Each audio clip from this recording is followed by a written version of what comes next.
environmental policy. And after that, Shravani and Abharna take the chapter 1. Introduction of environmental management. Summary of the content is required, not who spoke and all. This is not a political meeting. This is a scientific meeting. What you learn from each chapter, you tell us. Like in environmental systems and in environmental EMS, we learned about the ISO 14000 series. So, what is the relevance of getting certified of ISO? Uh, then in chapter 2, environmental policy, we learn different policies uh, regarding the legislation, policies, acts, everything to save and for the conservation of our environment. In chapter 1, we learned about ecosystem, different kinds of ecosystem, and nutrient cycle, water cycle, carbon cycle, etc. And we learn about the producers, consumers like autotrophic and heterotrophic. We learn about grazing food chain, refuse food chain, then ethics in environment. And after that, we have exam. Don't summarize exam. I will see the paper. Okay, next. So you give it to next person. So shall I do, sir, or shall I give to Ganesh? You also came along with them, no? No, I came first. After that, she came, sir. So she is the last. Then you should have done the first. Okay. Good morning, everyone. Yesterday we finalized our theoretical session, including exam. So in that morning session, taken care by Kaveri, and she talked about us chapter 7, environmental management system standards. What are the standards? What are the series of ISO, and how they are implemented on the system, and how it is standardized, that the labeling, how they are giving the standardization, how they are done. She talked about already. And compared next session taken by Anupam sir, he talked about that environmental policies and legislation. In that he explained about that some of the, including some of the case studies, he explained about Delhi air pollution, all those things. In there he explained about so many like policies applicable on economical way, agricultural way, industrial way, and ecosystem way, and how these policies followed up by different kind of instruments taken, and how NGOs are taking care of that one. All those things we discussed, including acts and all.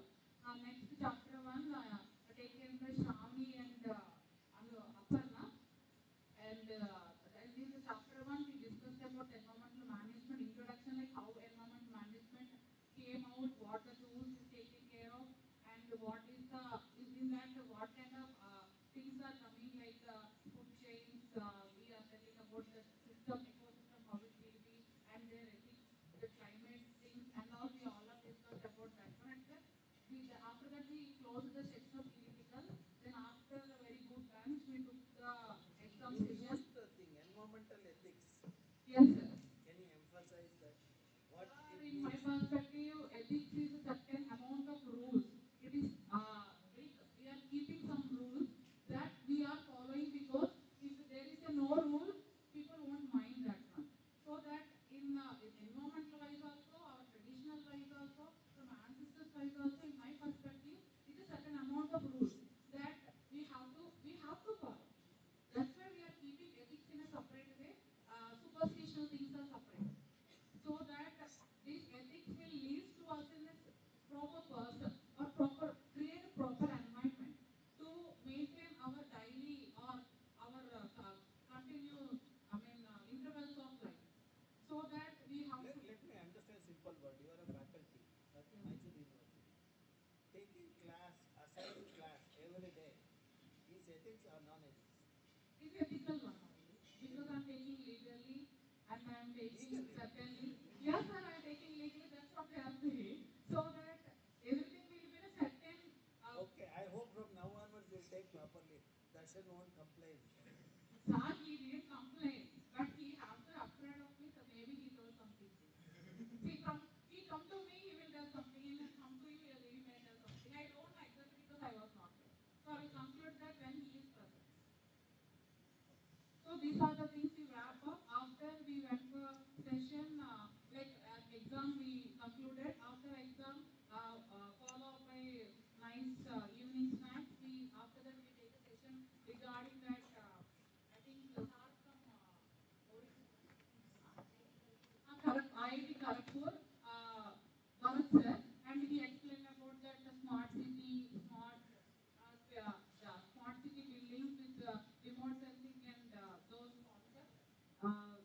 after we conclude the session yesterday. Yes, thank you. Okay, who is the next person in your group who came now? We are always free to summarize. But can you summarize, Jason? Summarize. Yeah, so as we said, Kaveri was doing chapter 7, and that is environmental management standards. And she summarized the different, let's say, like the core elements, how does the setting up of the standards work in an organization. And post that, what the internationally recognized standard, which is the ISO. We discussed the major sections of ISO and how some of them, no, one of them is normative, like it's a must, versus the rest of them are mostly guiding principles rather than sort of establishing a very rule like thing. Then uh, post that, myself and Aparna, we not summarized, sorry, we in detail went through chapter 1, which is introduces us to principles of environmental management that included understanding what's the entire purpose of managing the environment, as well as certain ethics in environment, understanding who are the stakeholders, that is the participants of environmental management. And we also had like interesting discussions about how nature can restore itself and how sometimes anthropogenic activities can cause imbalance in the nature. And I think, and then of course, yeah, the detailed laying out of what an ecosystem consists of, that is autotrophs, heterotrophs, and what's the cycle that they follow, and like in the form of food chains and food webs, and how does energy flow through them, how do nutrients flow through this entire cycle. And we also like learn certain ecosystem cycles like water cycle, carbon cycle, phosphorus, and nitrogen cycle. So I think that summarizes most of the first chapter. That's it. Thank you. Okay, hand it over to Bindu, the next group of people. Before that, I will tell you one thing. I have only got the PPTs from Aparna, Indranil, Tanuja, Basaraj. No, no. You people don't know that you have to do the bigger font size and all these things. Others not even sending to us. You will continue with that same thing. Now you please tell, please inform to us. Okay, because he is also struggling to downloading now.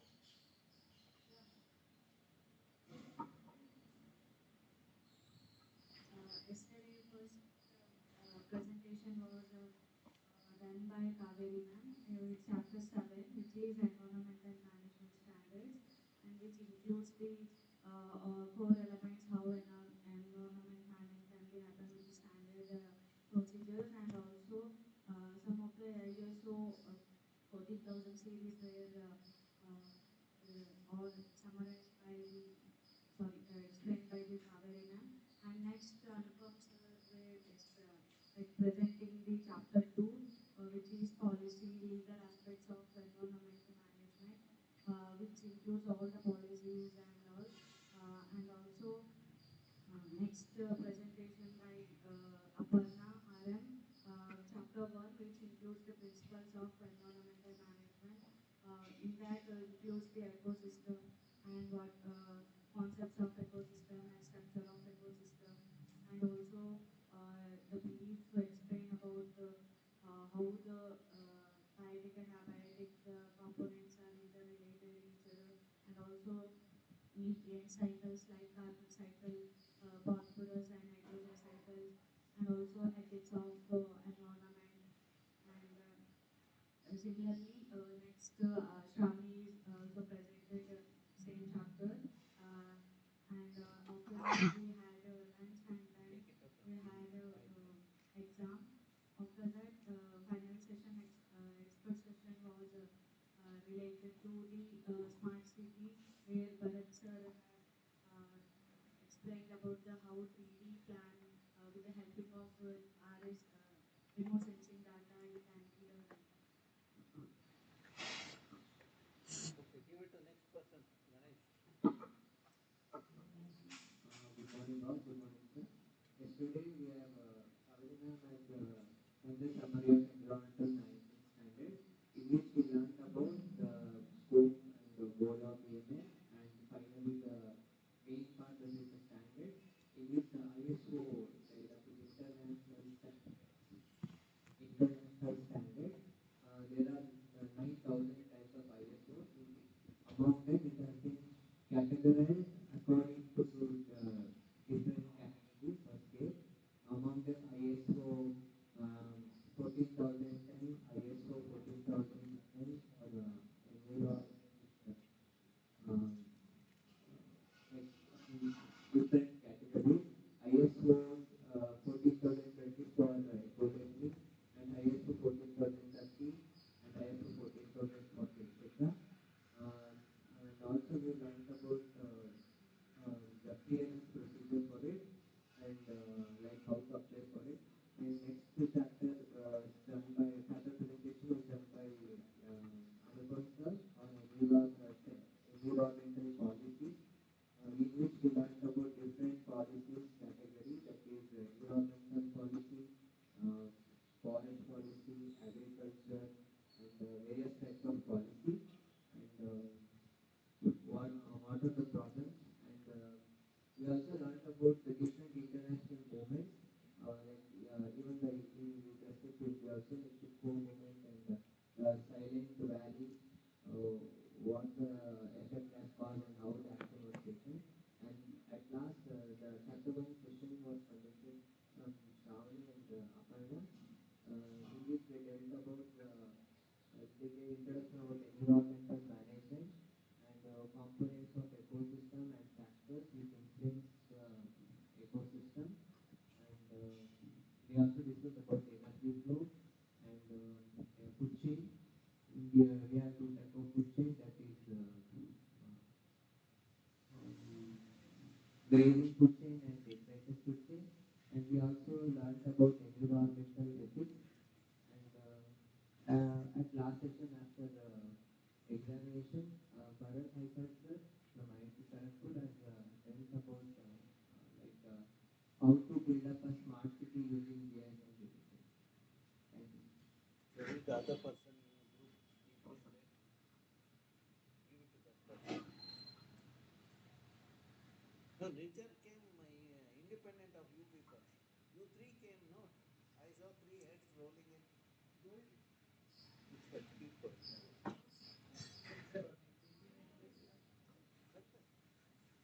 You should always allow the some. Okay, give it to them. Yeah, good morning everyone. In the yesterday's class, we have learned, we started the day with the environment management standards, in which Kaveri ma'am has summarized about all the things that follows in the EMS, what are the benefits of the EMS, what ISO includes in that, how are the normative and the informative standards are there, and what are the other benefits. After that, we had a session on the chapter 2, that was on the environment policy, in which other than the topics, we have the generic discussions about the different experiential issues that were prevailing in the India, like the odd and even and the air quality index policies and the measurements on that. After that, we have a session on chapter 1 that was covered by the Aparna and Shravani, in which they have discussed about the what are the parameters that benefits the environment management, what ecosystem includes in that. After that, we have studied about the different different cycles like nitrogen cycle, carbon, phosphorus, and after that the food chain, environmental ethics part was also covered. Post examination, we have the session from the IIT Kharagpur, that is from the Bharat sir, in which he has demonstrated about the different applications of the remote sensing in setting up the data depository, and also the in use of that data of remote sensing in the urban transportation. Thank you. Okay. Shweta,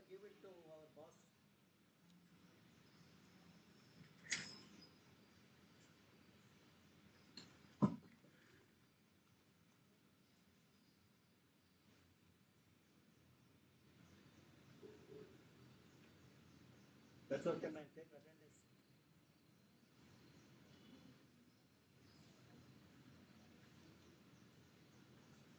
Today I hope you will succeed, Vasuraj. Both of you are sitting together. Sir, my photo still is there. Ah, that is correct. So, good morning to all of you. And so, I'm going to take attendance of you. So, please resign attendance to please.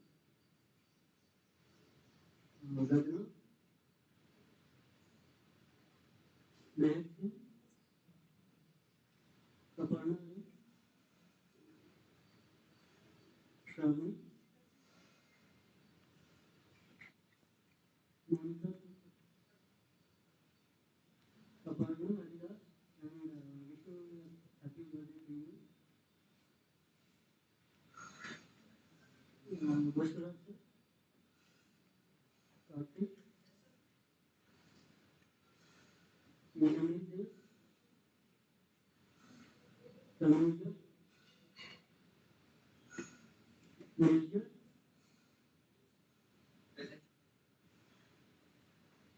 Gagan, Ganesh, Bindu,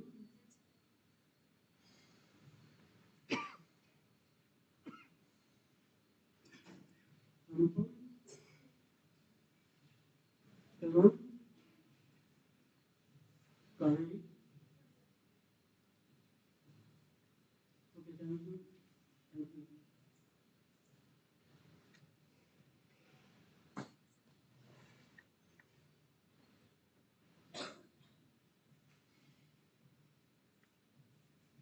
So what I will do is I will just because there were a couple of queries were there yesterday about data, database, and how we use that in our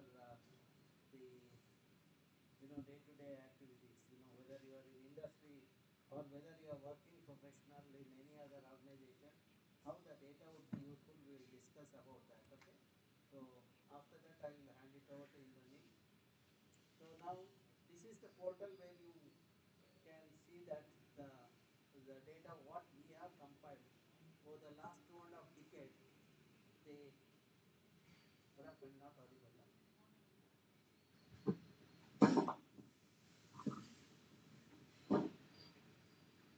The last 2.5 decades, how we have translated that into a product which is useful for advocacy and decision making.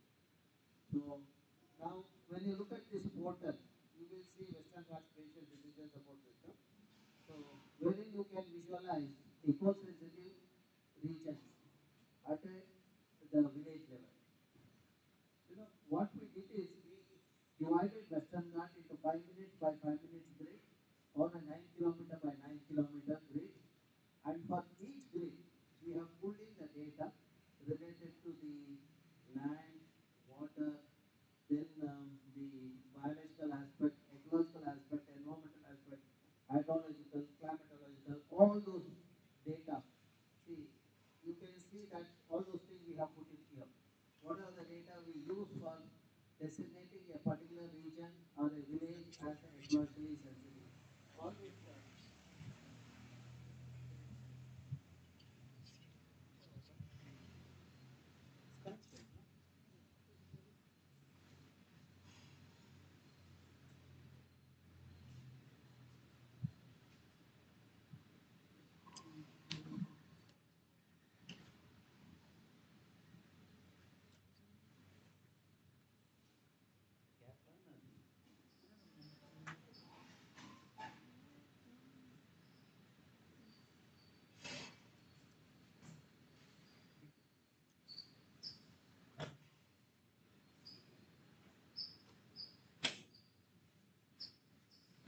Okay, see, whatever the data what we have used is available, we have made it available to the public. Not only that, when you access this web page, we you can see at the grid level the ecologically sensitive regions. That red is the ESR1. It means highly the regions which has to be conserved at any cost. Okay, without any difference. ESR2 is next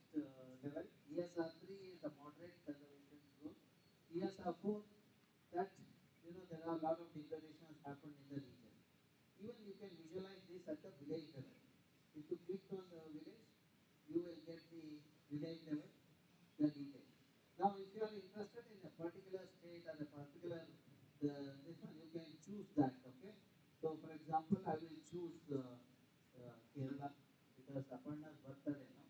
Let us go to Kerala to her home, okay? Okay, then we will choose the district, the Wayanad, which is not Aparna's home, but I'll. See, now you can see where all ecologically sensitive villages are there. ESR1, ESR2, ESR3, ESR4. Then I have chosen Wayanad. See, now you will see that this is ESR1, the ESR2, ESR3. Then you can choose the taluk which has the problem about 2 months back, and you will choose the village. Okay. Now, if you click on the village, you will get the details of that village, and also you'll come to know why it is ecologically sensitive. You know, this we launched it on 14th of August, 14th of July. I did it at Shimoga in a remote village. But within a month, there was a query in the parliament, the upper house, about this utility. And then a committee from the ministry came to my lab asking for the details of that. You know, as you all know, there is the ministry had constituted a committee. So for the ecologically sensitive the regions in the to identify the thing. Way back about 10 years back, so Madhav Gadgil was the chairman of the committee. He submitted a report. At that time also we had given some input, but at the taluk level. But now we have gone one step. We have gone down to the village level. Not only that, after that, you know, since that Madhav Gadgil committee report was slightly stringent, so then the person in charge of the ministry was changed. You know, Jairam Ramesh was earlier the Minister for Environment and Forest, but for some reason the Sardarji changed him because of the pressure from the industrial lobby and other mafias in the system. So then Jayanti Natarajan came into the thing. So she didn't want the Madhav Gadgil committee report to be in place. So to buy time and to dilute it, she constituted Kasturi Rangan committee. And the Kasturi Rangan committee, without visiting many places, they prepared the report.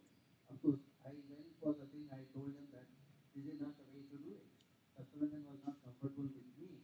I told him that no one will accept your report. I walked out of the place. And then I noticed that when the committee submitted a report, none of the government wanted to accept even the diluted report. So then we realized that the best way is not to prepare a report, make the data available to the public so that they will know that what should be done to their region and they can demand. That is where we launched this portal. And one of the things we emphasized was the carbon sequestration. When the committee came, I said that what is the worth of the carbon that service provided by the ecosystem.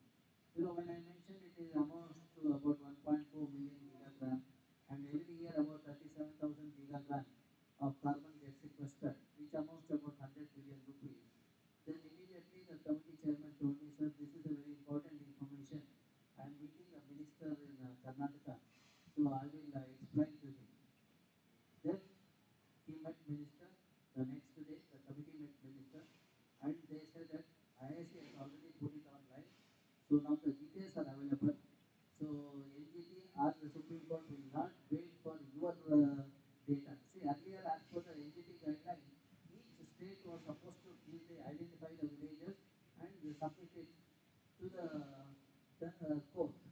But none of the state government was willing to do it because of the political pressure. Because this government is all run by the mafias. That is where none of the government wanted to give the thing. Then when the committee chairman told the minister, already IISC has put it online. It is available to everybody. And another thing he highlighted is the carbon sequestration thing. So when the carbon sequestration aspect was told to the minister told the chairman that I didn't know about this. So if you are going to get the benefit because of the carbon credit, you will accept Kasturi Rangan committee report. And he made an announcement. In the next day there was a conference. He became very emotional and he made an announcement as if he is doing a great job. But immediately this mafia started pressurizing him. After the week he withdrew his statement. So only way is that, you know, as a student of this kind of course, it's your responsibility to take this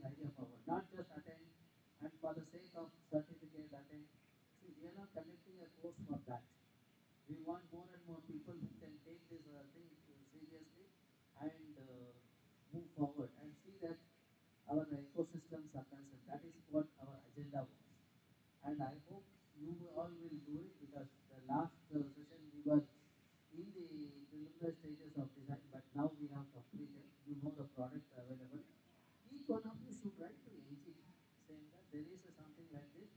You should ensure that this is accepted by the government of India as well as the federal state. Then things will happen.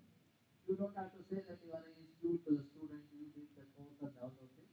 You just say, as a citizen of India, we come across this portal which identifies the ecologically sensitive villages for each state in the Western Ghats, and which has not been, these details were not provided by the respective government. So because of the pressure from the lobby, so now we want you to accept that. If you do that, I'm sure the entity will give a favorable verdict, it will work. At least I am sure some of you will take it seriously and do this, and some of you might give excuse saying that you are all very, the busy people didn't have time to write, or after the course certificate comes to you, you might have forgotten the thing. I hope you will not do that, and you will, all the 18 of you who are listening to me, will do that lesson and move forward, okay? See, it is not a simple journey. See, if you look at the amount of the work what we have done, my team, so, if you ask any other team, if you ask the universities to do it, they will take 100 years to develop. Okay? Even JD University might take 200 years. Okay? It's a private university. Because all masters of excuse will be there in universities, so that is where the problem comes. So that is what, see now the data modeling and visualization, I have showed the thing. Now the next one, see, within a year, you can see number of people who have accessed the website. It's almost close to 12,000. Okay? Then the next this one we developed was the Bangalore Urban Information System. That's another area we are working. And all these things, decision support system. See, I might come up with a conceptualization and all. Implementation, there has to be a talented youngster. That is where Abhishek, when I explained to him, and initially he said, it is difficult, not possible, but with too much of a talk, immediately I noticed that he accepted the thing, he started implementing it. That's where we have these portals available to the public, okay? So that's where the talented youngster always help in the positive development of the country. The irresponsible youngsters will only make tamasha. So they seek attention from other people, they will not contribute much, okay? So because of that, I thought the net will cooperate, but it is not so. So now this is the Bangalore, how the Bangalore is transforming. Yesterday also Bharat Aikal showed this image. So, and also when Bangalore faced the severe water scarcity, this portal was already there. The image what I have put there, I noticed many people generally copied this image. They prepared their own videos and they uploaded in YouTube. All those fellows who follow the YouTube, they're following our talk. So I saw one fellow has done such thing. He has got 7.6 lakh views. And whereas my talk has not crossed 1 lakh. So that is 45,000 maximum, okay? So that is what has happened. It doesn't mean that you should steal the information and this one, but if you can develop yourself, that is also good. The next one we developed was the Bangalore Lake Information System.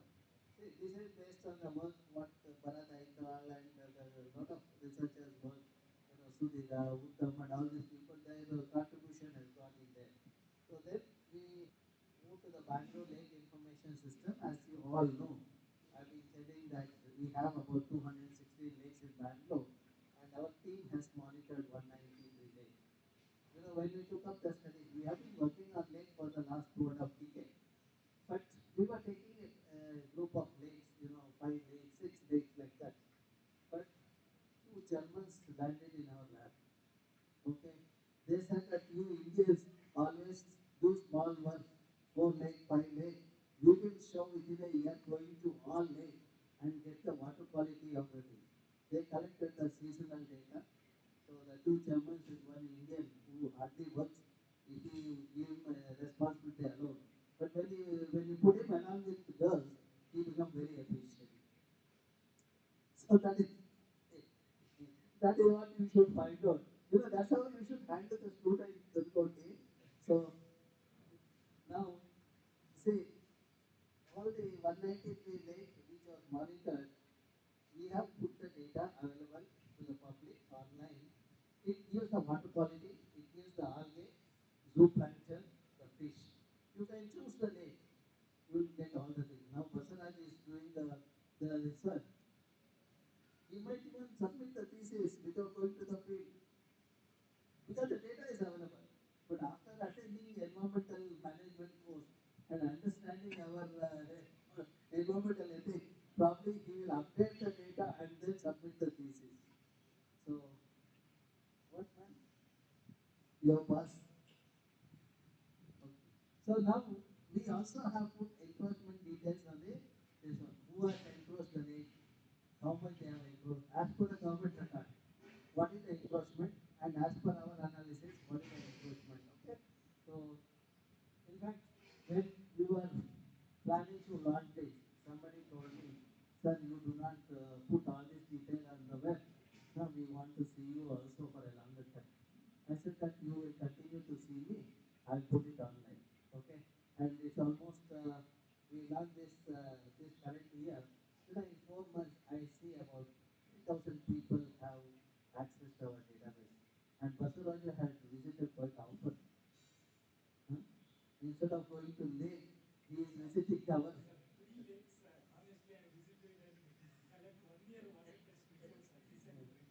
Okay.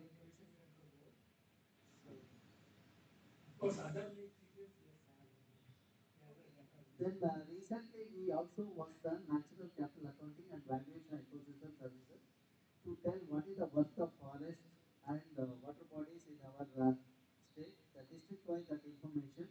We have made that available to the public. Not only that, we also published a book which is available as Springer. It's only a very moderately priced.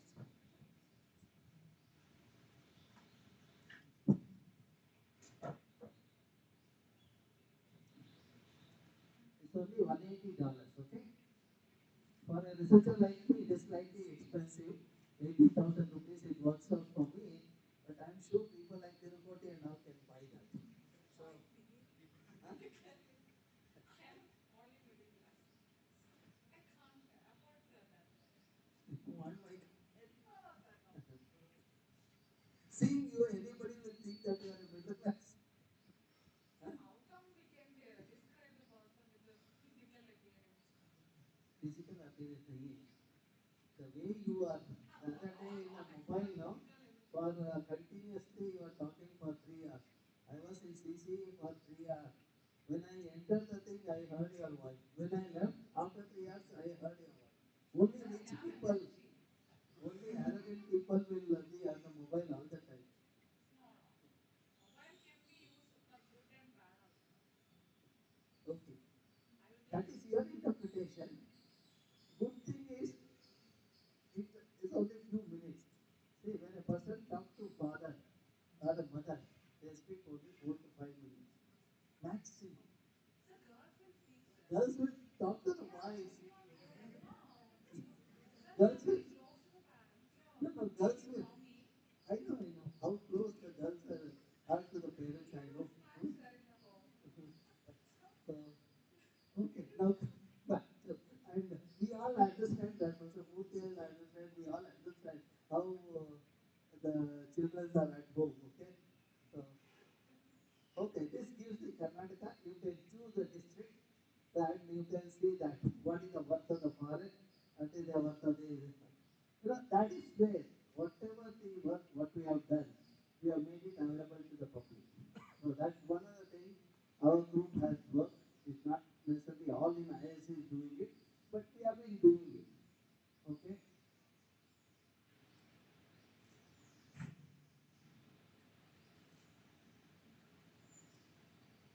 Okay. Now, I will give a small talk on the changes in the climate. So, because Indani said that he is alone in the slot, I didn't want him to feel lonely. So I thought, let me give a talk and then the okay. So now, I will be talking about climate change, the pollution, impact. Then I will take you to Western Ghats, how we did the science, the Bangalore Lake. Okay. Then we will also look at some other success stories which I might have told you earlier also. And this is the portal where you get all the details. Okay, that's what I mentioned to begin with. And this lot of people have even they talked about it. Only talked about food chain, and then Panna also talked about food chain. See, but when you look at this, essentially you will see the energy and material transfer that happens from one level to the other level, and that is what you learn in the principles of thermodynamics. If you talk to Professor Rajshekhar Murthy, a mechanical engineer by training, he will tell you the thermodynamic principle. Because I am not sure how many of you remember. So in case you do not remember, you can ask. There are three principles. Okay, the energy and material transfer, and we also talk about law of entropy. That's what you see when there is a transfer of energy from one level to another level. There is a loss of energy. Okay, you know how much energy we lose from one level to the other? Huh? How much? One level to the other.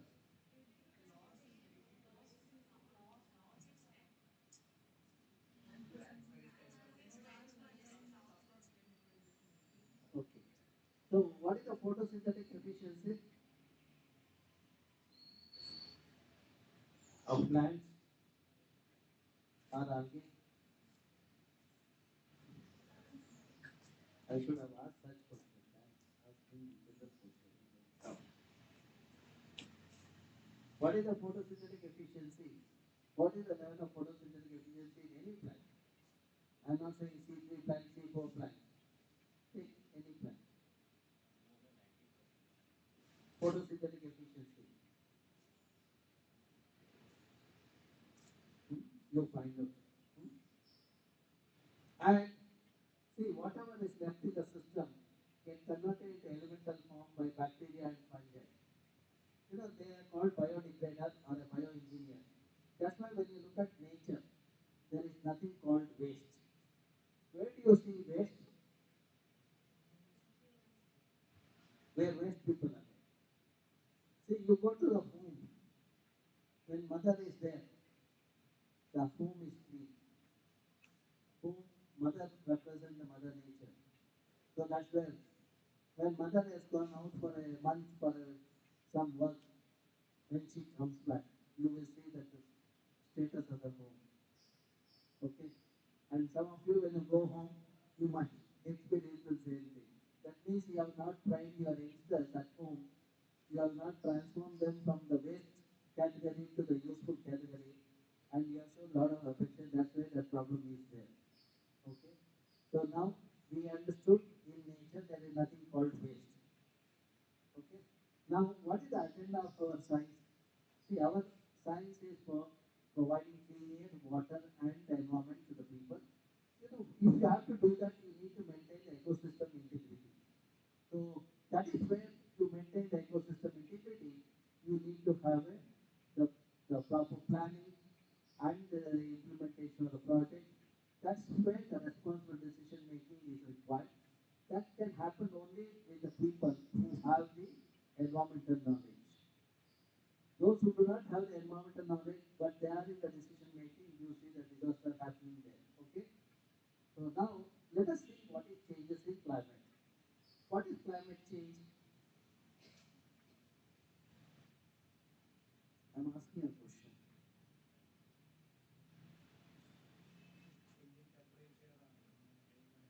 Okay. Vasudha says change in temperature.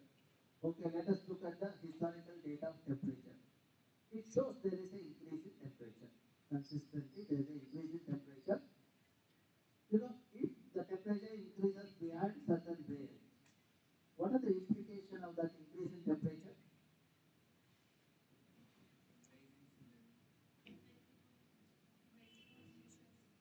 Okay, melting of glaciers. Yes. Then, say when your head becomes too hot, what happens to you? Emissions. I'm talking about the see in Dakshin Kannada, from where our brother of Ravi Shankar comes, his name is Sudarshan. He uses the word Monday busy. So I used to think that Monday means Monday. Busy means I thought BUSY. But later he told me it is a Kannada word. For head it is called Monday. For you know that, okay? Because you get student like that. So see that is what is the thing. You go to South Kerala, no, all the time they don't do much, but they say they are busy. Okay? So now what is the implication of this? See, implication you all talked about sea level is rising and also there are the people affected with the disaster. The number is increasing. That is what is worrying. So it is not that you are not sure when there is a disaster, who is the next person who is going to pay the price. Okay? So now let us understand the glacier melting. As Tanika said, so see when the see now the glacier spatial extent is this much. Because of the changes in climate, it has come down to this. Now the implication of that when the solar energy falls on the glacier, snow, it gets reflected to extent of 90 to 95%. When there is a reflection, that would become warmer. The glacier continues to be there. But now, because of the glacier melting, this portion is also get exposed to the sun. And that becomes warmer. That is what. But that's not okay. So now this region, the which is now without glacier, start absorbing energy and it become warmer. When it become warmer, it will melt the further the glacier. That means it become more and more severe. That is where you need to understand the dynamics. Okay. Then the impact is that the floods, drought, and and unfortunately the poor people are affected. So now let us see why the climate change is a problem. Let us take up what all we lose. Look at the coral bleaching. With a 1.5 degrees Celsius increase in temperature, we lose 70% of the coral. Now another zero point 0.5, it shoots up to 90%. Similarly, the species loss. At 1.5 degree, we lose 6 insects, then 8 plants, and 4 vertebrates. Now you see another zero point 0.5 degrees Celsius, it is going to that dramatically we will lose the species. Okay. Then the drought, you can look at the million people affected. 350 million is affected because of 1.5 degree. Another zero point 0.5 degree, you see it goes up to 410. Or look at the rise in sea level. The increase in sea level of 48 centimeter at 1.5 becomes the 56. And what happened? Things leak in IISC. Could shift there to warmer region. Come here. Anyway, always only two chairs are there. You can permanently chairman for the thing. Huh? Okay. Now look at who all get affected. See the poor countries get affected. Then more importantly, in India, by 2100, we lose the revenue in agriculture by 60%. Okay. So, and to summarize what I said so far, there is a glacier melt, the floods will happen, landslides will happen, drought will happen, and the agriculture productivity will come down. These are the things we are going to pay the heavy price. Now, that means it threatens the food security, the water availability, cities become vulnerable, coastlines become vulnerable, and also it affects the public health. See, with the increase in temperature, more and more disease vectors will thrive. So like chikungunya, dengue, etc. That is where people are affected because of that. And of course, prevailing environment like unhygienic conditions will make the situation more worse. Now, how you can maintain the, mitigate the changes in climate if you maintain the ecosystem integrity. If you do that, you have water security, you have food security, and health and resource availability for everyone. Okay. Now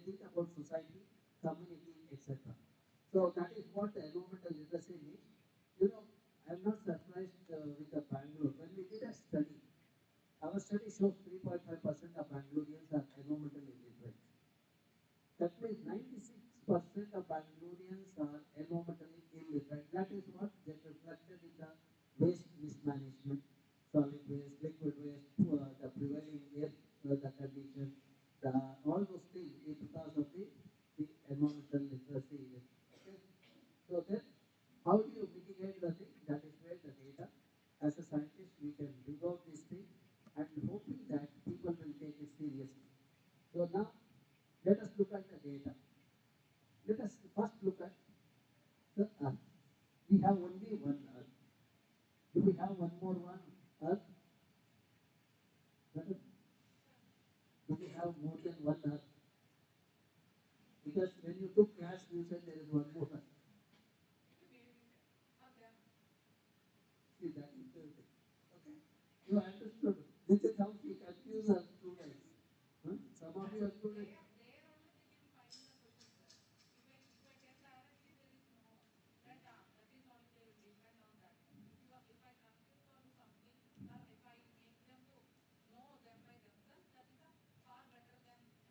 Now I understand why Darshan behaves like that. You didn't make him environmentally literate.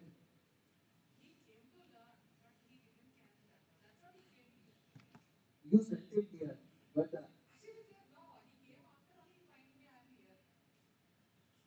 okay. Now coming back to this, see, let us look at how many plants and animals there are on the earth. As per our scriptures, Rigveda talks about 8 to 12 million species. Look at the beauty of our earlier generation. We have said that, see, the today's generation, they think they are too secular. Reading Rigveda is sin. Huh? They do not want to read any of our scriptures because they think that it is, because first of all they are incapable to understand that literature. They give an excuse saying that they do not want to this, they will give all excuses. So now when we look at Rigveda, there is 8 to 12 million species. In science we have estimated about 1.3 million species. Out of 1.3 million species, we know the medicinal properties of only 10 or 12%. That means another 90 or 88% still have to be explored. But before that, we are losing them. See, that is the tragedy. That is the tragedy. And why do we need the biodiversity? When you have varieties of plants and animals, you have variety of food. When you have variety of food, you will be, variety of food, your body gets the medicine, and because of that, you have the immunity. That means it provides you the health. Our studies during COVID shows the villages where biodiversity rich because of the kind of the food the local people used to take, there was no COVID. I saw COVID only in Bangalore. Whenever I came to Bangalore, I used to see 7 fellows killed in the apartment, 8 fellows killed in that apartment kind of thing. Because of unhygienic environment and kind of food they are taking, they are dying like flies. Okay, but in Uttara Kannada or in the Kerala, I didn't see much thing in the Western Ghat region, but there were in urban area. Now let us see which part of the earth has the highest number of varieties of plants and animals. As you move latitudinally, you will see at 8 to 14 degree latitude, you have the highest number of plants and animals.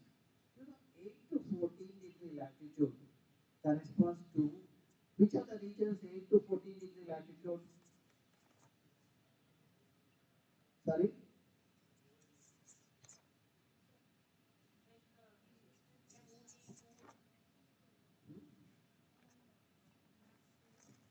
8 to 14 degree latitude corresponds to the before food I'll tell Aparna's home, Kerala. No?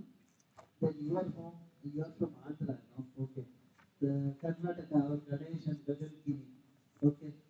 So Karnataka, then Tamil Nadu, and the part of Goa have the 8 to 14 degree. That means some of us have inherited these resources.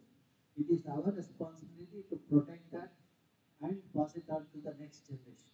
When the resource rich the situation is there, you will see the prosperity. That's why the people, invaded country for the resources only. Look at historically, why did people come to India for our resources like spices, etc. So now this gives an idea about variety of this is what we have in our country. For example, in a taluk in Uttar Kannada, we have 54 varieties of rice. And in one village, we have 16 varieties of brinjal.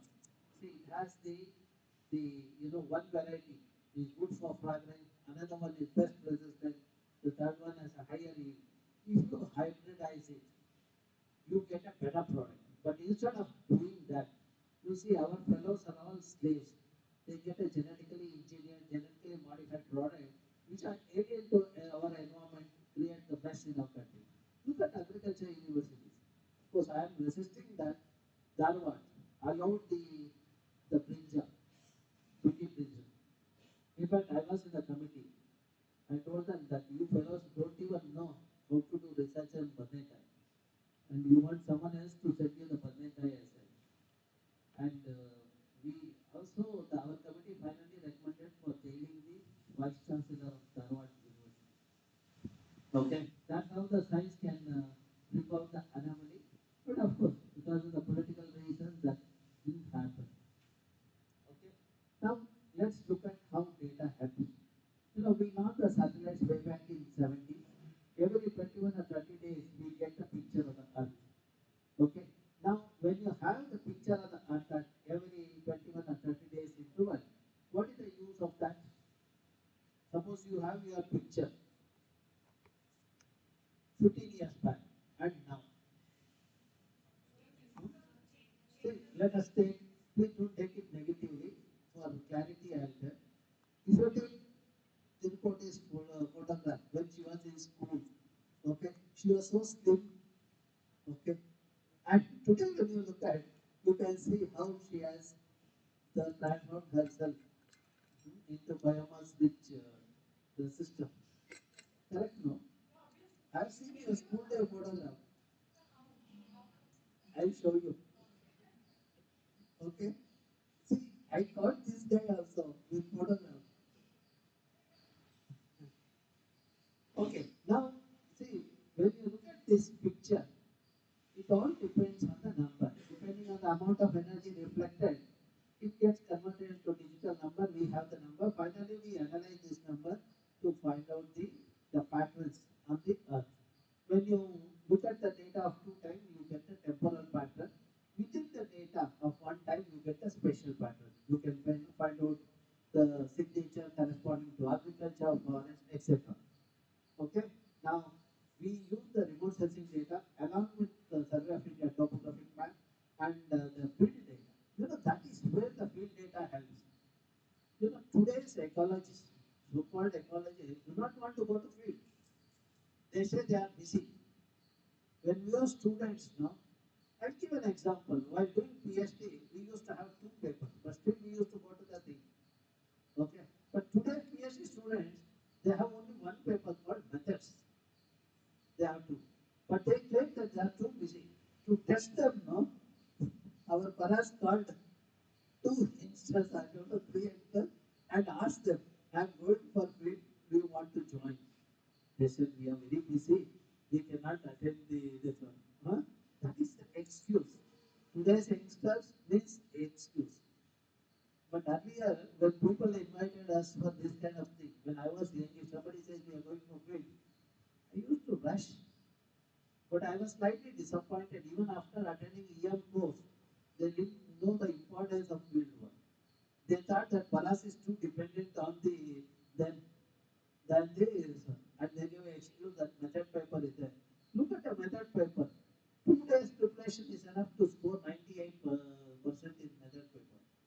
And these guys claim that the whole year they have studied method paper. What with them? Correct, no? See, that's what we say. Yatha Raja Tata Praja. I will not elaborate more, okay? So, now, we use the data, we analyze the spatial pattern of in the Western Ghats. See, now today artificial intelligence and machine learning algorithms are there. It has really revolutionized the data analysis. See, earlier to analyze one district, the spatial data, it used to take at least 6 to 8 months. But today, entire Western Ghats or Paras Sector did it in 6 months. You know, this entire thing, fortunately, is my student. And I asked Governor Ganesh, they would have said, sir, we are busy, so we will give you next decade. So, okay, so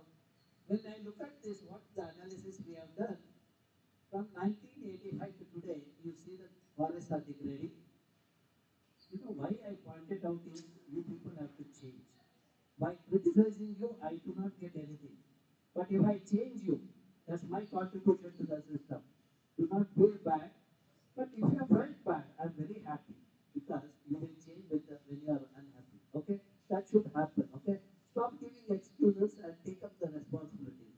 It will work for you. Otherwise, you will be one more fellow from Bangalore University or from Jain University without much change. If you want to be different, you have to take risks. You have to face the challenges. That will give an opportunity. Okay. Now, when we look at the forest, you see forests are not only decreasing, forests are also getting fragmented. Somebody will go there and start ginger cultivation. In a remote area in the Sharavati River Basin in Karnataka, I see one fellow from Kerala with a small hut. So initially I thought he may be a saint or a thing. But after 3 months when I visited his true collective, he was doing ginger cultivation. Ginger cultivation in evergreen forest, removing evergreen forest is the greatest tragedy one can come across. He has converted the thing, but he was posing himself as an Ayurveda doctor and collecting herbs, etc. Of course, then we told the police and they took action and evicted him. But these are the challenges one has to face. Okay. Now, since we have analyzed for the 4 decades, because of the historical data, you can also do the modeling. You can predict what is the likely change. That is what we have done. And before that, the forest does an important job of the, the during photosynthesis. What is the service provided by the forest during photosynthesis? Huh? Carbon. Now let us look at how much carbon is stored in the trees of these forests. We looked at the above ground biomass, below ground biomass, and the soil carbon. I will not get into detail how we measured above ground biomass, below ground biomass. I assume that all of you know about it. Okay. When you measure the depth and height of a tree with the allometric equation, you can find out what is the biomass. 50% of that, approximately 47 to 50% is a carbon. So this gives above ground biomass, this gives below ground biomass, soil carbon, total carbon, and every year how much carbon gets sequestered. See, when you do the analysis 2 time period consecutively, you get the year per year increment. If you take the measurement of a girth and height, in all this one, you will see the changes happening there, and you will see how much biomass has increased. That is how we get the annual increment. It amounts to about 1.23 million gigagram. Every year, about 37,000 gigagram of carbon gets stored. And in economic terms, it comes to about 100 billion rupees or a $1.4 billion. Okay. See, now you might ask, what is the use of this data? See, when I represent a country in the international delegations or a research, I always tell the foreigners, the Europeans, that carbon that is stored in the forest in our country is the carbon emitted by you people during industrialization. You need to pay for the services what our forests have given. And how much you have to pay? 100 billion rupees for a patch of forest in Western Ghats. Then if you take Himalaya, it might become much more. So now that is how we mobilize the resources for conservation. Okay. Now we also predicted what is the likely change in the land use. We are going to have only 10% of the area under forest. And look at the implication of that. Change using the forest. The temperature. Look at there will be an increase of temperature in Kerala. That means Kerala will become a hotbed for the vector-borne diseases. And next is the Karnataka. And not only that, even rainfall will change. Kerala, which gets a higher rainfall, will start getting low rainfall. Agri regions will start getting the higher rainfall. Then the intensity of rainfall will change. Rain is spread across 4 to 6 months, but instead of 4 to 6 months, you will get in a few weeks. When you have a higher amount of rain in a shorter duration, it is called high intensity rainfall. When you have high intensity rainfall and with the removal of vegetation cover, land will not have the ability to hold the soil. That is why landslides and mudslides happen. That's how the disasters happen in the system. So now we identified the ecologically sensitive. These are all highly undulating terrain. If you do not have the vegetation cover, you will lose the, the, the property, etc., because of the landslide, mudslide, etc. And we have given it to the system, which are ecologically sensitive, etc. Now, see, when the vegetation cover is there, the roots have the binding effect. Because of the root, the system would be stable.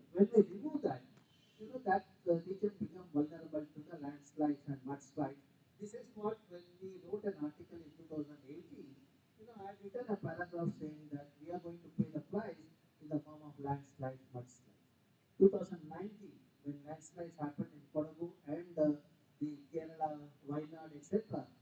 This is the article people referred. I thought, okay, people have referred, they will remember, but they forgot. This year again, Wayanad happened, and then people started looking at it again. The Kodagu also happened. So that means only when disaster happens, we wake up for a week and then forget it. That's what is happening. Look at the tragedy of Wayanad. See the mafia, the timber mafia. They wanted to loot the timber. What they did is they took a permission to cultivate the tea in that region. And they hired people who are experts in cutting trees. And those fellows who came, and those fellows are paid based on the spatial extent of forest cleared by them. Because they are experts in cutting trees. At that time, there was no machineries for them. So it was all manual, and there are a group of people who are experts in cutting the tree. And those experts, you know, they came, they cut the trees. With the removal of trees, their tea plantation started, and they got a job in the tea plantation. They started residing there. Now the entire village washed away during this current flood. The entire community has washed away. Who are experts in cutting trees, they were all washed away in this system. That's how, they did a mistake of cutting the trees 100 years back, but today they have paid the price. And the mafias who they employed these people, they are all in Bangalore, Mumbai, Hyderabad kind of cities. They escaped that vulnerable situation. That means they will use poverty to take advantage of the region, and they loot the region, and in the process the poor people are pay the price again. See, earlier poor people cut the trees because they wanted their livelihood. Now the same poor people are washed away or killed because of the mafias. So that is where we need to understand. Every time when people talk about, they say development. I say the development at what cost? We need to understand that the region which are ecologically sensitive, we need to protect it. So otherwise, more and more these kind of people are going to pay the price. Okay. See, my guess is if this trend of degradation continues, entire Kerala may be wiped out in another 100 years. That's the thing. That's what we are looking at the situation, and it might happen.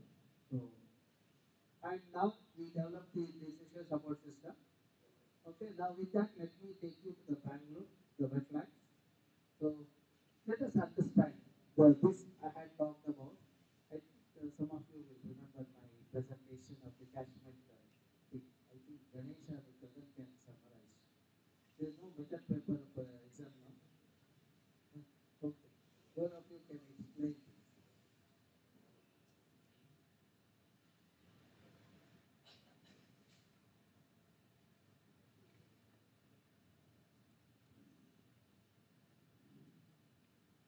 Start. Sir explained regarding the catchment before, wherein sir informed about the sir gave an example also of the IISc campus, wherein the lake was being No, forget about ISA. First talk about catchment in the river basin. okay. So catchment is nothing but the area where the water get accumulated. For the catchment to be, for the integrity of the catchment, the most important thing is the watershed region, which wherein the water drains and reaches the catchment, and the watershed should be maintained in such a way that there is effective water drainage, and again the water seepage to the groundwater also, which should be covered by green space, or what we can call it as forest area, for vegetation, for it to be in functional state. And again, the catchment area again relates to the livelihood of people, which can help people in their for various purposes. In like, for example, it can be like fishing, or it can be other services like they can get aesthetic value, etc. So See, this is what happens. Now listen to my presentation. sure some of you remember what I had said earlier. I have shown this image. The photograph, when I was a student, it was like this. Today, same region, when Gagan and Ganesh are students, I don't have the water there. So the link is here quite evident. As the vegetation cover is there, it has the ability to retain the water. Now to demonstrate that, let me take you to river basin. You know, the dam was constructed in river basin. You know, this is a place called Linganmatti. With the dam, there was a reservoir was found, which supported 179 villages. You know, those villagers who are practicing wet cultivation, they were mercilessly evicted from this region and they were dumped in a drier bed. You know, those farmers who were dumped in drier bed, they waited till the reservoir was to be completed. They, after the reservoir is commissioned, they came to this region.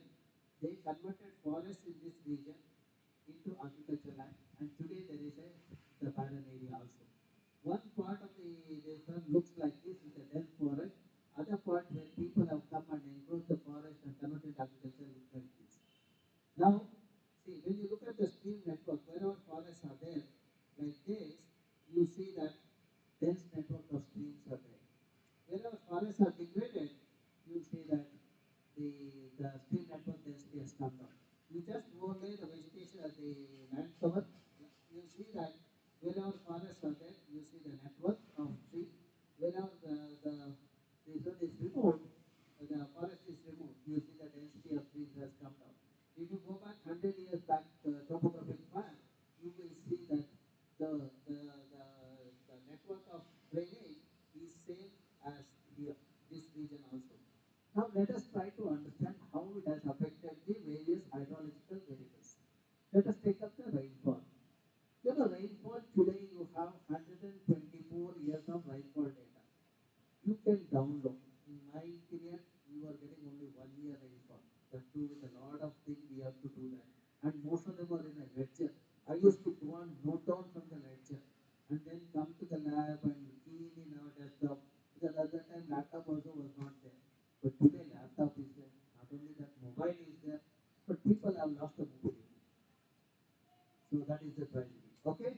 Now you downloaded the data. Divided into two time periods, 1901 to 1964 and 1965 to today. When you see the data, when you analyze the data, temporal pattern, you will see 1901 to 1964, this entire region was receiving the rainfall of 3,000 to 4,500. But today, that is after 1965, this region continues to get a rainfall of 3,000 to 4,500, while this region started getting rainfall of 1,700 to 1,900 millimeters. See, that is mainly because this region receives orographic precipitation. You know, the tall trees on a hillock, high hillock, used to stop the cloud. You know, that's what you said, no? Cloud formation, up and down. Hmm? And because they stopped the cloud, the condensation happened, the precipitation happened. In that region, we got more and more rainfall. But today, because of removal of the trees, the cloud is moving elsewhere. It's not this one. That's how we have altered the hydrologic regime. Now, how much rain you get is not important, but how much water will be there in your well or in stream during the year, that matters. For that, we need a hydrological investigation. You know what we did? We put the sensors in the underlying layer to find out how much rainwater get infiltrated, you know, during the monsoon. So we selected various catchment. One catchment dominated by native species forest, another catchment with monoculture plantation like rubber, acacia, etc. The another one with the urban area. Like that, we selected 28 locations and we monitored that for 3 years. That is to take into account monthly variation and season to season variability and also year to year variability. And our study shows when it rains, if there are native species forests are there, you know, because native species forests are diverse, the roots are diverse. When roots are diverse, the soil microorganisms are abundant and diverse. When soil microorganism is diverse and abundant, it the soil becomes porous or permeable. When soil, because of the microbial activity, when soil organism are abundant, it becomes soil become porous. You know, when it rains, the water percolates, it fills this zone which is a groundwater zone. Then it fills the water zone which is filled of rock, vacant spaces, etc. Then after saturation of this layer, you will see a water flowing in the stream or a river or in the region. So now, when you see a water flowing in Western Ghats, you can assume that it has deposited enough water in the underlying layer. Now, after monsoon of 4 months, you see the water that is stored here in the water zone moves laterally to the river or stream for the next 4 months. During summer, the water that is stored here comes to the river or stream for the next 4 months. That's how you have 12 months water, because 4 months water in the monsoon, 4 months because of the water stored here comes to the river or lake for the next 4 months, and 4 months because of the base flow from the groundwater zone, it comes to the river or stream. That's how we have 12 months water. In a region like this, where there is no population of water, you will see that there is a groundwater scarcity after the monsoon. Now, to understand whether the vegetation has a role to play, we selected the various subcatchments. You know, we divided this into sub-basin. In each sub-basin, we found out what is the forest cover and how long the water flows, or what is the rainfall. Our study shows, you know, on this Haritravati, the forest cover is 30%, rainfall is 1,776. While on the other side, forest cover is 65%, rainfall is 4,800. Or the forest cover is 60%, rainfall is 4,400, which shows that forest and the water rainfall has some link. Okay. Now, based on this hydrological investigation, we the graded the streams or the water bodies as A, B, C, D. A are the one which carries the water for 12 months, B for 8 months, C for 6 months, and D are the one have the water for 4 months.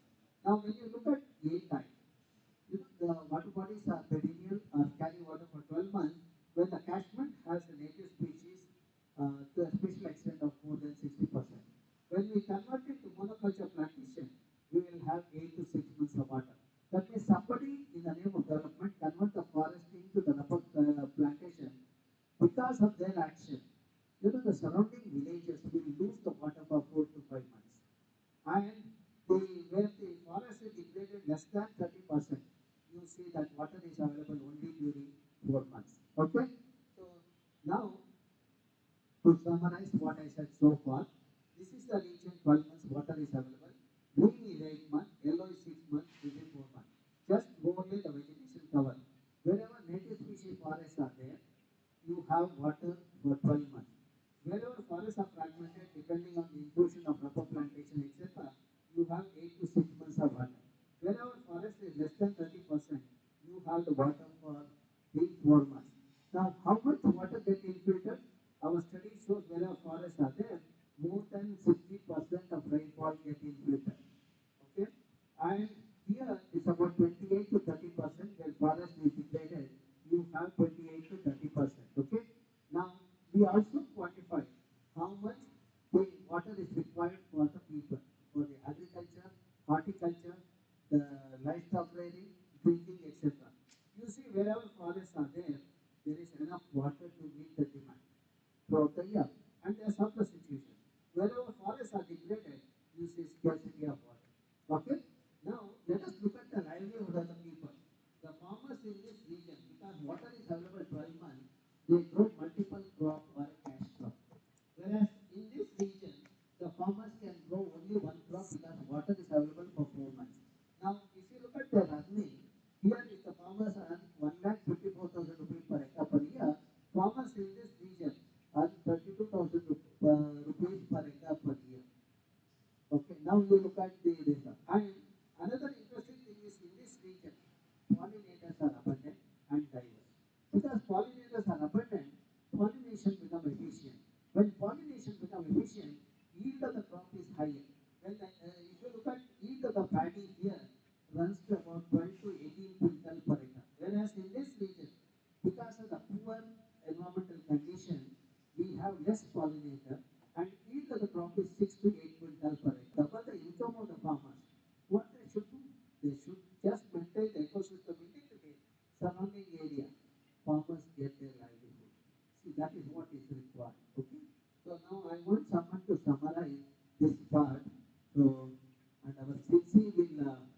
they monitor that. You can select a person and ask them to summarize what I said, so that they should never forget. See, my last lecture they have forgotten, these two youngsters.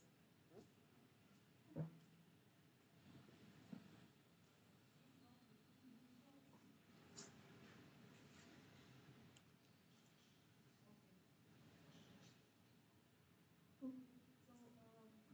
So throughout this whole thing, we were understanding how changes in the forest, I mean, specifically in this case, we were looking at the region of Western Ghats and how there are, I mean, in the beginning, already showed us how there are many eco-sensitive regions in Western Ghats and how they are distributed through, and how, through their data collection, they actually found out which ones are the eco-sensitive regions. And now, when we are looking, we realized how the dependence of maintaining a native forest ecosystem and trees, the vegetation in the forest, when we maintain the native vegetation, how it impacts the water, like near the catchment areas, and how the rainfall, flows across. I'm sorry, I'm using very generic terms because there are some terms that I don't know. So how the rainfall sort of flows across the entire region, we can understand that the flow is lesser in places where there was encroachment or sort of a little bit like sort of a urban development or clearance of forests for monoculture or agricultural purposes.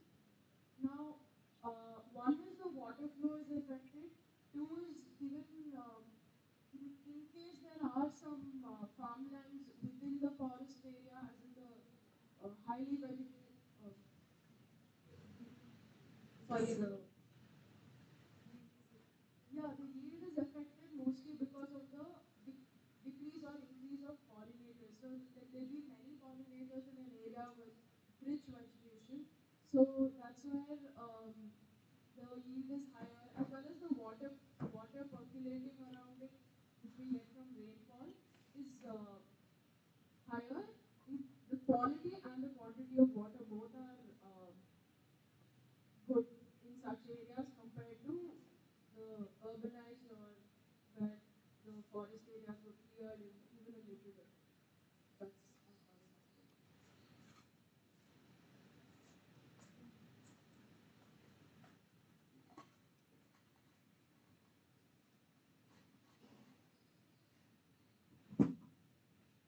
Okay, let us proceed further. Okay, so now let's look at the linkage with biodiversity and the water availability. See, we did the mapping of the taxa, sloth, bear, tiger, etc. We noticed that wherever water is available for 12 months, these animals are there. When water is not there, only two-legged animals are there. So, and we also described two new species of fish. Incidentally, they also have the medicinal properties that can be used for curing the bronchitis or asthma.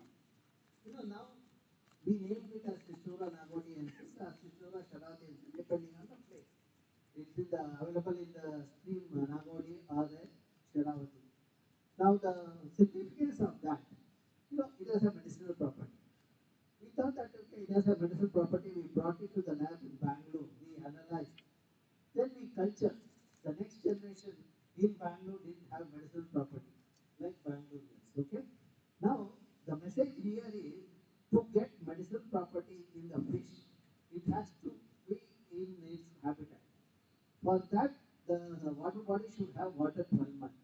For the water to be there 12 months, the surrounding catchment area should have vegetation cover of native species. Okay, to an extent more than 60%. This brings the linkage with the terrestrial vegetation with the aquatic diversity. The linkages. Okay. Now let us try to understand the next example through the frogs. Frogs we call them as amphibians. Why do we call them as amphibians?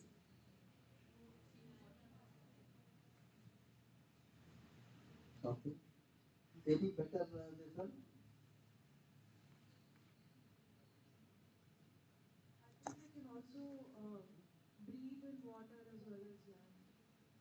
the drinking is first to be done. So I was also in the swimming pool in the morning. Now I am in the classroom. Can you call me? I will be in. For a very, no, I was there for a long time, breathing inside the water. but it's not through their growth. The life cycle of those particular organisms are different. Like they have two kind of life cycles. Like they can be on the land, they can be in the water, like waves, like I thought you were a good teacher, but bad answer. no, please tell.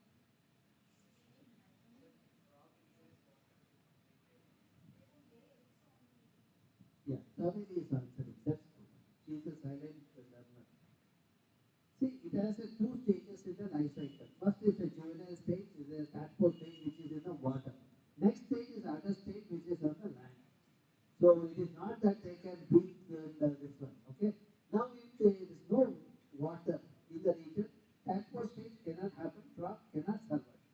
In a dry area where the streams have become seasonal, we come across one species of frogs doing this reproduction. You are surprised. How is this fellow doing reproduction without water? When we took the fertilized egg and monitored that, we found that this particular species of frog, Pilatus leucorinas, bypassing the tadpole stage itself. If the tadpole stage is there, you require water. After fertilization, we saw the 16th day, younger ones were coming out. 14th or 16th day, we saw the younger one coming out. Then we got those fertilized egg to the Bangalore. We monitored that in our lab. Every day we monitored every early basis. And we saw on 14th day, younger ones emerging out from the result. That means the frog has learned how to get adapted to a situation where there is a water scarcity. But with changes in climate, whatever the intelligence and arrogance you have, there won't be water on the earth, and no humans will survive. So only the species that the organisms that have survived are the biological organisms, they will survive. They know how to get adapted to the situation. Okay. Now I have talked about mitigation as well as the adaptation aspect, giving an example. Okay. Now understanding this important, our elders protected the patch of forest. They felt that it is their ethics to ensure the water for the next generation. So it is the responsibility to provide, ensure the sustenance of water to the next generation. They felt that if the forests are there, the water in the well will be there. So that's where they started protecting patch of forest that is known as Devarakadu or sacred groves or Kadu or Khan or Kaus or Rice, depending on where you are. Okay, but unfortunately, now the idols are appearing there. People are converting that forest with the idol land. This idol brain always does this kind of things only. Now, to summarize what I said so far, when Mother Earth is covered with a green saree of native species, she retains the water and we will have water throughout the year. When we convert the saree into synthetic saree of rubber, acacia, eucalyptus, so we will have water only for 6 to 8 months. When we degrade the catchment with a forest or less than 30%, we will have water only during monsoon, followed by floods, landslides, mudslides, etc. Okay? Is it clear to all of you? Now let us try to understand sustainability. Okay? How the concept. See, for example, if I ask any person in Bangalore, if they come to marriage hall, no, they will take some 10 water bottle. They will say, we will drink at home and all, you know, like that. Or if some food item they will carry, even if it is perishable. But this lady, she collects only one bucket full of vivas every day. I was curious when I asked her why she collects one bucket full of vivas, why not the second one? She told me that when she sells this bucket full of fiber in the market, she earns 350 rupees, which is sufficient to run her family. For the next day, she said that she will go and collect the next bucket. Not the same day, that's what sustainability. Not over harvesting, but harvesting what is required for the system. That They will loot, they will amass the wealth for themselves, for their children, the unborn great grandchildren also. You know, one of the chief minister, I was told he had a FD of 500 crores in the bank for a child which is not even born. So these kinds of things happens, and incidentally he is from Andhra Pradesh, from your place. Yeah. Credit or discredit. Now let us look at the historical. See, Eastern Island faced a severe water crisis. Okay. And you know, people thought that land is available. They went on expanding the land. But one day people had to abandon the island because there was no water. Okay. That means water will decide our fate. And last leg of Vijayanagara kingdom, especially region where we are, faced the severe water crisis. And the downfall of the kings happened during that time. So that way the region which faced the severe water crisis are bound to pay a heavy price. You know, the rulers have to take it seriously. Okay? Now how you can contribute? You know, one is if your diet is has a less water footprint. That means you are having a healthy diet. So now how much water you consume every day? Hmm?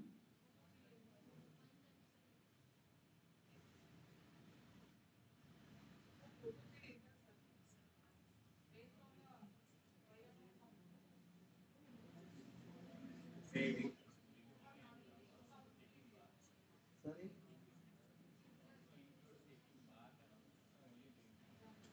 I said how much water you require per day. Total. Why am I have to partition? Entire water I am asking you. So it should be more than 10 million, 10 liters. It should be more than 10 liters. Huh? 100 liters. See, each one of you consume 3,000 to 5,000 liters per day. You can go and check. When you eat rice, there is a water. When you take sambar, vegetable, there is water within that. Without water, when you quantify that, now how you can reduce your water footprint? One is if you start eating pulses. You know, pulses and millets require less water. See, now let us see what pulses are. Okay, I'll make some general remark. I'm sure the reporting will not feel bad. But, huh? Okay. So, now, one is health and weight management. So, you will not be obese if you eat pulses. You start eating pulses from today. In 1 year, no, you will look like me. 2 years down the line, you will look like that's not a healthy thing. Okay. Yeah? Okay. That is because, what happens is, the pulses, the study is also say when if you take the similar system in the water body, algae will not have more lipid when you give more nutrient. Okay, but when you stress the algae without the nutrient, then they store more the lipid. Similarly, in the human system, when you eat more pulses, your body will not have the bad the lipid. It will have good lipid. You know, if you go to doctor, they will say bad and good lipid, etc. Okay. Now, what are the other benefits? It helps in optimal brain function. See, when your brain functions, you will never give excuses. You understand? Then it is a good source of vitamin. Okay? It reduces the risk of cancer and boosts the metabolism. So then prevent the cell and gene damage. Okay? And control diabetes and blood pressure. See, somebody asked me, what is the proof? One of my colleagues, when he was head of the institute, he had diabetes, blood pressure, etc. because of the occupational hazard. But after retirement, you look at his food plate, it is diverse. 5 varieties of vegetable, 5 varieties of fruit, and a bowl of pulse.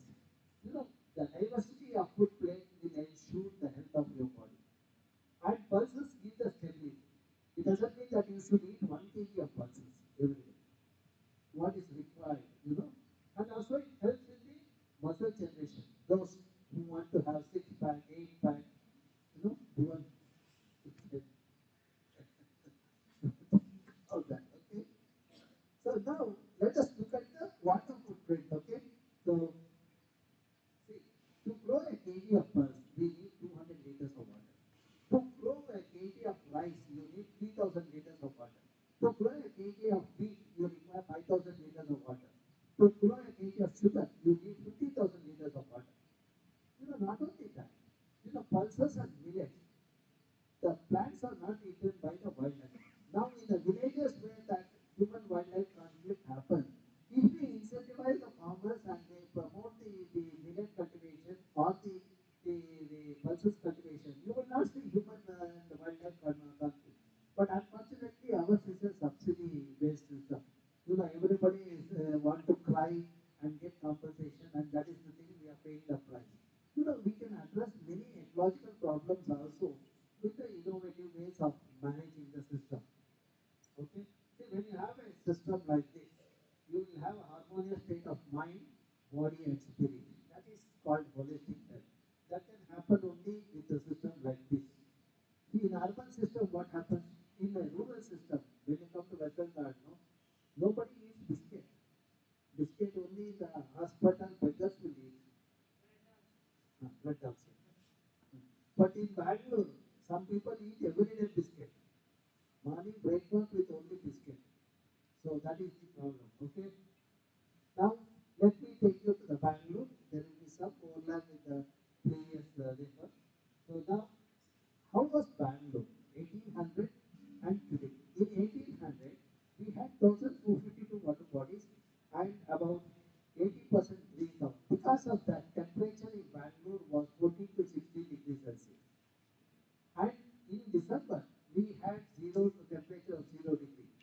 The literature says that we were growing apples in a place called Palace Orchard closer to IISC. But today, what we are growing, we have 195 water bodies.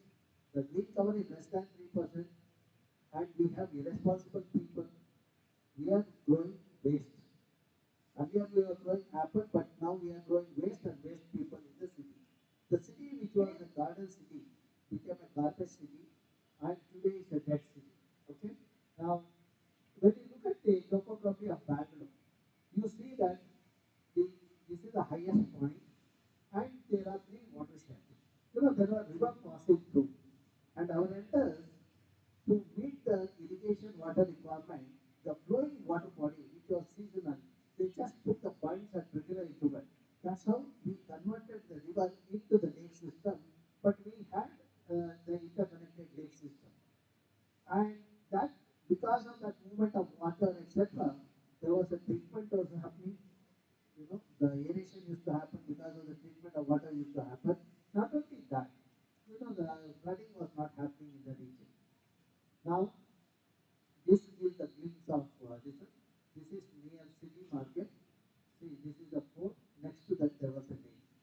Our town hall, corporation, all those region was a lake. That's how the ruler used to design the city or the town. Water security and protection to the people. But today's ruler, the moment they look at the lake, there is a lake view apartment. There are a bunch of architects. They will come with that all those what the surrounding, all the stupidity they do that. Okay, so lake view apartment, waterfront, and they make our Modi also to sit in the waterfront and speak. So okay, and he feels that it's a great thing is happening when he sees the water flowing in the channel, but he doesn't know the ecological aspect of that. Okay, so now let us look at what all we get from the lake. We get fish, we get fodder, we get water, etc. And lake also does groundwater recharge and does the treatment of water. It moderates the microclimate. And there is a recreation. Okay. Now, what is the worth of that? Let us see. When the lake was there, our study shows people are getting water at 80 to 100 feet. When the lake was removed, the groundwater table went down to 600 feet. Today, after 23 years, people have gone down to 1,800 feet. There is no water. For example, in Nakshati Hall. year there was a lake, but now there is no lake. In 23 years, we have noticed that. And some localities with the intense urbanization, we see the groundwater table has gone down to 1,000 to 1,400 feet. Not only that, if you want to reverse the situation, suppose if you rejuvenate the lake, will there be improvement in groundwater condition? Yes, because Sarki Lake was rejuvenated about 3 years back. I was in the committee. Within a year of rejuvenation, groundwater table went up by 300 feet. And today, if you look at 3 years have passed, the Bangalore city faced the severe water crisis as well as the temperature. But during the summer, when if you had come to Sarki Lake, there was enough water in the lake, and surrounding area, the borewells had water less than 100 feet because of the high moisture content. You know, the temperature in that region was at least 2 degrees over. So now we have a model how to meet the water scarcity as well as the temperature in the region. Okay.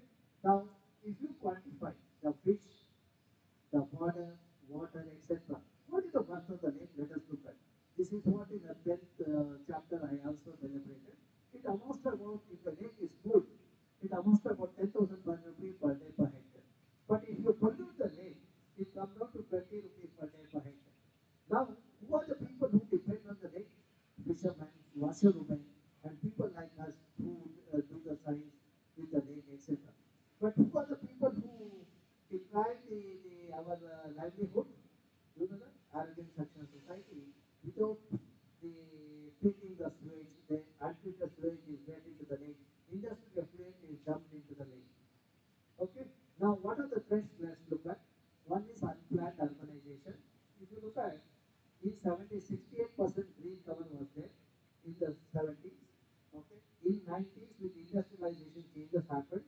Then 2000 with IPPT sectors, you see the changes happening in the outskirts. Then intensification happened.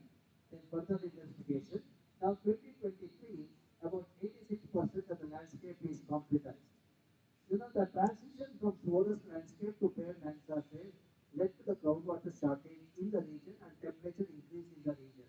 So now the region doesn't have enough water nor oxygen. Okay.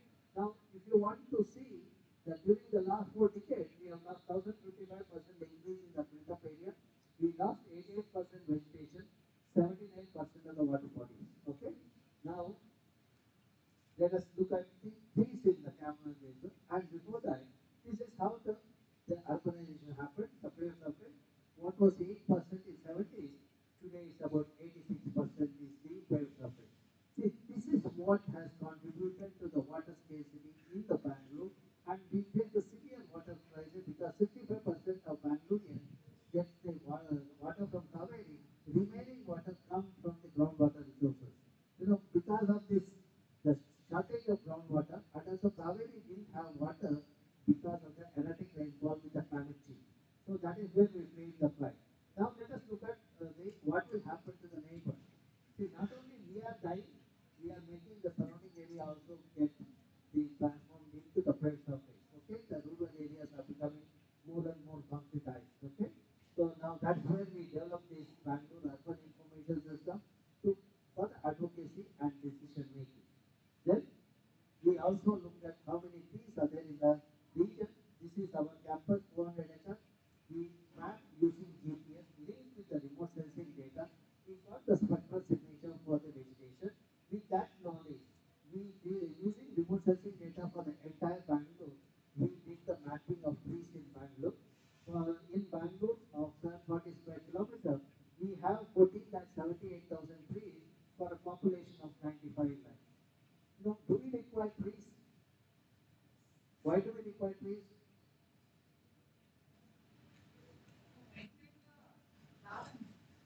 What balance? Means?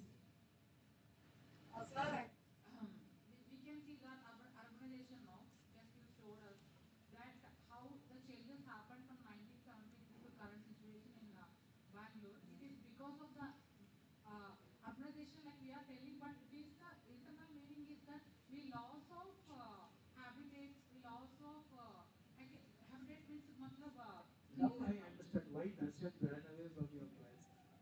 sir, why? You don't tell anything in simple way. Always complex. These are Okay, I'll ask you a simple question. Are you breathing? Yeah, I'm breathing. Breathing is what? So I'm breathing means I'm inhaling the oxygen. Okay, So from that where you are getting oxygen? to the environment and trees. Yeah. Environment you will get oxygen. So where the trees are existing, there I'm getting oxygen. Now, how much oxygen you require per day? No, I don't have idea. Okay, I will tell you how much carbon you give out. You know, you give out about 980 grams of carbon per person per day. Huh. Whereas people like Basaraj, Professor Rajshekar Murthy, myself, we give out 540 grams per person per day. And 1 hectare tree removes about 8 to 9 tons of carbon every year. By that ratio, you should be having 7 or 8 trees per person. What we have in Bangalore is 7% one tree. Okay? Now, let us look at see, this is nothing new, what I am talking. This has been talked about in various literature. For example, Bible talks about the nature conservation at least 320 times. And the Quran talks of the imminent war if you pollute the water bodies. That's why to bring awareness, you have to wash your feet and fingers with a clean water before you enter Dargah. If you go to Kadapa or Ajmer, there is a well. You have to pull out water and do that before you enter. Even in our literature, there is a link between the tree and the children and the water. See, if you have water, if you have a well at home, you are wealthy. 10 wells are equal to 1 lake, 10 lakes are equal to 1 sarovar, 10 sarovar is equal to 1 child, and 10 children are equivalent to 1 tree. That may benefit of getting from 10 children, you can get the same benefit by planting and nurturing a tree. I'll put it other way. Those who cut trees, they are murdering their own 10 children. See how powerful you can give the message. See, when I write an article, I write like this. Somebody picked up my article, landed in my office. You are the forest officer. I saw the tears in his eyes. I asked him what happened. He said, tear is because of you. I said, that is good. Tell me why you are the tear. He pulled out my article. He said, in this article you have said that when we cut a tree, we are murdering 10 children. Now I have to implement government order wherein road widening is happening. 179 trees have to be removed. If I remove 179 trees, tomorrow you will write an article saying 1790 children I have killed, I have murdered. If I don't remove it, I will lose the job. I want the solution. I said that nearby there is a vacant land. Why don't we talk to them and do the plantation in 2 hectares area and then do the transplantation. When we started that job, people appreciate. So that is where the solution is there, but sensible actions are required. Okay. Now let's look at the lakes of Bangalore. 1973, we had about the 756 water bodies, and today about 216 water bodies are there. We lost about 540 water bodies in the last 5 decades. That means about 79% of the water bodies are there. When you overlay on the topography of the Bangalore, you will see that 3 watersheds are there. And this is the highest location. When you enter IISC campus main gate, you are passing through the highest point in the Bangalore. We are not just number one in the country academically. Even the place wise, ours is the highest place in Bangalore. Okay? So now we look at the other aspect, the emission, the carbon footprint. You see the cities where the public transport is weak, you have the higher emission from the transportation sector to an extent of 54% in Hyderabad or 46% in Bangalore. Now, let us look at another aspect, the architecture. When you look at the architecture done by the current architects, what's happening? It gives the classic case of copy paste. Those who go to European countries, temperate climate, they look at that architecture which is suitable for temperate climate or a cold climate, where for a thermal comfort, you have to conserve the heat within the building so that you feel comfortable. But unfortunately, this architecture, which was supposed to be for cold climate, these fellows copy and paste it in Bangalore and all. or Chennai, Hyderabad. In the process, you see that our electricity consumption is going up because we have to use the gadgets like air conditioner, fan, etc. throughout the year. So now our study shows in the normal building, if the electricity consumption is 750 units to 1200 units per person per year, in the glass facade building, it goes up to 14,000 to 17,000 units per person per year. That means 10 times higher electricity. 10 times higher electricity means 10 times higher carbon footprint. That is why we are contributing to the changes in climate because of this kind of irrational project that is coming in the region. Okay. So now let us look at because of the loss of the environment, what are the implications? The temperature which was 21 degree in 92 became 24 degree in 2000 and 28 degree in 2008 or 10, and today it's about 38 degrees. And if you want to see the role of water bodies and the vegetation, you go from the center of the city in any direction. You see that wherever lakes are there or parks are there, temperature is 2 degree lower, which highlights these ecosystems help in moderating the microclimate. Okay. So now the other aspect is flooding in the region. That is because of the loss of interconnectivity among the lakes. As I said earlier, lakes are interconnected. When you remove the lake, naturally that region is prone to the flood. And that is where if you look at interconnectivity among the lakes we have lost, and these are the locations where interconnectivity is lost are prone to the floods every year. Now if you want to solve the problem of flooding in the region, the simple solution is to re-establish the interconnectivity among the lakes. Don't think that our science will not get into the decision making. Recently, when I was with the Chief Minister and Deputy Chief Minister on some occasion, I handed over the two reports to them in presence of the big crowd. One is related to flooding. The next week I saw Deputy Chief Minister made a statement, will re-establish the interconnectivity among the lakes to address the flooding in the city.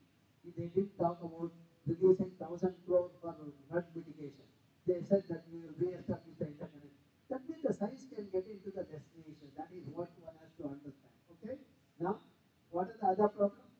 See, we enclose the lake, we dump the solid waste, we construct lakeview apartments, we discharge the sewage, and those who are away send it through the tanker. When the lake is clean, it looks like this. When the lake is polluted, it looks like this. When the lake is contaminated with a nutrient enrichment, there is a profuse growth of invasive species. When there is a profuse growth of invasive species, it doesn't allow the sunlight to penetrate. In the absence of sunlight, algae does not grow because of the fish doesn't grow. Because there is no food for the fish.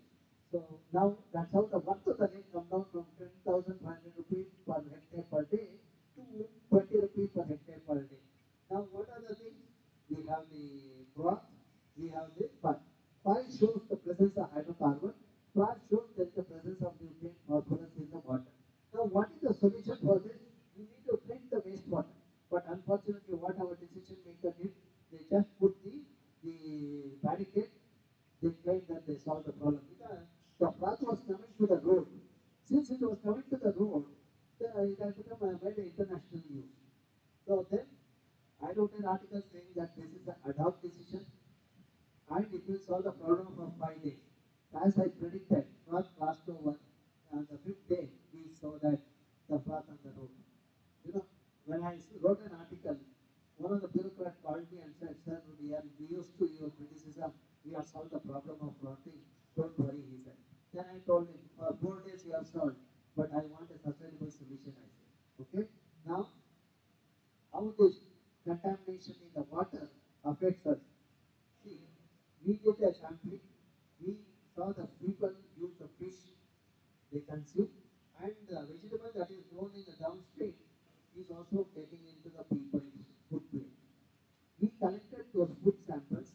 We analyzed the food sample, the fish, milk, and the vegetables like the pudina, spinach, radish, etc. All of them had heavy metal. The heavy metal getting into our food is making the population unhealthy. In the form of cancer, kidney failure, etc. As far as cancer is concerned, Bangalore is number one. If you look at kidney failure, what was 1 in 1 lakh about 12 years back, today is 1 in 5,000. And more youngsters have become vulnerable to this, the kidney failure. When we go to schools as a part of our environment education program, we saw in the rural areas of Vattur, Ramakodanalli, the government school, one boy had lost a kidney.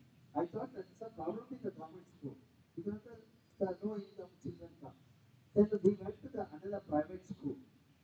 Then moderate income people come, children come. We saw in the LKG, a girl child had lost kidney, one kidney. In the same school, when the principal took me to the next class, 8th standard, the two girl children had lost the kidney. One had lost both the kidneys, other one had lost the single. After a year, when I visited the school, I asked the principal, I want to meet the girl who had lost both the kidneys. Then he told me she passed away 6 months back. The youth are the asset of our nation. We are losing the youth. That is the dangerous situation. You all consume the Bangalore vegetable, and those of you who have gone out and had the non-veg also, you would have consumed this. You would have tasted Bangalore heavy metal also. So when you go back, have some remediation so that it doesn't affect you too much. Okay? So now we push the government to rejuvenate the lake. See the Vattur and Kadandur lake. See the rejuvenation of the lake means you need to decontaminate the lake and arrest the contaminant entering the lake. So what we did is to decontaminate the lake, you need to find out how much silt is accumulated and that is where we did the sampling. These are our sampling locations. You can, this is in Vattur and Padandur lake. Okay? And we did a bathymetry study and the army people also joined hands with us. Our study shows about 11 million cubic meter of the silt is accumulated in the lake. Vattur lake still didn't have any contaminants, while the Padandur lake had a contaminant which has to be handled as per the hazardous management rule. Then, what I did is this, I was a member of the National Green Tribunal. I gave the silt of the Vattur lake to the 400-acre farmers. After 3 or 4 months when I visited the region, farmers said that they got the bumper crop. They didn't use the fertilizer, and each farmer told me they made 1.5 lakh rupees per acre per the one season. They grow twice a year. You can imagine what is the worth of the silt. That is 1.5 into 3 times is the worth of the silt per year. That's what we need to understand. When we de-silt the lake, the silt with the nutrient can go to the agriculture field, which used to happen earlier. Because of that, our lake used to have the better storage capacity. There was no contamination problem. But unfortunately, today's population is very basic population. Give only excuse. They behave as if they are all busy. You can go and see. They will be using mobile for 40 hours, not 24 hours, 48 hours.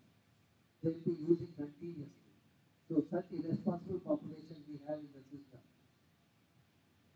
Okay, that's where we thought let us make the data available to the public.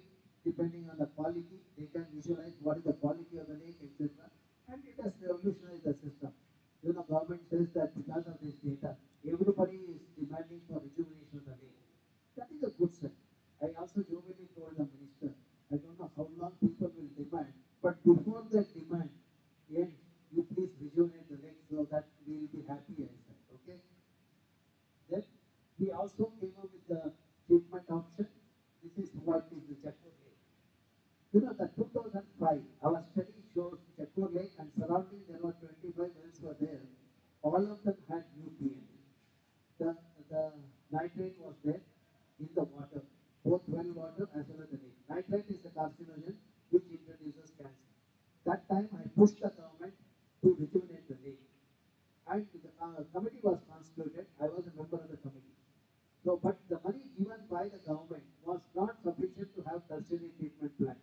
When you talk about wastewater treatment, you have 3 levels of treatment: primary, secondary, and tertiary. Primary treatment will remove large particles. Secondary treatment will remove the chemical ion. Tertiary treatment will remove the nutrients. Now whatever the money they give, I can have the secondary treatment plant. But my problem is the nitrate, which has secondary treatment plant. Then what I did is I integrated conceptual wetland and algal pond. And we monitored this for the last 10 years. You can see the Sinsi, Sulaba, and all these people are involved in this exercise. We have put this report online.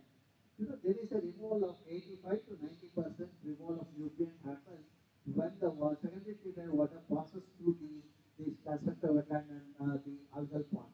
And today, surrounding Jakkur Lake, there are 300 wells are there. None of them have nitrate. I have a satisfaction of giving a clean water at least to those 300 well users. That's what the science is supposed to do. As a researcher, our job is not to give excuses but solve the problem. Okay? So then I also said how we can solve the problem of the city. When people are saying that Bangalore is facing water crisis, we should get water from Western Ghats, from moon, etc. I said that we have the solution at our home. See, I looked at the rainfall, 700 to 850 millimeters. If I catch the rainwater, I get 15 TMC of rainwater. City requires 18 TMC of water. That means 70% of the water I require is available in the form of rainwater. The best way to do the rainwater is collecting is through the harvesting, rooftop harvesting. Individual house will have 3 to 4 months of additional water. The next best option is to rejuvenate the lake and retain the rainwater in the lake. So that's what we have been pushing so that we have 15 TMC of water. And if we are using 18 TMC of water, you are also generating 18 TMC of wastewater. So if we treat it something similar to Chakkur model in each ward, we have solved the water problem. We have 16 TMC of treated wastewater. That means 15 TMC because of rainwater, 16 TMC because of the wastewater treatment. We have 31 TMC in a place where 18 TMC of water is required. This is the sustainable solution.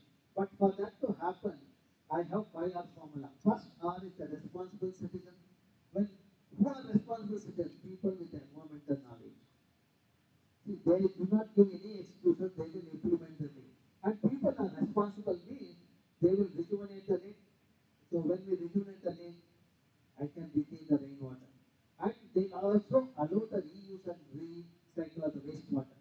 See, otherwise, whenever I talk like this, some Bangalorean will send a mail asking me, sir, why do you want us to drink sewage? I always ask them, you come with me to Mysore, we'll travel along Kaveri. When we travel along the Kaveri, you will see the people from Mysore are discharging the raw sewage into the Kaveri water. You are now drinking the Kaveri water with the sewage of Mysoreans. Instead of tasting Mysorean sewage, you can taste your own sewage, which will be more sweet and tasty. See, that's how we have to communicate. That's how you will see the solution in the system. Okay? Now, let us see what are the other things has happened. So, I talked about wastewater treatment, rainwater harvesting, create the water body. If you are capable, create the water body, create the mini forest. Okay? In your what? Or in your village. And sensitize the people. After attending this course, just taking a certificate and putting it in your house is not a great thing. If you can do this kind of thing, the purpose of the course is met. So that's what I look forward. So now if our Basaraj, instead of 3 days, if he takes up the monitoring of 216 days, because he is working in LCDS, he should be able to do that. So then I have another set of data, updated data. I'm looking for such things. So now, see, the lake in the IISC campus, we created in 2010. And you see, I have water in the campus. For water to survive, there is an ecosystem. You see that the water body, our job is only to provide water. I didn't go and put fish or anything. But today when we need the biodiversity, we see that there is enough algae and fish in the lake, which is sufficient for this water to survive. That means nature knows how to facilitate the system so that everyone can be happy. And you see that who are the people who have met me. This is saying from Mudbidre. There was a severe water crisis in Mudbidre in 2016. He met me. He asked me how to solve the problem. I said, only hope is rejuvenation of the lake. I said, 32 lakes are in your Mudbidre. Why don't you rejuvenate? He said, I don't have money to rejuvenate 32. I said, you do at least 2 because you are a saint. And according to my advice, he did 2. Just because saint did it, his followers did the rejuvenation of another 30 lakes. Because of that rejuvenation of 32 lakes, this year, when there was a scanty rainfall, that the Mudbidre Taluk didn't face the water crisis, while all the neighboring Taluk had a water crisis. That means there is a solution in a decentralized way to solve the water problem in the region. Now, when I look at this range is here, and this the youth who are taken part from Harvard Science and Technology, the institution, all of them are quite in. And even the CEO of Harvard College is quite in. So seeing the success there, I gave a medicine to this CEO. See, he created a water body which stores 25 lakh liters of water, and he also did the planting of the native species in the catchment. When we visit that institution quite often, Lake Symposium, last event happened in the Arvas. We saw greenery in abundant resources there. That shows that gives a smile on our face. Something very interesting I'll tell. Most of you are in this age group. This gentleman, he was a bachelor when he met me, but trying to get married. It was not happening. Unlike Bangaloreans, he was not looking at Facebook to get the business fellows to get married and then file a divorce paper next month. You know what? The, believe it or not, within a 6 months of creating water body, he gets a partner, a wonderful partner who takes care of the joint family. Even when I travel, this girl wants me to stay in their house. Whereas in Bangalore, if I go and knock at the door, somebody from inside say we are not at home. I always ask them, is the devil inside the house? So that means there is an absence of culture in the system. You know, the I always in my writing I say science, society, culture, and spirituality should go hand in hand to see the sustenance of natural resources or prosperity in the region. That's what you see. This depicts the science because scientific principle we use for designing the thing. Society has taken part, culture has promoted that, and spirituality is also there. That's where we have the sustenance of resources in the region. So now, if you come to the, see, we have also solved the God's problem. This is in a place called Gokarna. There is a temple pond is there, which was thinking before we went there. Then local youth wrote to us. Then we went there to find out what is the reason. When we went there, we collected samples. When we analyzed the sample, we saw the smell is because of the organic material decay. So now, what is the organic material getting in? People perform rituals, and those rice balls, banana, etc. are resurgena is done in the lake. Now I realized that I cannot stop the practice, but I converted that into economic model. What I did is I had a meeting with the priest there. I convinced the priest, you continue to allow this resurgena. I identified two locations. One I named it as Vaikunta, other one as Kailasa. Those who do Visarjana at Vaikunta, they have to pay 25 rupees, while those who do it at Kailasa, they have to pay 50 rupees. But only condition is I requested priest is that you make it a part of your ritual. You bring them, you chant, collect 25 or 50 rupees. In the process, I have 22,000 to 24,000 per month, which is given to NGO. The NGO does the DVD, they have hired the youth, they do the DVDing of the day, and in the meanwhile, we also introduce the fish, which is any remnants of the rice is there in the lake. And those three youth not only do the DVD, every day they take out those rice balls, banana, etc. They give it to the cattle in the Goshala. See, now even Gorakshas will be happy with my eating. Now, see, because of this intervention, the lake which was like this before this lake water was used for Abhisheka of God. There's Lord Shiva is there, his son is standing in front of them. Both were having the polluted water Abhisheka every day. How unhappy they are. They were. And after meeting us, within a 4 months, you see the condition of the lake has changed. And cost involved is only 15,000 rupees. Whereas the government wanted to rejuvenate this lake at 15 lakh.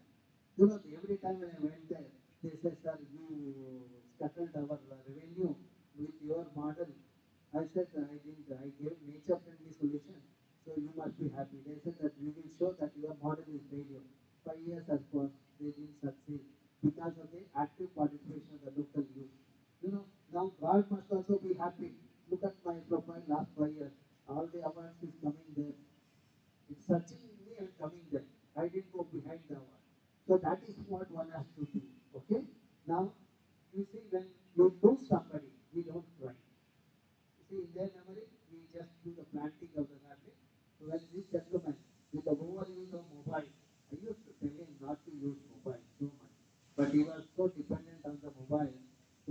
where all the conference call, everything used to be on the mobile itself. So once while traveling to Alwan, we were traveling in a car. I saw him continuously using mobile. At once, I got so agitated. I shouted at him. I said, "Your head will burst if you continue to do it." But believe it or not, within a month, he died of the brain hemorrhage. That is good. Okay? That is the overuse of technology. We are going to pay the price. And in his memory, in the campus, we got 500 sapling of the ficus planted, and these are the children from the school. They came, they planted it on the 14th day or the 13th day of his death. Okay, that's how we remember how these things, people who have left us. Now, if you come to in the campus, you will see this campus. Some of you would have seen. I was fascinated by this architecture at your age. You all are fascinated by some other things. I am fascinated by this kind of architecture. Okay, I felt I should have it in the campus. I brought that sword to the campus, which had 14 seats. Out of 14 seats, 7 are planted in 7 locations. Out of 7, only one which has survived next to this building where I worked for the last 2 decades. That means even the plants know who will take care. Okay? In front of the building, I created a mini forest in a 2 hectares area. 49 native species, 500 saplings were planted way back in 90s when the region was infested with Parthenia. Now today when you come there, you get a feel of the rainforest. I think our Sudhika has a photograph of the region when the rain was happening, the blue color, bluish. This one, it was such a wonderful thing. Maybe sometime later we will show that. Okay, not only that, this has become a hotspot for biodiversity. I have 4 families of slender lories, varieties of snakes, and the birds, etc. When I take a walk in the afternoon at 2 o'clock, one snake comes. Once when I was going with my student, I told him, "See, I come here to see the snake." Then he turned back and he said, "Sir, you are mistaken." Then I said, "What are you doing?" He said, "No, he wants to see you because you have given the habitat to him." So that is how the nature, you see, that is the thing. And groundwater table, which was 150 feet earlier, today you have the water at 10 feet. And temperature in that region is another 2 degrees lower. And these are all nature-based solutions, low-cost things. Only sensible action has done it, okay? And that's what we communicate to the people. We have a program called Know Your Ecosystem, initiated by Professor Rajshekar Murthy. 97 we started, 98. Whenever he comes to Bangalore from Canada, he used to bring his friends, Jack Valentine, etc., Johnny Boy, popularly known as Johnny Boy. We used to go to schools and we used to have a program called Know Your Ecosystem. But we continued that for the last 2.5 decades, and we have made many people to get the knowledge of that. That's how we go to the various parts of Karnataka. We take the classes. You can see our CC is also taking that. And of course, environment education that you are attending the 22nd session. Okay? And next symposium, some of you have taken part. I saw one tall man called Anupam, the wandering in that auditorium, the next symposium. Okay? Noted event. You might have seen there is an audience of 800 to 1,000 people took part, but the uniqueness of the event is 20 to 30% are the school and college students. The entire hall is energized with the youth, and the youth has done experiments like nature-based experiments, like the carbon this one in the trees, and the water quality assessment in the lake in the neighborhood, and the children went, collected samples, they analyzed, they came to the symposium, and they did the presentation. The children in rural area, they did the neighborhood mapping. That is where I expected the new people as the students of AEM will come with some case study and do the presentation as India. The India is land of explorers, and I didn't see any person from EM code taking active part in the symposium. Okay, so but it was not so earlier here. But this event, I never pushed anybody. We just communicate saying that there is a thing. We expected people to feel that they are part of the system, but they didn't feel part of it because they have not learned the ecology still.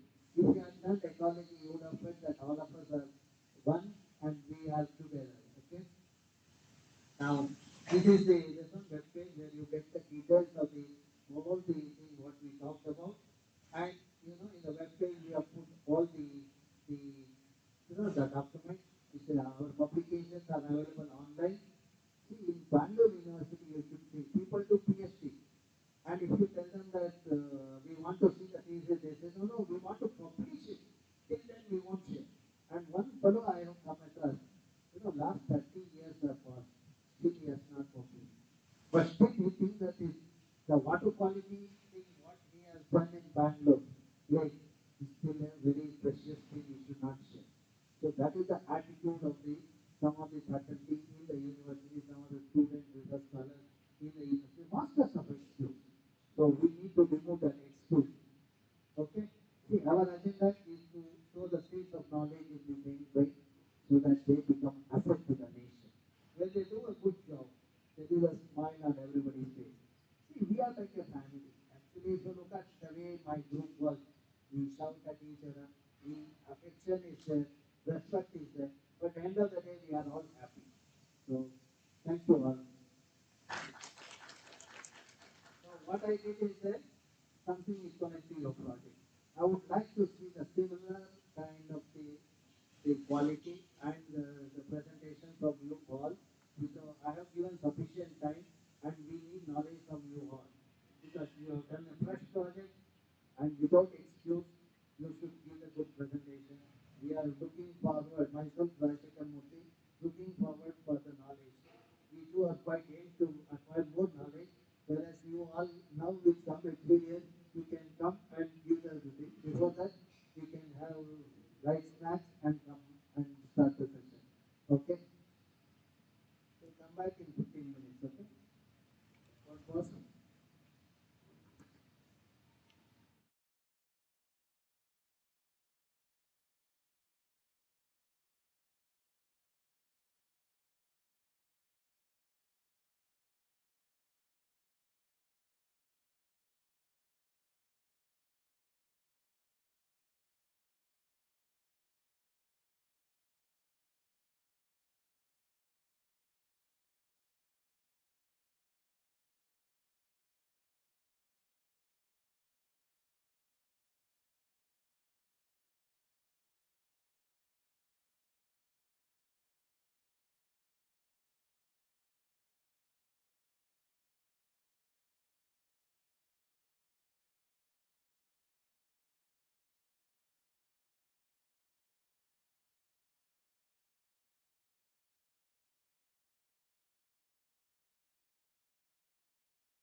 questions will come from that for the next exam.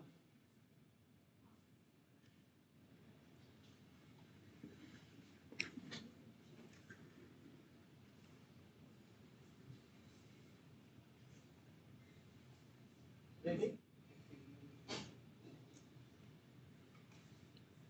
So I just made an announcement. My presentation also comes in the project that exam. Whatever I presented, no, that also will come.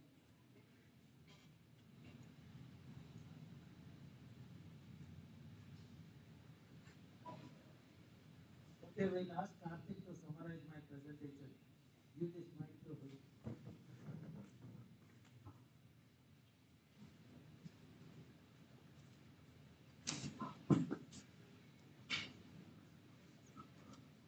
It was very good, sir. I have learned one thing.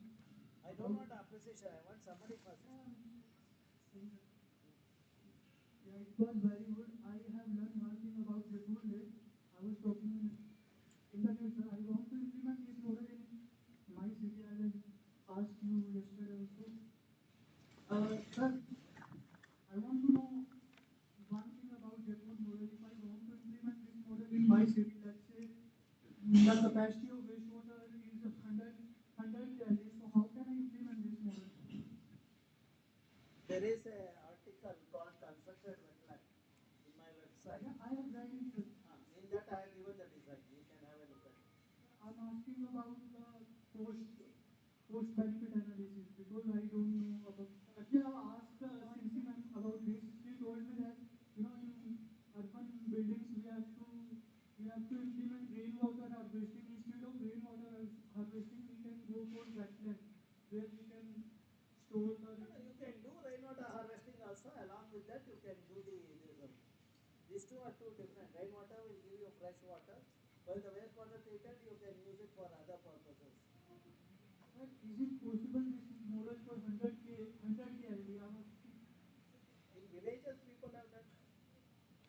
Sir, in village we have a lot of area. Na? In urban area we do not have lot of land area. That is why I'm asking you. See, in urban area, what you can do is a kind of collective thing.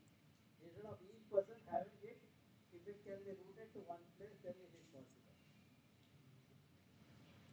Sir, if you give me an example, let's say we have this kind of urban area, how do I implement this?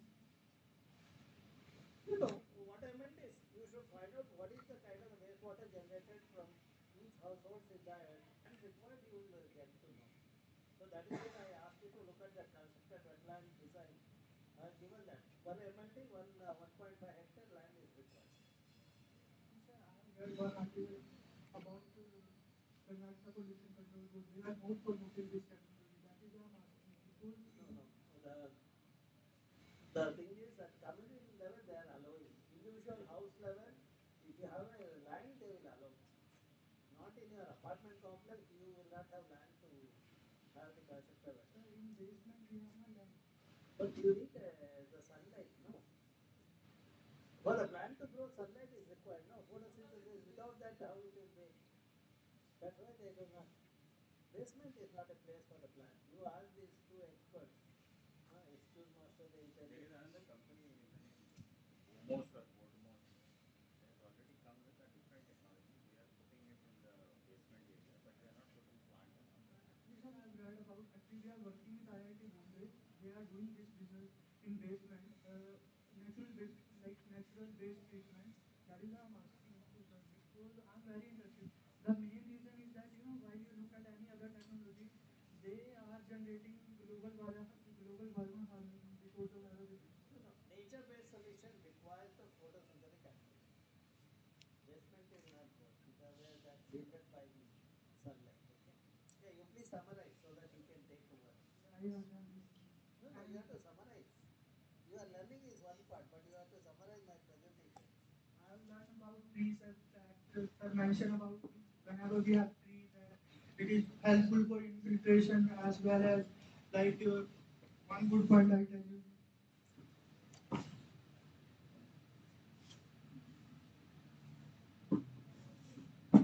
Solution is there, but sensible action need to be required. This I have learned.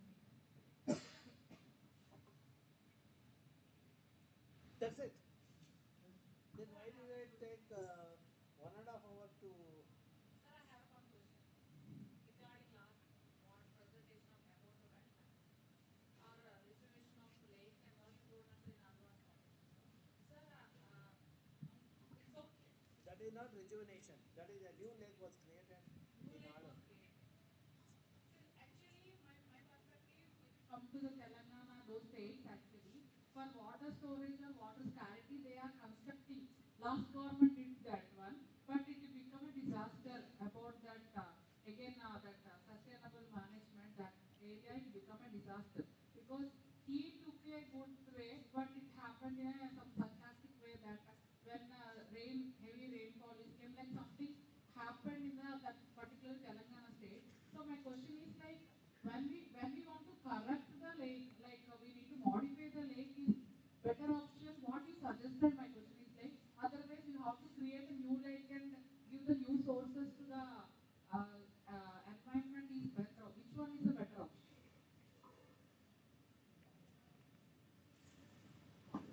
See, for any design to run for a longer time, it, there has to be a science in that.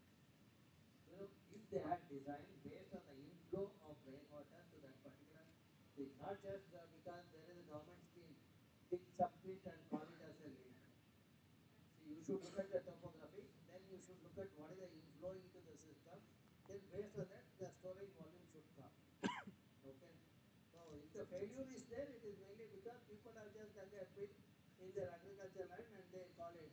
So naturally that will not Because my question is sufficient like to. the investment also. So when we want to rejuvenation or modify the lake content, already exist in the national, already have existed one, and we have to create the new one. That budget or that cost one, how it will be affect to the government and for us. So this is the content. So what you will suggest? So we can rejuvenation or new. I mean our content No, if the already lake is existed. there, better to rejuvenate. Yeah, that Then is the less cost, sir, because. yeah, that is less cost. People like you can do some Shravan, so it will work. So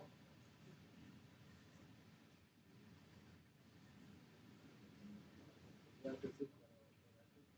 Sir, I have learned one more thing that instead of summary, I just want to share one thing like we have a chapter one in environment economics. How do you allocate the resource in a sustainable? This is the power of engineers. Sir told about why I'm asking this question about Jaipur model that they didn't have enough resource to treat that water. That's why they innovated this thing. This is the power of engineer that how do you allocate your resource and to give a come up with a good solution. Why do you give credit to engineers? Their Jakur model. Sir, this is the thing I have learned, sir. There is no engineer involved in that. So actually, sir, this is the part of engineer. I cannot implement this thing because I don't know how to implement this thing. If I know, I definitely implement in my area. So Because what is required is common sense. If you are from rural area, in every village you would have seen this model working. There is no engineering degree required for that. And today's engineers are atrocious, copy paste masters. What they think, thinking? Hmm? What do you say, Shravani? Huh?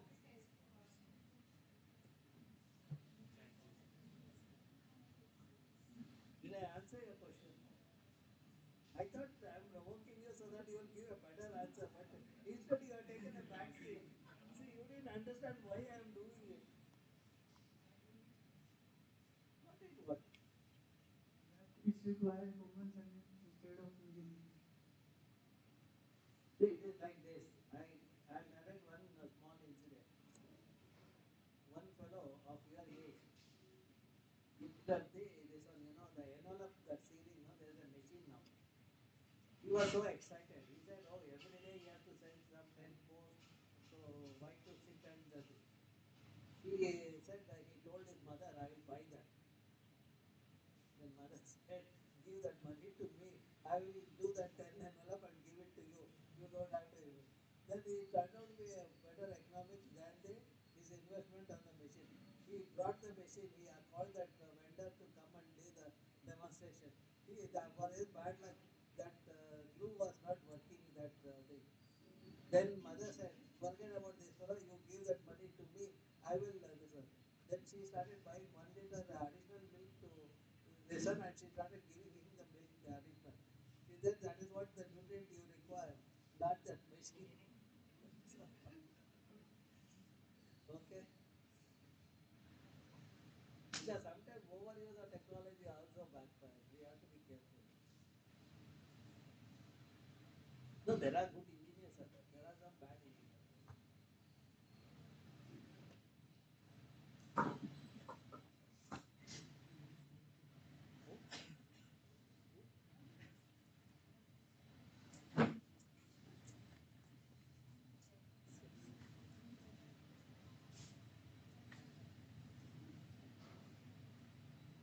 Aparna Aram and Jisra.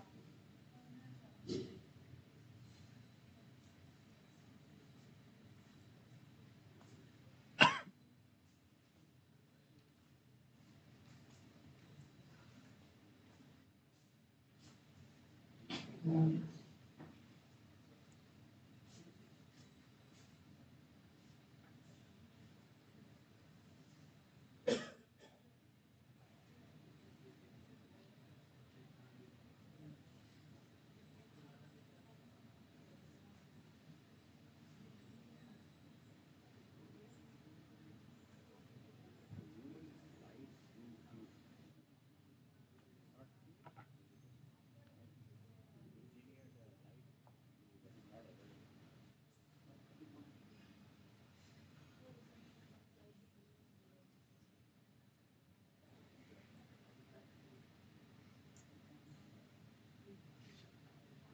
Yes.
So any other question? You had some question?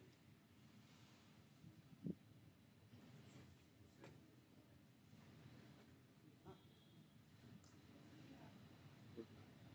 One second.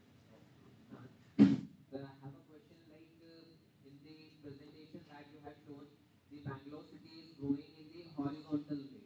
So, what is better that it is better to construct in the vertical manner or to spread up in the horizontal manner? No, Bangalore is not just growing horizontally, even vertically also. Unfortunate thing, you should have looked at the infrastructure first. Your sewer pipe, whether it can withstand the additional population before you come out with the thing. See, earlier what we put the sewer pipe, the same pipe, but the population has increased. I'm in a plot where there were 10 people. Today, 1,800 people are there. How will the second thing, the traffic, the same road, the roads are becoming the hotspot. See, you should have stimulated that before allowing so much increase. So it is not academic discussion, horizontal or vertical. You know, like in the West, the infrastructure, carrying capacity of that, and then based on that we should have allowed this thing. So what we are doing is disaster. We are going to pay the price. We are paying it. Why all those regions are becoming vulnerable to floods and traffic chaos? Professor Murthy was telling me just from here to some 4 kilometers, he spent 1 hour on the traffic yesterday. So that shows that we have not designed the city. We are just have an ad hoc mechanism. Land is there, building comes, without even thinking what is the implication of that. And so one more question is there.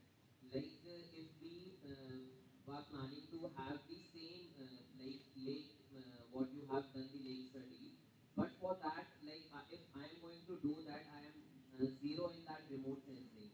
So first we have from where we have to start up the things. Like first we have to learn the remote sensing because I don't know how. No, first is don't give excuse. Take up the thing. Start in a small way. See, if you look at my training and my background, I started because some of these people from Bangalore asked me, sir, you got your degree in IISC, but you are working in Western Ghat. There is nothing happening in Bangalore. I took up the area which is not my area of expertise. But today my name is there. There was a fish death in the Sankey Lake. There was one student from US had come here. So I put him to do the analysis. Every time when I put the student, I am learning through them. So that's how it has worked. It's not necessarily we should know everything. I ventured into new areas, not my domain, but I've learned through them. Our Bhuvan taught me artificial intelligence, machine learning. He taught me, but after that, he listens to my talk. So that's what happens. We need to, as a faculty, learn. Give the challenging thing to youngsters and learn from them. That is the opportunity for teachers to learn. You don't have to go. And if there are any training program workshop, you can attend and you can. If you have a good student, you can learn better through them. That is where internship and all will help. Thank you. But as a faculty, you should take a class. Otherwise, I will have Darshan kind of a. Neither they attend class nor they do the job in the lab. I give the freedom, as we spoke last time. That freedom, how they utilize it. Okay, you ask the question. Sir, yes, sir. Freedom is over. The Gandhiji got us freedom, okay? Sir, actually, I've been observing nearby my hometown. We have some pond, like it's a pond, I can say. That time it was a pond. From my mother childhood onwards, it was there, and my childhood until it was there. But after a span of years, like I mean, 10 years been now, about 10 years, now there is no pond because of alga bloom it started. That also I observed, still I remember. After that there is no alga bloom, nothing. Now that become a land. Now that very bare land. How it happened is like that neighbor who was visiting, they plan to occupy the thing. It is happened by human activity. So they plan to occupy the thing and become like they completely completely they removed that pond to land. So gradually that lake extent is disappeared. So in that scenario, what as we environmentalists we observed, how can we take a measures on that in this scenario, in this case? Like how I want to take an action or what thought I want to give to the about on these matters. You should have taken action. When did you attain 80? Or you are still under 80? Sir, no. You crossed 80, no? Yeah, sir. Then you could have taken the action. So because of the what kind of actions I want to take, because There I are came. many actions. One is the flow of natural flow hindering. There is a law.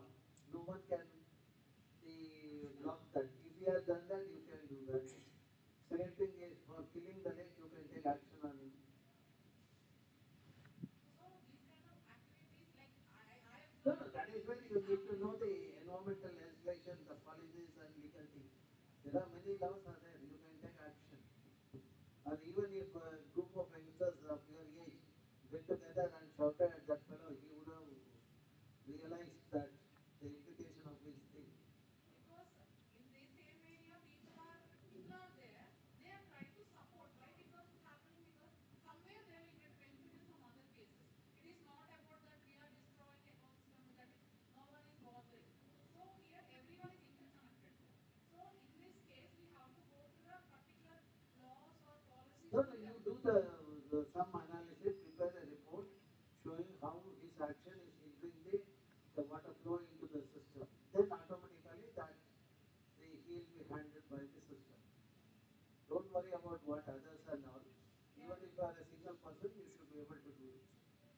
not necessarily everyone will be with you when you start.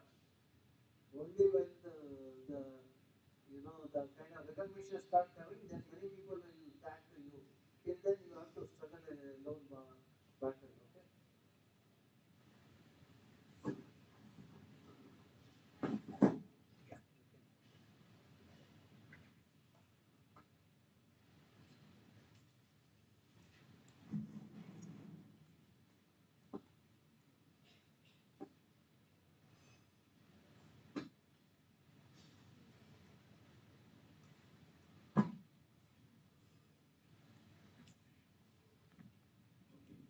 Good morning, everyone.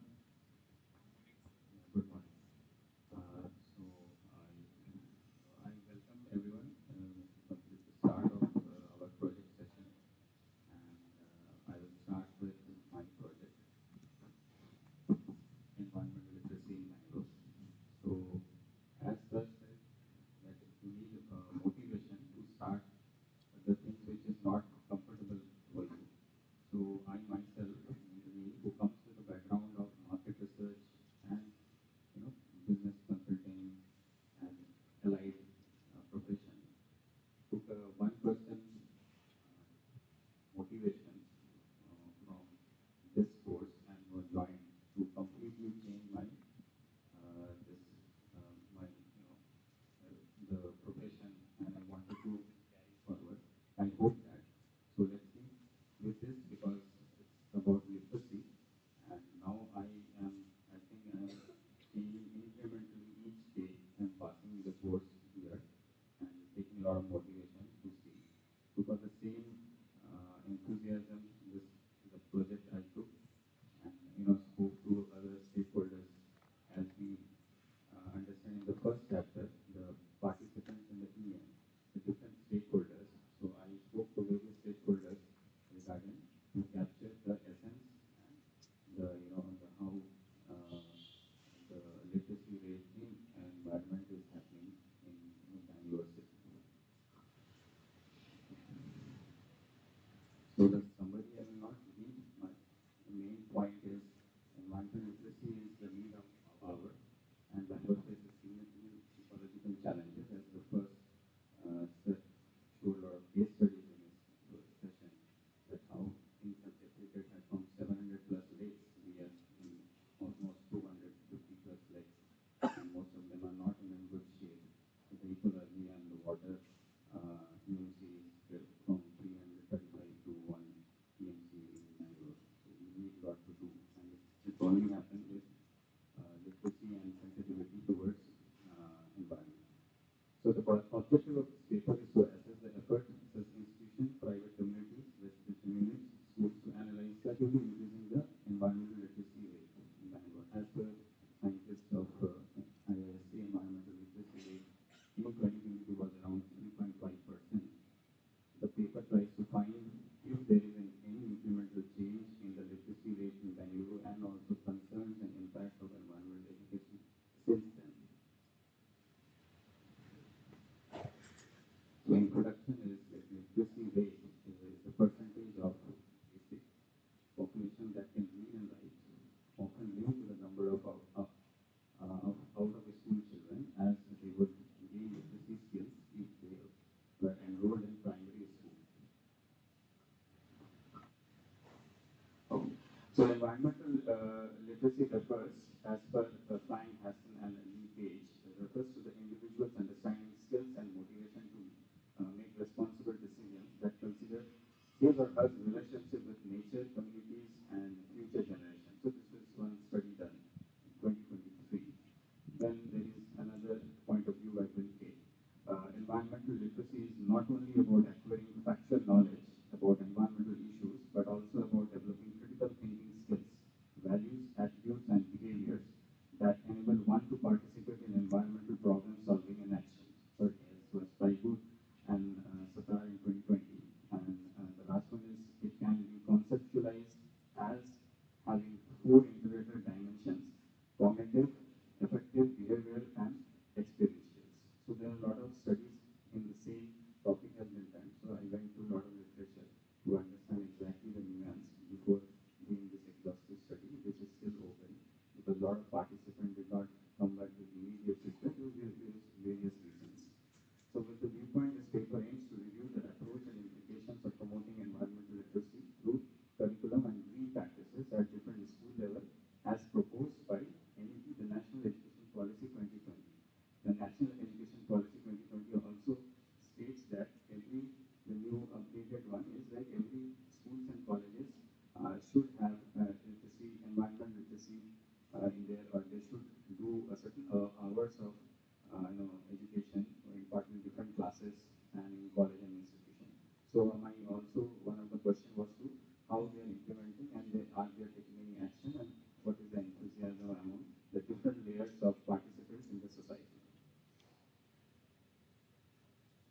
the literature review, although ecological awareness and environmental movement gained traction in India as early as 1970s, there appears to be lack of notable studies in the development of tools to evaluate environmental literacy.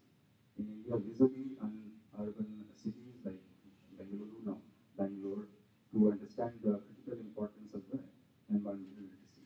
So yeah, there is a lack of development and of tools. So you need a lot of tools that to also scientifically prove to get. There's one survey you can do like by manually, but at certain level there are a lot of nuances. When you speak to somebody, you open up so many open-ended questions that even if you have some closed-ended questions, you tend to discussion will go in a very different line. Then you realize that it is not very straight 1 and 0, that yes, I am having a literacy participation or not. So it is more to that. And also a lot of literature is told about, as they said, about cognitive, experiential and behavioral aspects also attached to it. Some researchers, policymakers, practitioners and researchers often use the term ecological literacy and eco-literacy interchangeably and environmental literacy, although the genesis of the term indicates that the purpose of each may be quite different. Okay, this is also one paper done in that. Some researchers reject the environmental literacy term altogether, suggesting that it's a nebulous and conceptual. Yeah, true to some extent. The paper reviewed two research titles. One is on fostering environmental literacy through curriculum at school level, NEP 2020's approach and its implication by Anshul Saluja, dated 10th August 2022. So overview of the study is like the paper of Ms. Saluja explores that integration of environmental literacy into school curriculum as proposed by National Education Policy 2020. It highlights the alignment of NEP 2020 with global sustainability goals and its emphasis on instilling environmental consciousness from early education levels. The study employs a thematic review of the policy documents, academic literature, and global frameworks to assess the policy's implications for fostering environmental literacy. The key highlights of the paper, quickly will sum up, the relevant to my study was conceptual framework and environmental literacy. In that is described as a multi-dimensional construct comprising, again, cognitive, affective, behavioral, and experiential dimension. These interrelated dimensions ensure individual not only acquire knowledge but also develop skills and values and behaviors for responsible environmental actions. Okay, so the second point was alignment with global goals. It is closely tied to sustainable development goals, particularly SDG 4, which emphasizes inclusive education and lifelong learning to address challenges like climate change, biodiversity, and resource depletion. It also talks about NEP's provisions for environmental literacy, like integration across curricula. So, as we all sit here, we are doing the same what this paper actually talked about. So, irrespective of the where you come from or age, it emphasizes on lifelong learning. So it's not that, as Sir said, we will get the certification and then over a period of time we will forget it. If you want to continue and if you are so enthusiastic about it and if you are so motivated and you really want to do some incremental change in your respective cities or areas and location, so you need to have that fire in your belly to continuously nurture yourself and others to literate, because until you are not motivated every day, you cannot teach anyone. And we are actually learning from Sir and each day, and it actually surprises me how we message.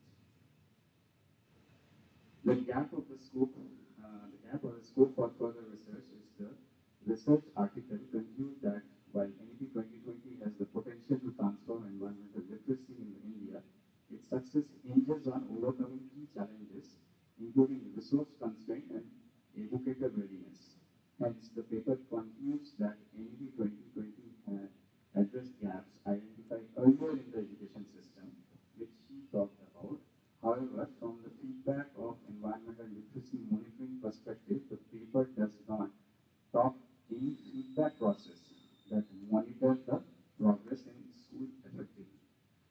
identified, I have read few of the papers related to that, and there I spoke to few of them. Not everybody was very open. So there is a resource crunch, and schools wait for certain kind of backing from other institutions or NGOs or some investors to do that, because they think that yes, education as environmental education is required, but that need a lot of costs attached to it.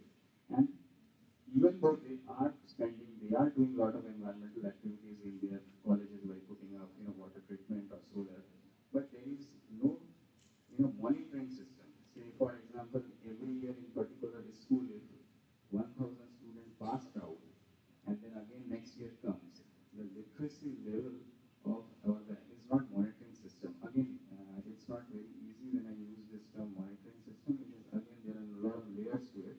So that paper is not talking about that. So there can be a lot of room to do research in the same area. The paper so far does not cover the operational issues at the school level.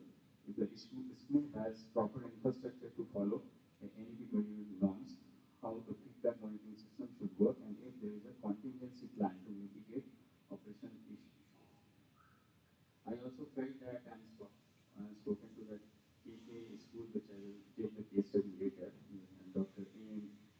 Khan, who was very kind enough to give his time, and he has also invited me to the school, but because of the time constraint, I am unable to, but I will definitely go, and I will share my picture after going there towards how the survey is going. So he also, our discussion also went into understanding that, the monitoring system, if there is a lot of schools, because I took his interview with him, telephonic interview with him. So his understanding and perspective. Then I look back at a lot of work, and his YouTube, there are a lot of interviews are already there. So there is also actually about self-motivation. So if a school is failing to do certain things, certain framework is there, but if that fails, because there is no monitoring system, there is no contingency plan. So if you have a plan to literate a batch of students this year, but things have changed in certain ways of behavior, there is no contingency plan to stop that process and to redo in a very different fashion. So those things that paper is not taking care of, I felt. Secondly, the paper does not touch upon effective, if any, of digital mass media, social media such as website, podcast, all this advertisement, music, all this available digital, this media, art, etc. Since technology and digital media is so pervasive in students' life, the side effects, I'm not talking about the advantage here, I'm talking about the side effects of it. As sir was also telling, with mobile phone, we have reduced the mobility and reduced our ability to think and do innovative stuff, because we are not lucky nowadays to even jot down small things, because that is how it is. Like if you have some idea, you just simply can't open your laptop and start writing something that you will lost again, because there are so many distractions, all these distractions I have mentioned here. So the paper doesn't talk about that, which would hamper the behavioral commitment towards environmental education, and how group behavior could influence and drive environmental literacy goals. Therefore, there is a need to address further research. So as I said, these influence your ability to, how you are understanding the environment, and then you are taking education. But there are so many other, digital, distribution challenge, which actually will have a side effect on that, and we will not be very focused. So that is we need to cut down our use of mobile and rely on YouTubers or influencers, which actually just tell something at that very point of time. You will think that information which they are bringing is actually true to it. But if you do a little more research, and if you have the ability to do the research, you will find out it is nothing but some content, some propaganda he or she is narrating in order to do a sales of his own books or something online that which is nothing to do with education or having a literacy in that domain. So that the paper did not look into that, because this is very important to it. Second paper review was environmental literacy research done by on the topic global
Meanwhile, somebody can summarize this much.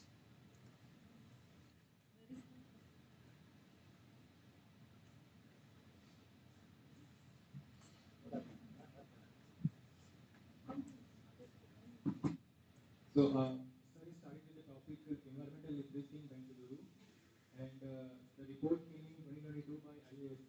It reports that 3.5% of Bangaloreans are literate, and sir is starting with two research papers. The first paper came in August 2022 by Anshul Saluja, and the chapter was like curriculum design at school level. So it also talked about the types of learning, behavioral, cognitive, experiential learning, and the curriculum design should also have a conceptual framework. It should also align with the global goals. It should also have a motivation for teaching. So we require educator readiness actually.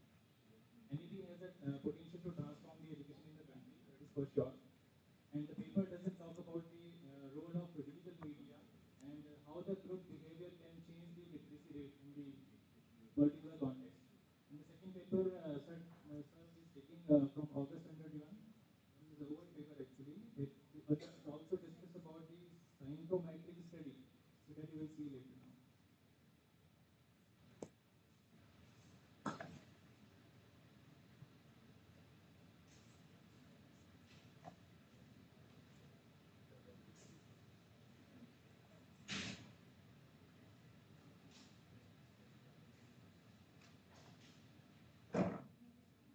No, no, this is better now. Better than previous one, I said. If you are reverting it, then what is the point of doing it?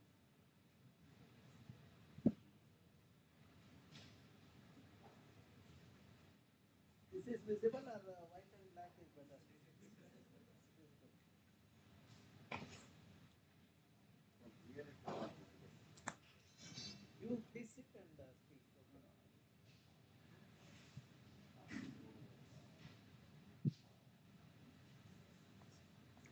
So the paper itself mentioned the gap in that paper. One limitation of the paper was that bibliometric data was collected only from Scopus database for analysis, neglecting other scientific database like Google Scholars and Web of Science and etc. Thus, other database may offer a different number of publication data, citation, and counts. Hence, there is a scope of doing similar study, taking into account all the research database, including Scopus, and then discover the gap or find something new in the environmental literacy research space. So basically, one can take all the data database because we only have used Scopus database and can do AIM or artificial intelligence or run different models to understand if there is some homogeneity or is there any heterogeneity or is there any other kind of insights one is getting from the qualitative and the quantitative data from different research papers. So the objective of the research paper is to find how various stakeholders in society, especially the education institute at the school level, are driving the sustainability agenda and engaging students. Okay? The research seeks evidence from and around personal engagement and knowledge and workspace in Bangalore, around Bangalore. So these are the very basic parameters was taken into consideration while taking the questions to and speaking to them. Curriculum instances like which is not integrated, taught under science subject, lack of emphasis on local environmental issues, reduced relevance for students, teacher training, as the other paper also spoke about the essence of how encouraging the teachers, how to they need to skills and reskill themselves so that they can teach and the motivation level of the teachers as well. Many educators lack expertise and confidence and they lack professional training. So resource availability is there, then policy and support, inconsistent policies on environmental education across regions, limited government funding and support for environmental education initiatives, student engagement, teaching method often fail to engage students actively, relying on memorization and rather than experiential learning and all that. So people also aims to find out how schools are bringing these gaps and if not all the resources in place. Another thing which I have observed and when I was speaking and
need a change in the infrastructure also.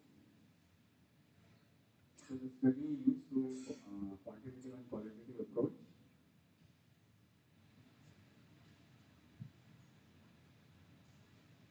Edits are not coming.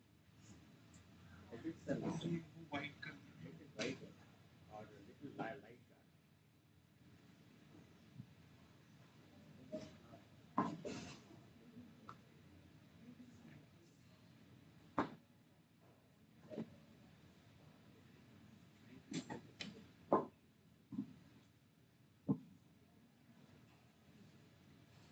You click and change the slide. Let him look at his laptop on his PC.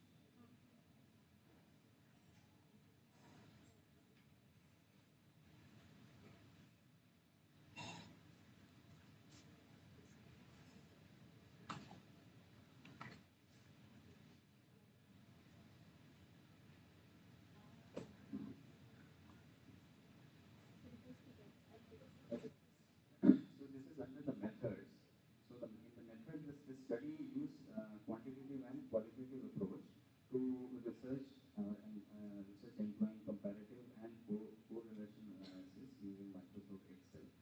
It uses the survey method based on self-made questionnaires. Relevant literature material held the foundation of the study and basis for the discourse in this findings. When data collection is often expensive and time consuming, and in this case, we do not have enough data to analyze statistically. Hence, qualitative research method was used to explore insights gathered from various primary and secondary sources, and hypothesis was developed for discussion.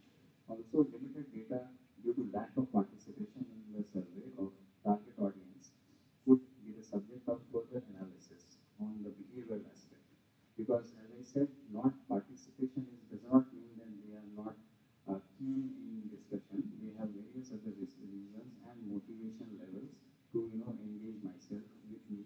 Because there are again, as I said, there are other resources, factors which come into play when doing this such activity. So they need time. And some of the teachers and principals and secretaries of big schools in Bangalore wanted me to come down and have a vast discussion with the principal, which with the limitation of the project is a time constraint, which that's why it's so open-ended and it's a further research can be done by people in each area. Also, limited data due to lack of participation, as I said, and what could be the psychological and economic factors that could lead to less participation, lack of incentive for research, etc. One of the important aspects of survey was to research and discover how private schools and government followed the MEP 20 as I mentioned earlier. For the purpose of research survey this paper, the knowledge flow I have visualized taking us from other papers. So I have made this diagram is visualized below in the manner which is true to real world scenario. Education starts from the school level. So you have at the education environmental knowledge, and then at the next layer of the zone, if you can say, there's a school and college and institution, because there is the first layer of engagement happens, like institution like this, research institution like NCBS and other TRF, and then college age schools, primary level schools. So they are the first people who get sensitized regarding environmental knowledge. Then comes your parents who are staying in apartments, residential clubs, individual houses, gated society, etc. So the next layer of the people who will get sensitized from the school and colleges by interaction. So I've seen there are a lot of activities which given to the primary school class 4, 5, 6. They have to make charts on environmental day or green day or very allied kind of activities. So they will engage their parents to do that, to do the sketching, drawing. So then they will have to do a lot of activities or quiz competitions or participation for chart making. So these are the layers which will get sensitized with this knowledge. Then in the parallel level, there's NGO, non-profit PSUs, companies and startups. Finally, the environmental sensitive and skilled society. That is what we wanted to see, that after you get the knowledge, how the society becomes empathetic. This is a term I can use, like environmentally empathetic, like how sensitive you are towards that. So just by reading some books, the motivation level might not happen, but over a period of time, maybe another 10 years down the lane, there will be a pattern where this thing, what there is a situation when it will happen.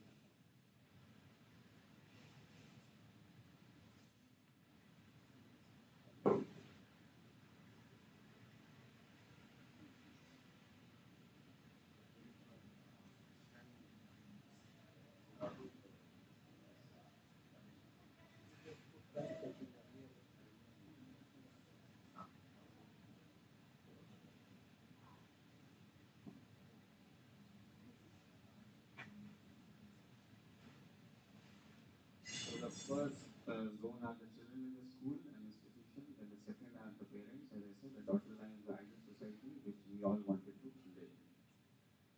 The methods, continuing that, the target sample for the study will include all literate in Bangalore.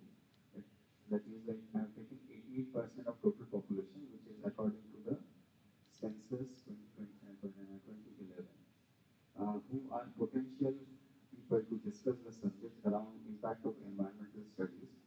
Since such population is in lakhs or million, the sample size for the study is determined using the following formula, which is by Morgan and Morgan sample table.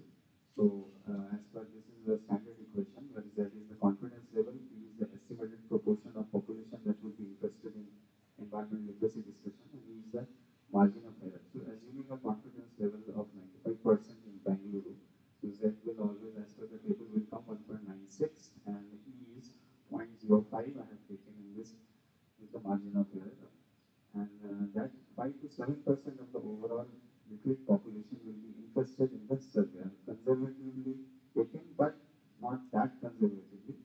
So the settings will be like P is equal to 0.05. And as the timeline for the project is limited, the sample size N comes to 73 only.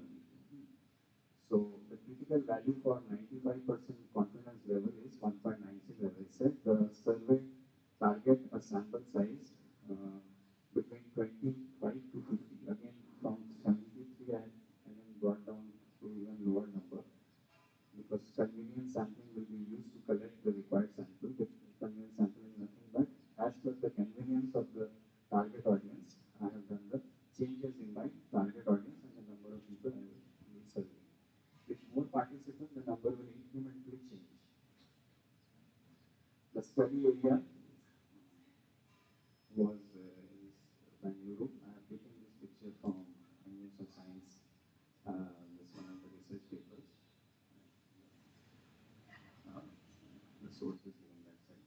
So Bangalore city and Greater Bangalore is located in the Deccan Plateau towards Southeast Asia, east of Karnataka state, extending the coordinates.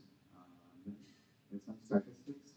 So the calculation is based on the 2011 census, but as per other world population review and other sources, the population of Bangalore as of 2024 is 14 million, okay, close, and also surprising as we go ahead. Total private schools in Bangalore is close to 5,000, while the total government plus aided schools, some of the schools are run by DDNT and some of the purely government aided are 2070. These are the sources I have taken from the data, and this school Karnataka.in and DDPI some data, which was published in Deccan Herald News. So this data I collected from there. So the results, the hypothesis of the study was as follows. Environmental literacy taught to children of a particular in school and college will diffuse into the community over time, increasing the overall environmental literacy. The survey used to measure the environmental literacy, we are divided into these schools and different institutes, as I said. This table highlights the secondary information content in the school's website. So, KK English schools, I think it's not coming. Then there is Prakriya, and I have named few because I have mentioned them that I am doing the research under the guidance of University of Science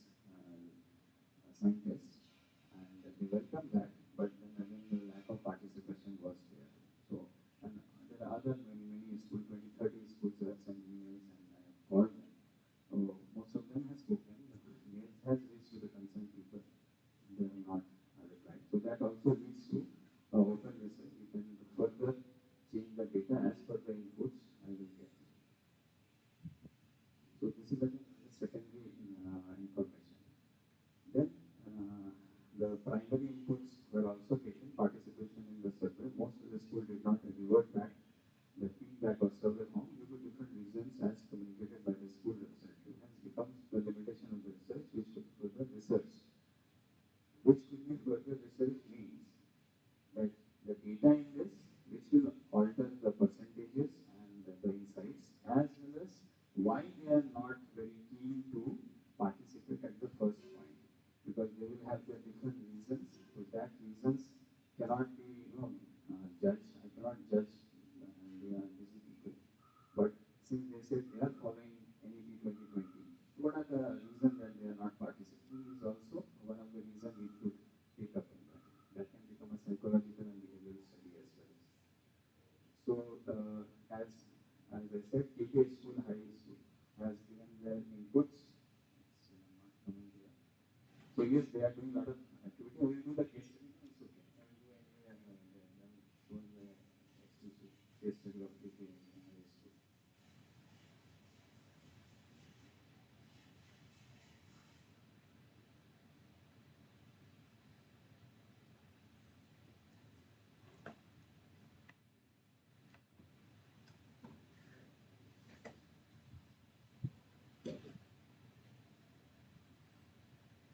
So response are awaited as you see. Most of the school, and though that time there was certain school that are having annual days and all that, because winter is there. Most of the time the schools are having annual days, so they are busy with that. So they said nobody, nobody said, or everybody was very enthusiastic about that. But when it comes to actually practically giving the survey, that is where they start.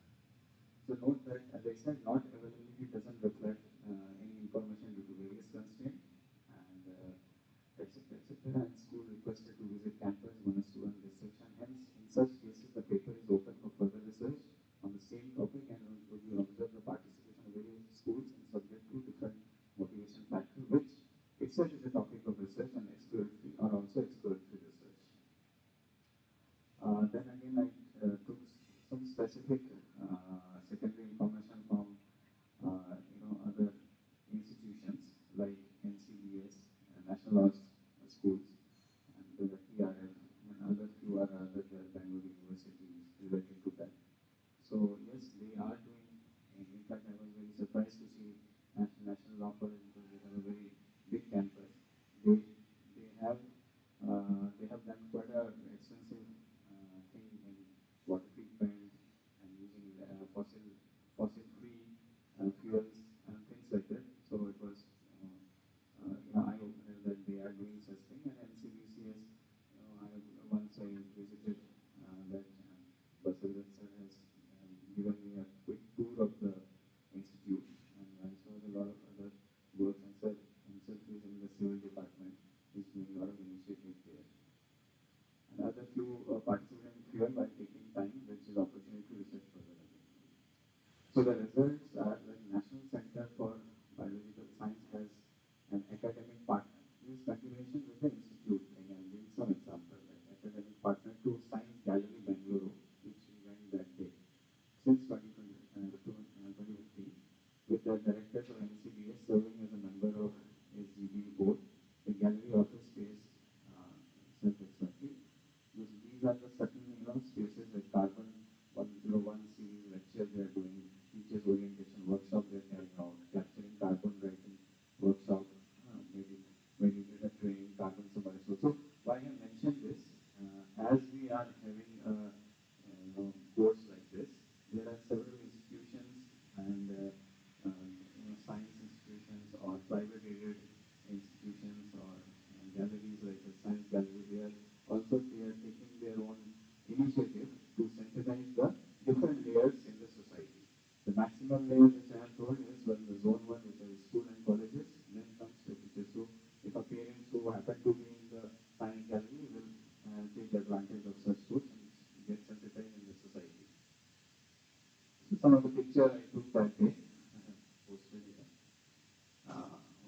Then some of the sustainable measures present in national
charitable organization set up to the memory of Sri Anand Kumar's mother in the Girija. Sastri Anand Kumar was BJP member, also member of parliament in 2018. He held position at the central level. So it is his organization in the field of education, Anna Akshara Yoga Food Foundation has its core intervention areas. Notable green initiatives in this institution are Zero Garbage Kitchen, that is phenomenal, taking a social responsibility of burden of waste. Bangalore Admaya Chetna has successfully reduced its kitchen waste from 300 kg per day to zero. Fossil, fossil fuel cooking with biofuels is consuming 60 LPG cylinders per day, and then as it's the Bangalore kitchen, then it switched to 400 liters of diesel for few years. Rooftop solar power generation. I put some pictures. In this case, this is fossil fuel they are using to do their kitchen this thing. So it's totally zero energy waste. And there are certain other things they are doing in this. Very fascinating. There are a lot of literature and YouTube videos are available regarding this. Also, they are associated with energy and wetland research group in science to do awareness. So why I'm putting it is like there are institution, NGOs, as I said, at different layers. Yes. See, this is a fossil free fuel. This is a fossil free fuel.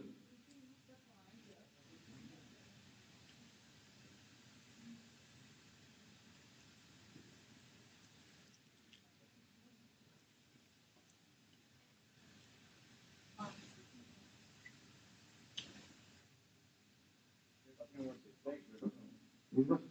See, you need fuel like coal, other, because they're also a part of energy, means natural resource only. But here they are using from the waste, they are making it, and these are fossil free fuel they are using it. So it's completely zero waste that they have done it.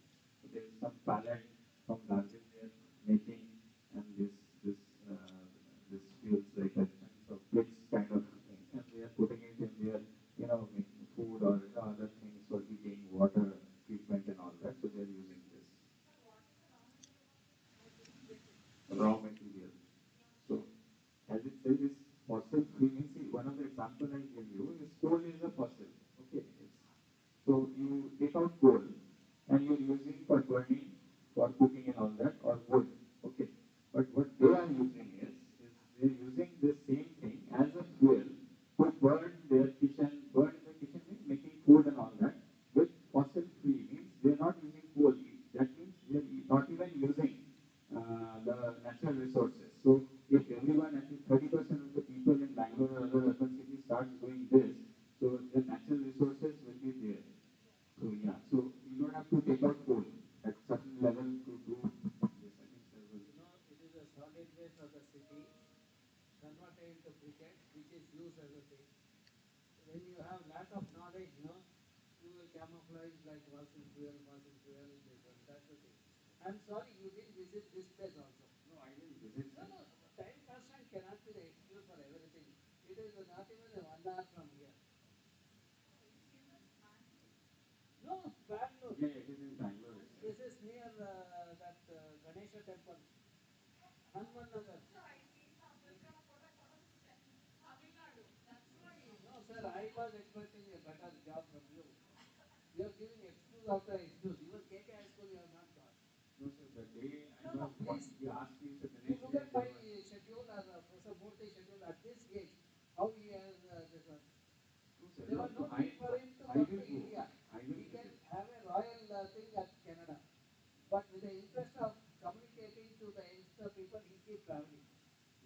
No, we can also give excuse. We have comfort at home. It doesn't mean that we don't have the thing. But we have checked that comfort and we are doing the job. Because we had a motor to this one. Yes, sir. But when you join hands with me, I thought you will do those things. These are all from the net you have taken. You do not know what is the thing. No,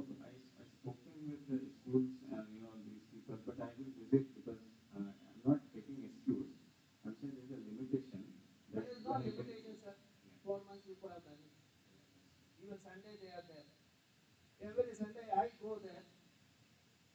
Alternate Sunday I go there. And when, with all this commitment I still go there on Sundays means you have no such commitment. But still, ask my Yeah, I should have gone. Sulika was with me. So many places I have gone on weekends. Sulika, Paras and all. My bad, sir. But I will go. No, no. When you take the courses like this from institution like IISC, I think we expected a better treatment to us. We didn't expect this.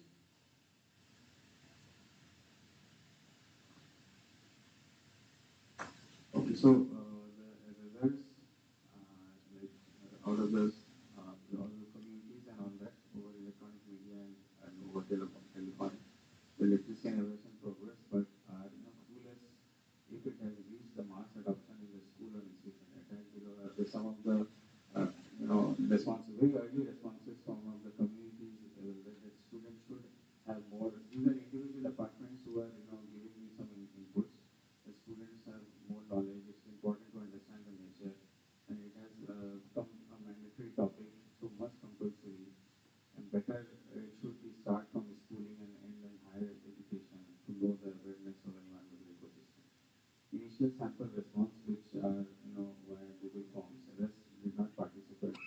No show or not interested. We get sense that people are open-minded towards environment, but don't know what to do on a day-to-day, or not aware that they are contributing positively or negatively.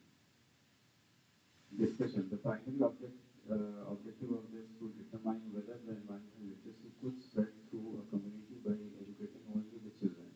However, the project faces some potential limitations. But so I have mentioned some case studies. This KK school, which I have spoken to the principal, but I am yet to visit them to get a more holistic view of what exactly. So the KK school, high school situated in Virtur, is a 46 years old school and active contributor and participants of environmental activity. It is affiliated the overall environmental literacy in Bangalore city. They are helping students participate in sustainable lifestyle via current, curricular and co-curricular activities. The background story is this: the school principal, Mr.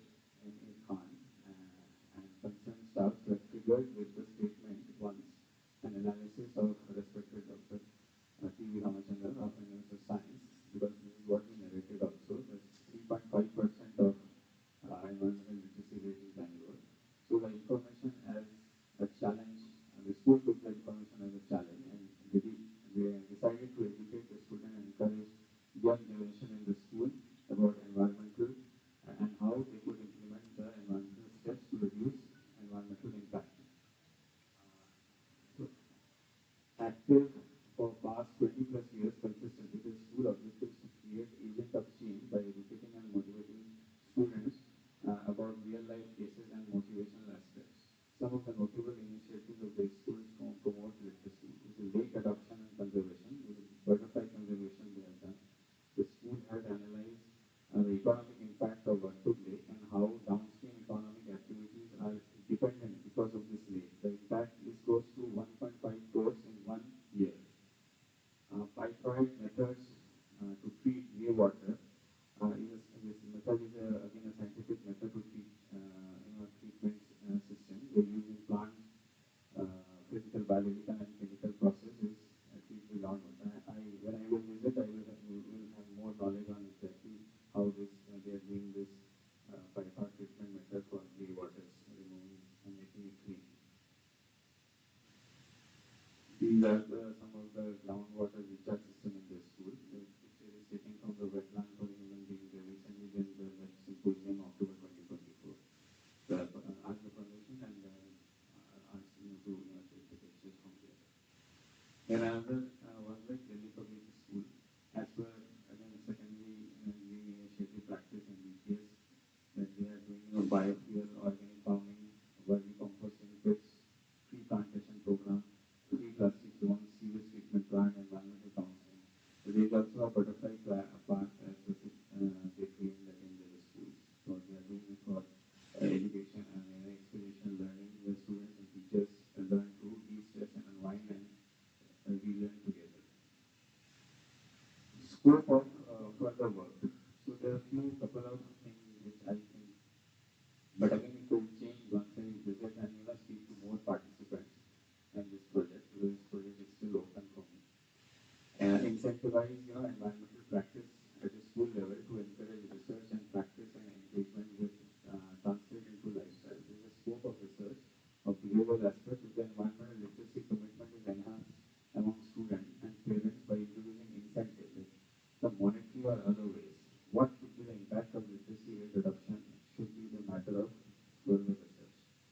Then coordinated governance if need of the time. So already there, but there is a further scope of research in India and urban cities perspective to find out if there is a model governance where sustainable infrastructure to citizens would impact mind and attitude. The paper on similar lines is cited like formal local government coordination to mitigate climate change. So papers are there, but this would be again a study to see, especially in Bangalore, if this some kind of things or can be implemented at a school level. Cluster-based development proposed by Gandhi, Mahatma Gandhi. Mahatma Gandhi did not specifically address cluster-based development as a concept, but his idea about self-sufficient village, environmental stewards, and sustainable living align closely with this approach. Here's how Gandhi's philosophy can be interpreted through context of cluster-based development for environmental progress. So, self-sufficient village, and similarly self-sufficient cities or smaller cities can be do where this will de-urbanize these popular cities like Mumbai, Bangalore, etc. So, this concept can be utilized. So, envision that time, envision villages as a backbone of India, advocating for decentralized and self-reliant communities.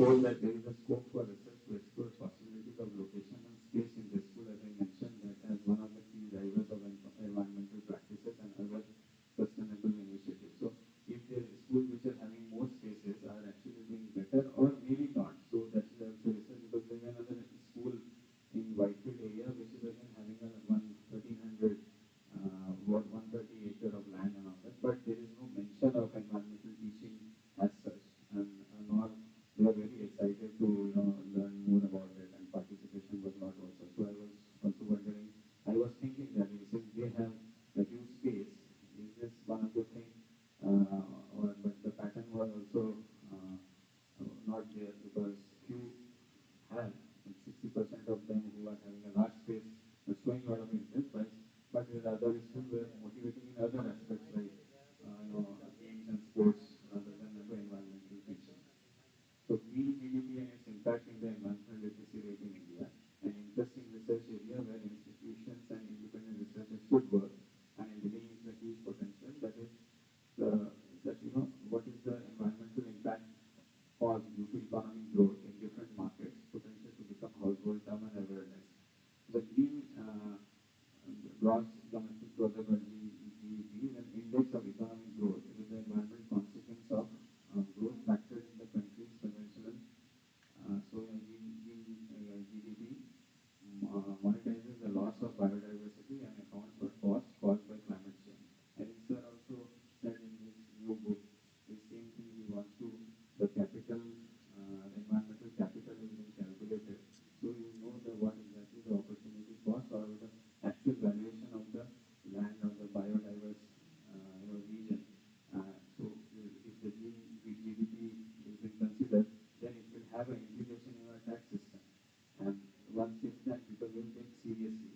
Then it should not be a very subjective matter like educational literacy. And because like we pay tax, we are very serious about it. So if we have this certain thing adaptation at GDP national level, I think it will make us impact right the same year. The conclusion that in May, as per the area of science, sir has said the environmental literacy rate in Bangalore was 3.5%, while in region like Uttar Kannada and Shimoga is 45%. He also highlighted the first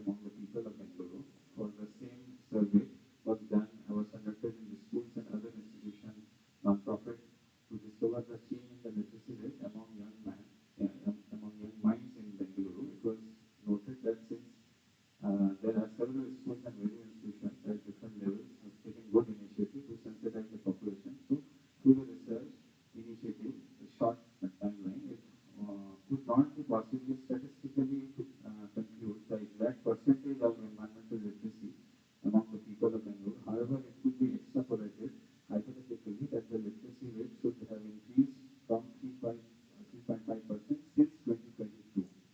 So it should be around, as per my analysis, as of now. Again, with more data, it might change if taken conservatively. Otherwise, considering the 2011 census data on literacy, total literacy rate in Bangalore, we would say the environmental literacy is approximately 10% by the end of financial year 2024. So this is a quick calculation which I did. So I consider 20 schools. The number of schools in each student, the number of students in each school is 1200. The total students is approximately the same. Calculation I have used the total school in Bangalore is 20, as 77 you see in the slide initially. Total students in Bangalore is this. So 70 into 12 I have taken the average. Then let's see 15% has environmental knowledge. So it comes to this number. And total population this. So 15% in Bangalore as per census. I'm taking this. So the literacy is total population, literate population, environmental knowledge by the this divided by this close to 10.3%. So the number and percentage are subjected to change when the participants submit more inputs and insights. So the right side, like it is, should be 7% if taken conservatively, or maybe less. But as of now, I believe that it has gone 10%. But how much actionable it is, then again there is a subject of research in it. So acknowledgement, want to read the reference. Any questions?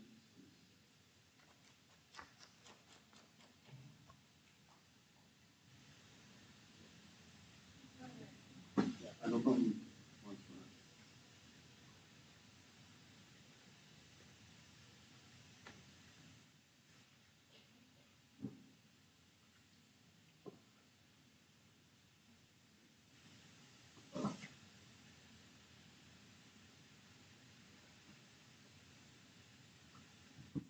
So thank you for the presentation.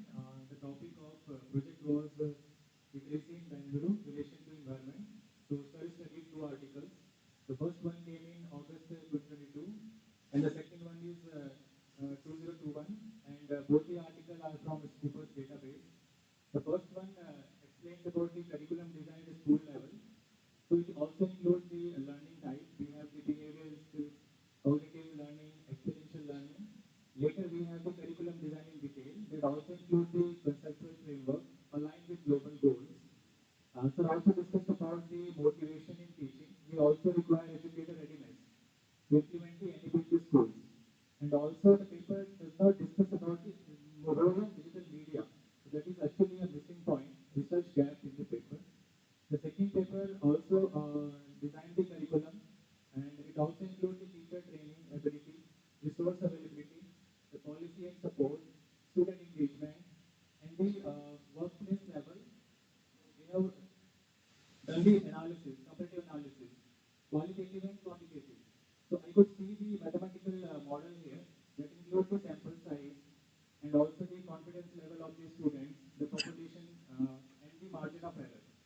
And if you see the stats of the Bangalore, we have around 5,000 private schools and 2,000 government schools, according to Deccan Herald, as I explained. So literacy will differ into community. Actually, sir explained that the sample size will also decide the confidence level. There is a relation among the sample size, confidence level, and the literacy.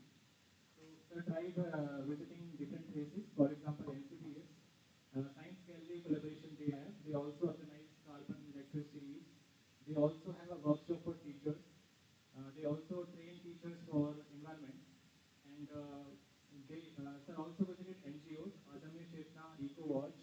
They have the zero garbage policy. They have fossil fuel based free cooking utensils or methods. They also have rooftop solar power generation, which is very good. And you got only response from 30 schools out of 1,000.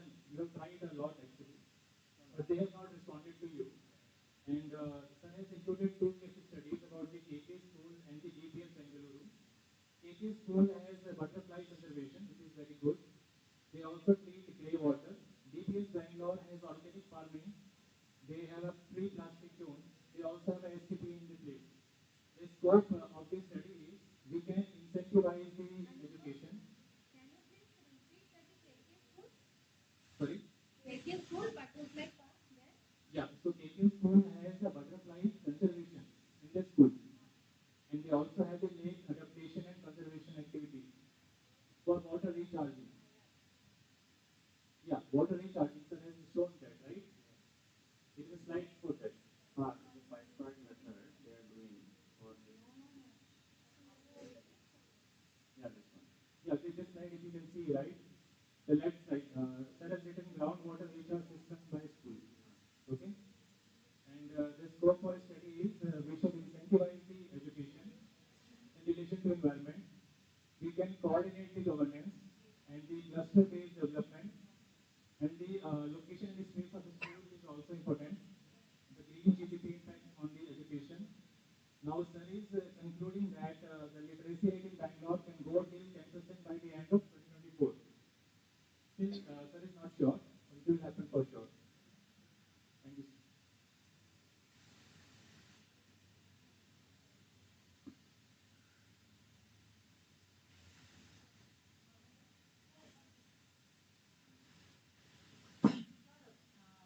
Last, you mentioned in the conclusion about the TVRAMACHANDra.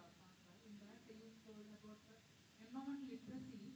In the Bangalore it is 3.5%, but in the Uttar Karnataka and the other Shivamogga and all, it is 45%. So you can explain that why it is this much inflation is happened there. You have any? What are the factors affected there? Why it is different?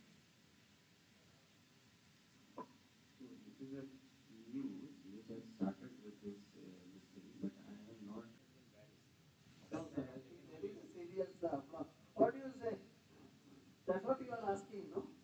So it is not based on the survey, is only qualitative, Sir, let me. but this is only number I I am get taking your with the point. calculation. I get your point, and I also understand where you're coming from. And such figures, giving such figures is scientifically wrong. So I would suggest that whatever So you I'm not claiming here it is scientifically proven. I'm not scientifically proving. so this is all estimation, and this is not based on anything. Method I have written. No. Okay, let me complete and No, maybe no, you can. usually let me tell you, you are doing a presentation in a science institute. We are not a group of people sitting outside and deliberating and this is an evening talk or a thing. There is some seriousness and there is a certificate is also given. We expected you to do this thinking properly, you know. That's what she is also highlighting that. Sure, sir. I will rethink on this. Yeah. So my suggestion would be that you don't So take what this. you suggest? Yeah. So you don't take this, but whatever you've done, I was expecting to see results from that. I was expecting to see whatever interviews that you have held. So it's What only was the 15 interviews, and those are not mathematical. These are very insights, qualitative interview, not quantitative. Sir, even if it was an interview like a face-to-face where you did not follow any questions, okay? Even that, there is a way of recording it. You could have recorded that and you could have given us insights from that. That is more important. Like talking to you right now, I'm getting some kind of information. If I have to create a report, I would do this. That this question was asked, and this is the response that I got. So if tomorrow I have to write a paper on what this session was all about, I am completely confused. No, so you should not be confused because in the method I have clearly written that these are not the numbers coming from the survey which I am taking because survey will take a lot of time. Most of the another 80% of the people are yet to give. So I read your Yeah. whole thing. You said it's an exploration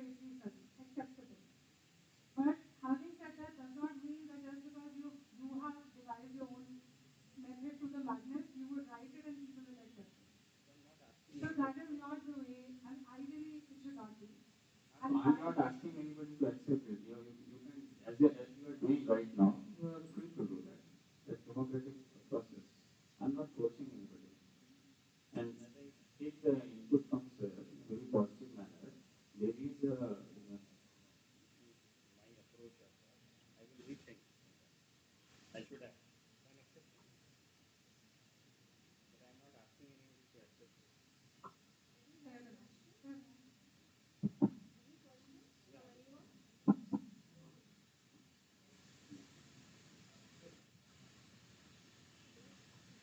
I would like to conclude, sir. I'll support you in this case. You have mentioned 10%, right? Because NEP is getting implemented right in all the schools. So 7% to 10% is not a big deal. Once you have the NEP on place. 0.5%. Yeah, whatever it is, like you have discussed about 2 research papers that shows that Anupam, we are doing the environmental literacy. When we talk about, we are talking about general public, people like you, not the school children. but NEP The school children, 100% will have the environmental knowledge. When you are in school, understood, sir. you are environmentally literate. I You was knew the little thing. bit, little bit. But as you age, too much dependence on mobile drives away the environmental knowledge. Sir, I thought sir has visited all the NGO, right? So sir did a field study also. Virtually. No, but at least he has seen like what is happening in all the NGOs. Virtually. But later on we will go, sir. I also went to NASA. The other day I was in Mars. But anyway, I like it, sir, because you discussed a lot many things about the education sector in Bangalore itself. It's a very challenging task to do actually for a great city like Bangalore. So thank you for that. So Tirupati has something. As I said, this is, I have used a lot of caveats in this, that of course this is not scientific, based on mostly qualitative. That's why the exploratory survey system, even this, with the calculation 73 sample size came, out of that I taken 2025. Yeah, I should have gone in August, sorry, in October and November I should have. So maybe I have misjudged the way the response will come. Because again, on 16th, when sir sensitized us before the project, we have to submit. Don't go to the corporate, suit to Dwala and concentrate on the schools. And sir, can I have the other mic?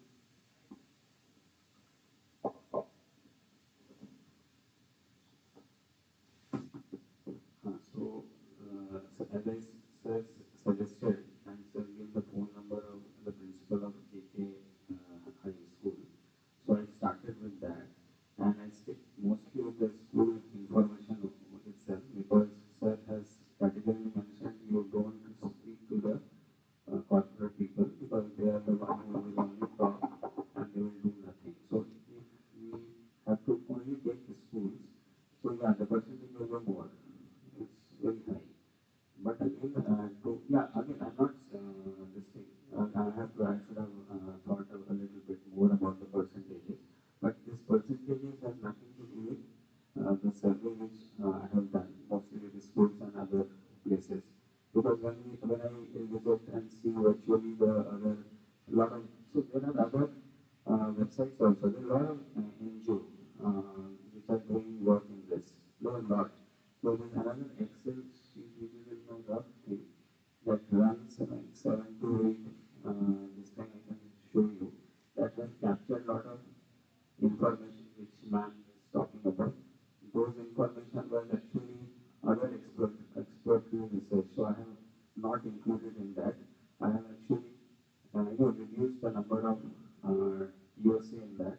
Otherwise, I was only taking a lot of information and then getting confused that yeah, the literacy is very high. But again, I come from that in 2022 semester, this is 3.5%.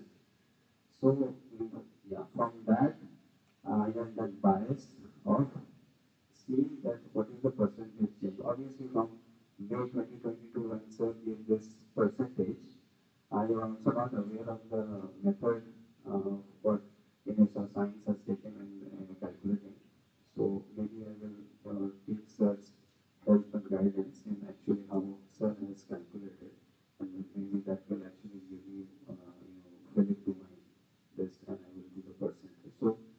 my bias number.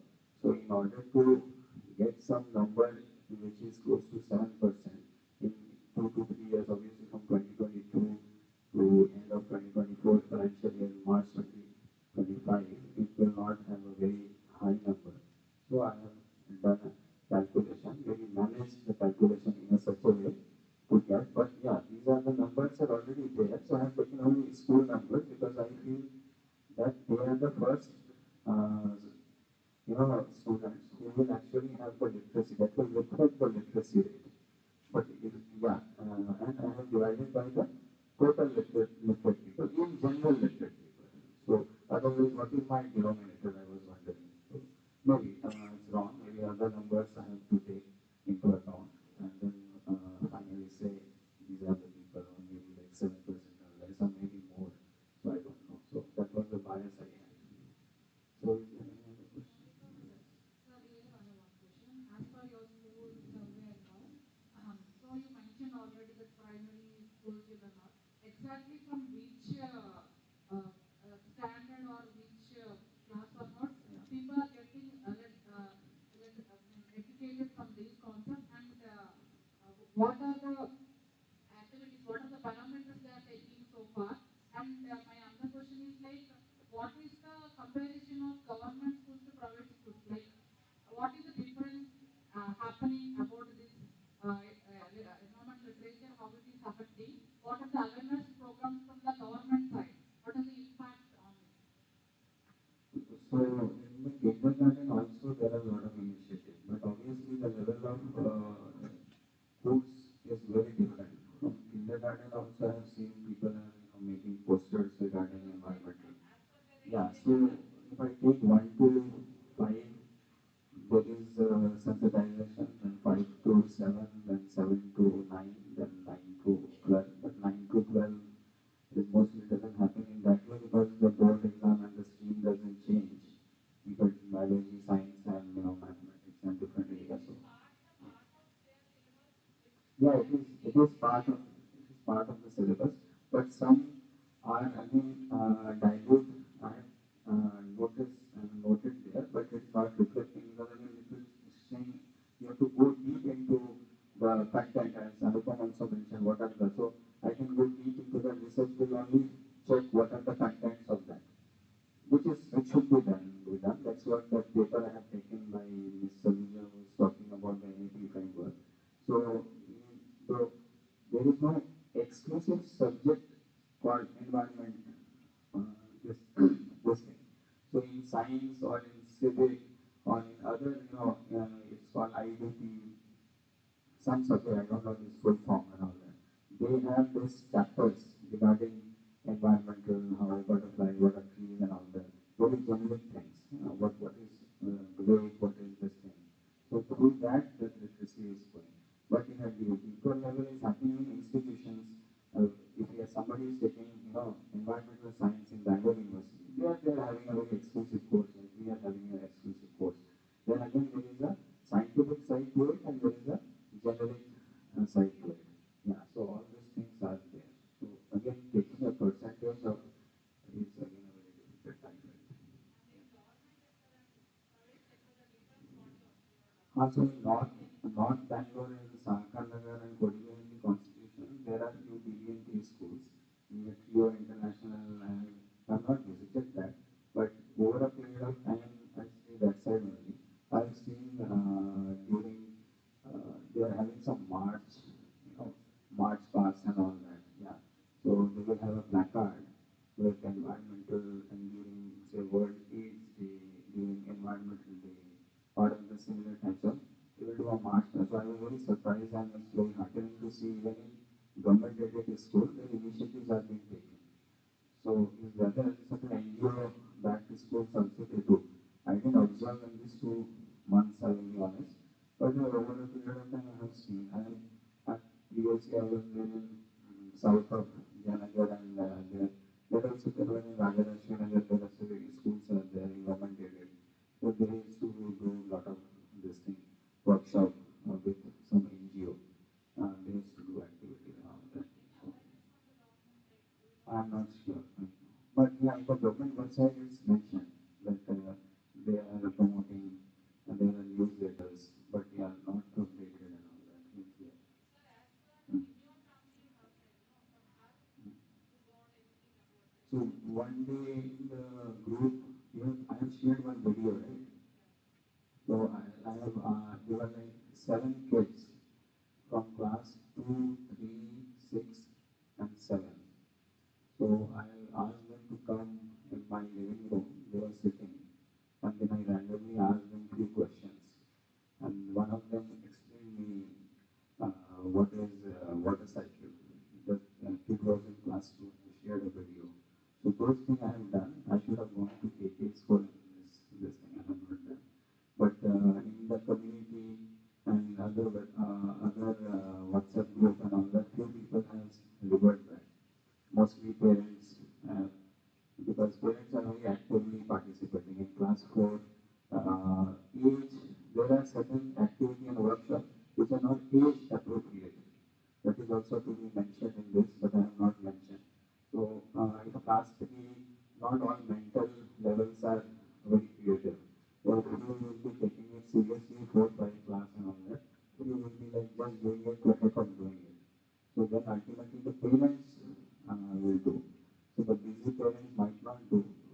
Some parents will send to tuitions. The tuition teacher will do another. So all this crisscross is there.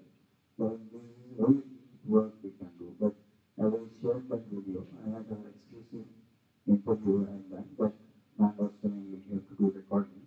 We have to do recording, but there has to be some incentive and on site that the participant also being motivated. So I had to motivate them by giving some chocolates and chips.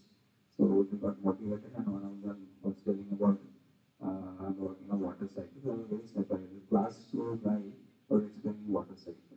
So yeah, so I think future is in good hand in 2 pockets. So yeah, is there any other question? Yes, sir. Sir, I would like one point where you have mentioned about phytoremediation that I have learned. Which one? Where you have mentioned about in one school there is a phytoremediation wastewater treatment. I have learned. And second thing, sir, I just tell you one thing. Whenever you will go, just align your goal with economics, like green GDP, where you can like see if you want to make a difference in society, you have to align your literacy with the economy. Like you can share the example of green GDP, how the students of the university are doing is that like how they are generating the wealth from the waste. So that's make it different. Whenever you will go, just tell them that note about the environment, you can generate the wealth also. So that makes a difference in society. Definitely, and even in the morning also, sir was giving a lot of case studies. One of them was that coconut thing. So it's a good example of this green GDP thing and how environmental capitalism monetization can be done with that link they were putting, that resurgent thing and all that. So one sir with a simple commonsensical idea, 25 rupees and 50 rupees, it's incremental, and 15,000 rupees that lake was rejuvenated. I think those are the things. See, there are academical theory and there is a practical theory, and then the person, the stakeholders have their own theory. Like right now, we are so motivated here and asking so wonderful questions. So the thing is like then there is no monitoring system. So if you are asking so much of question, then down the line, that person who is asking so much of question, what they will do with that question. So once that monitoring system is there, then we can capture that. With that I have spoken, there is a gap in that paper. Monitoring system is not there. A teacher in a school is motivated in certain level. Maybe that teacher is voluntarily giving an extra class on environmental.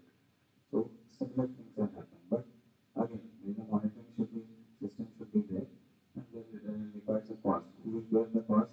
Then again, the cost of the fees will go up. Already the fees are highly inflationary, is very expensive. So again, there is another point like why Shimoga places are the more percentages there, which I can conclude, and it has not crossed my mind that time.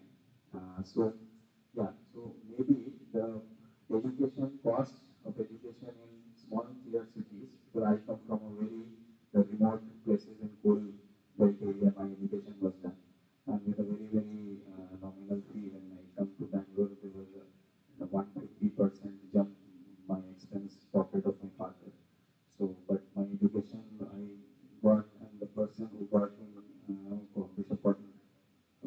chapters, but the price was again, so the participation motivation is so much. But my parent can also say that, I am not sending my son to get educated in environmental. He has to complete, IIT.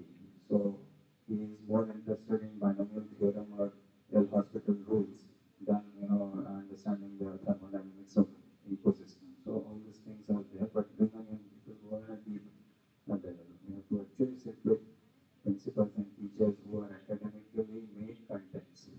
That is psychologically driven, that motivate, and it will down will go on. So most of the thing will come down to motivation level.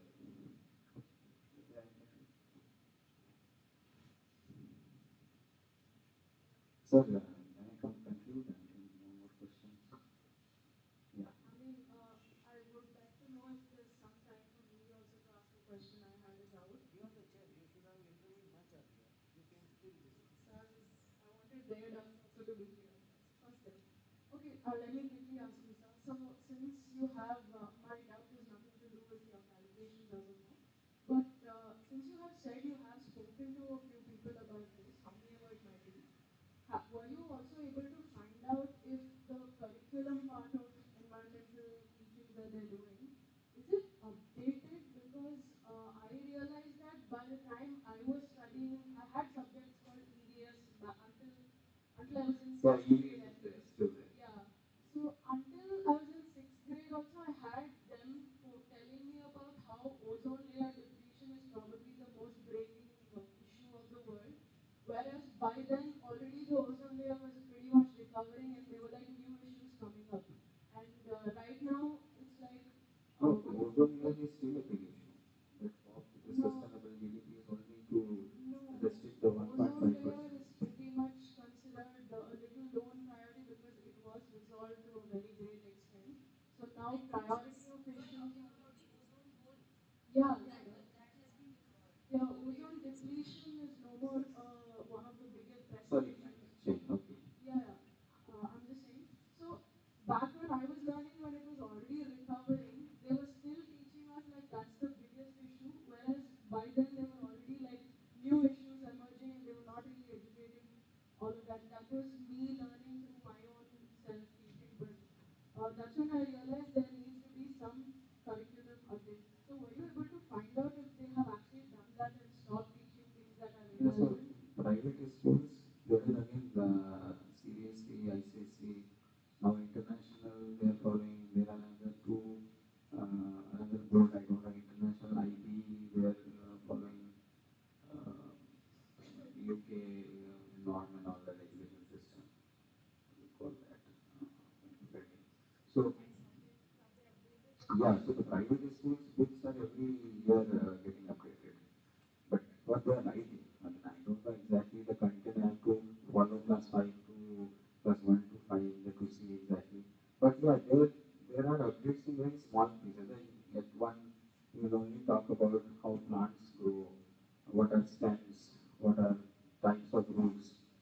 Some fruits are above the ground, some fruits are below the ground. Those things. Then next year they will talk about water cycle. Then the next year they will talk about what is conservation. So there are a lot of the very colorful books encouraging. Our time is very black and white.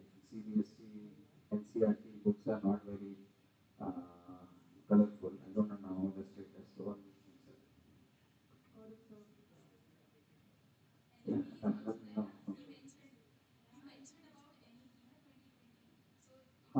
Yeah, so that's what it is updated. Okay, that's great. Okay. So anything is a framework, 2020. 2024 is, they are updating what he asked. Anything is told them that to do everything, sensitized is a framework they have to follow. But in 2025, whether they are actually updating it, that's what the concern. Monitoring is not there. So hopefully they bring out like latest case studies for case two. All right. I think that concludes engineering research session. Thank you so much, sir, for Yeah. um, Yes, sir, you have any questions? No, I would like to hear your perspective. So don't have any questions. Ozone hole is still relevant, and learning is required because we should not commit the same same mistake what has happened. We need to know that what has happened, how we are recovered, and what mitigating measures we should take. Okay, it doesn't mean that once we have solved the problem, it is forever. But we should make sure that mistake doesn't happen again. Okay. But when you can actually Sir, exactly what come you out said. of the school Like, very researching. we can't forget the past that what we can do. That's what we thought of. So that syllabus must be there because it is the worldwide issues. So that we have to constantly monitor it. If it is there is no constantly monitoring, my generation knows something. After my generation, Shravani's generation may ask. After generation, nothing there. Oh, nothing happened to my society. I can live happily. Like that way they will be. So that it should be there in the syllabus, then it should be needed for upgradation in the same syllabus. But the syllabus regarding to not about the schools, it's about the government or syllabus making a NCBC or NCRT, people want to upgrade the Let syllabus. me intervene. What you said is 100% correct. My generation, we did something. Your generation didn't do anything. So that's why what is learned in my generation should be taken forward. That's what you are saying. That is correct. So that's what I felt. To update things, we have to upgrade there to No, no. That is on the lighter side, but the continuity of the thing we should have. So why do we look at all the disasters? Tell me. It has happened because of some mistake. If you do that mistake again, then you are going to face a crisis. That is why we alert the people saying that these are the precautions. Yeah, you have something. Okay, thank you very much. Thank you so much.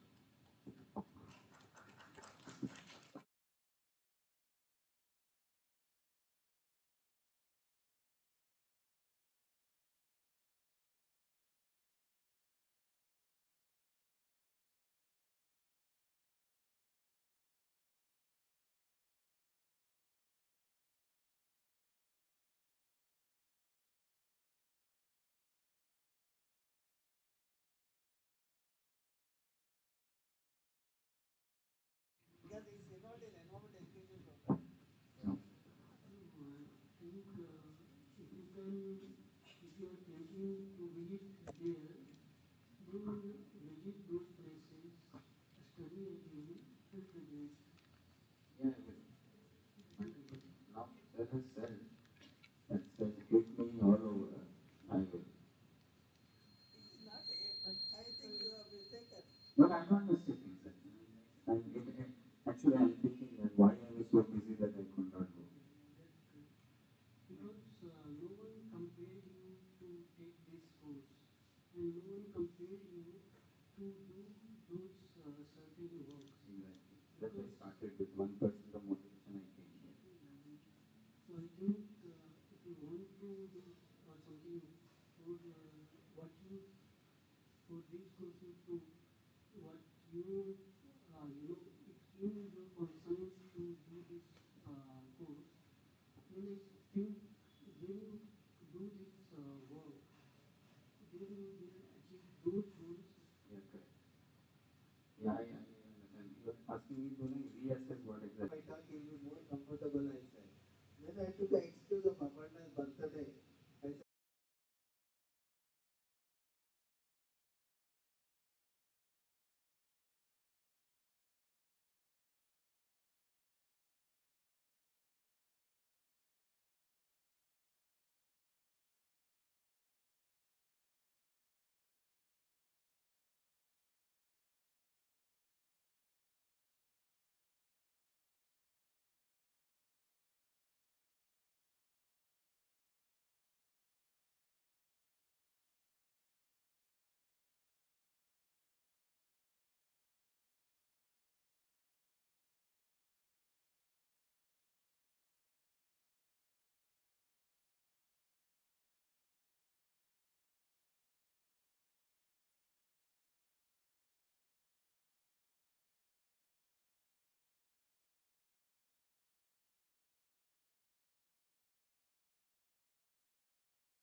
good afternoon, everyone.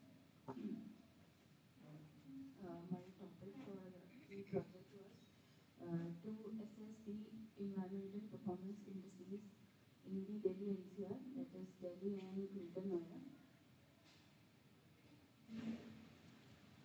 So first, the question arises that why do we understand by environment performance?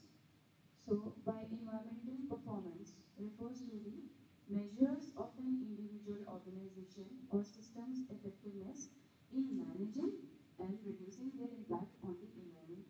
Like in the morning session, sir discussed about how they carried out various studies and field studies to assess the impacts on environment, to assess the performance of the environment of the Western Ghats region. So likewise, the performance of the environmental is the measure of environment like air quality, water quality, waste management techniques. So these are various parameters and measures to actually assess the performance of the environment. So these are my keywords: environmental performance, PM 2.5, PM 10, CPCB, GRAP, AQI, BOD, urbanization, biodiversity. So my study area was the Delhi and Greater Noida. Greater Noida comes under Delhi NCR, the National Capital Region. Actually, in our previous session, sir told that now Bangalore is bombarding with the population. So we need to accommodate those people, right? So in the same way, Noida was created, new Okhla Industrial Development Authority was created, but even after the creation of Noida area, there was again an explosion of population. So the Greater Noida was created, like sir was talking about Greater Bangalore will be created in the according to the present scenario in Bangalore. So even after Greater Noida was created, there was another Noida extension to accommodate that population. So for those who don't understand what Greater Noida means, it is the extension of Noida to accommodate more population.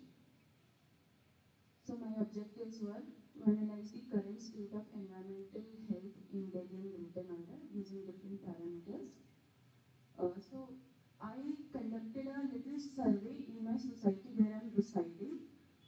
So in my tower there are 192 flats, but unfortunately, like Indranil sir also said that many lack of people's cooperation, so many close the doors in front of my face. I just wanted to conduct a survey regarding how many people are doing the waste segregation. That is a very basic thing, right? In our homes, from the wet waste to the dry waste, how many people, I just wanted to know that in my area where I am living, how many people are practicing that. So out of 192 flats, I could visit only 10 flats, including mine. So that was a little survey I conducted in my area. So, like I was talking about different parameters, I studied the water quality, waste management, biodiversity assessment, and then based on that, I've provided some policy recommendations.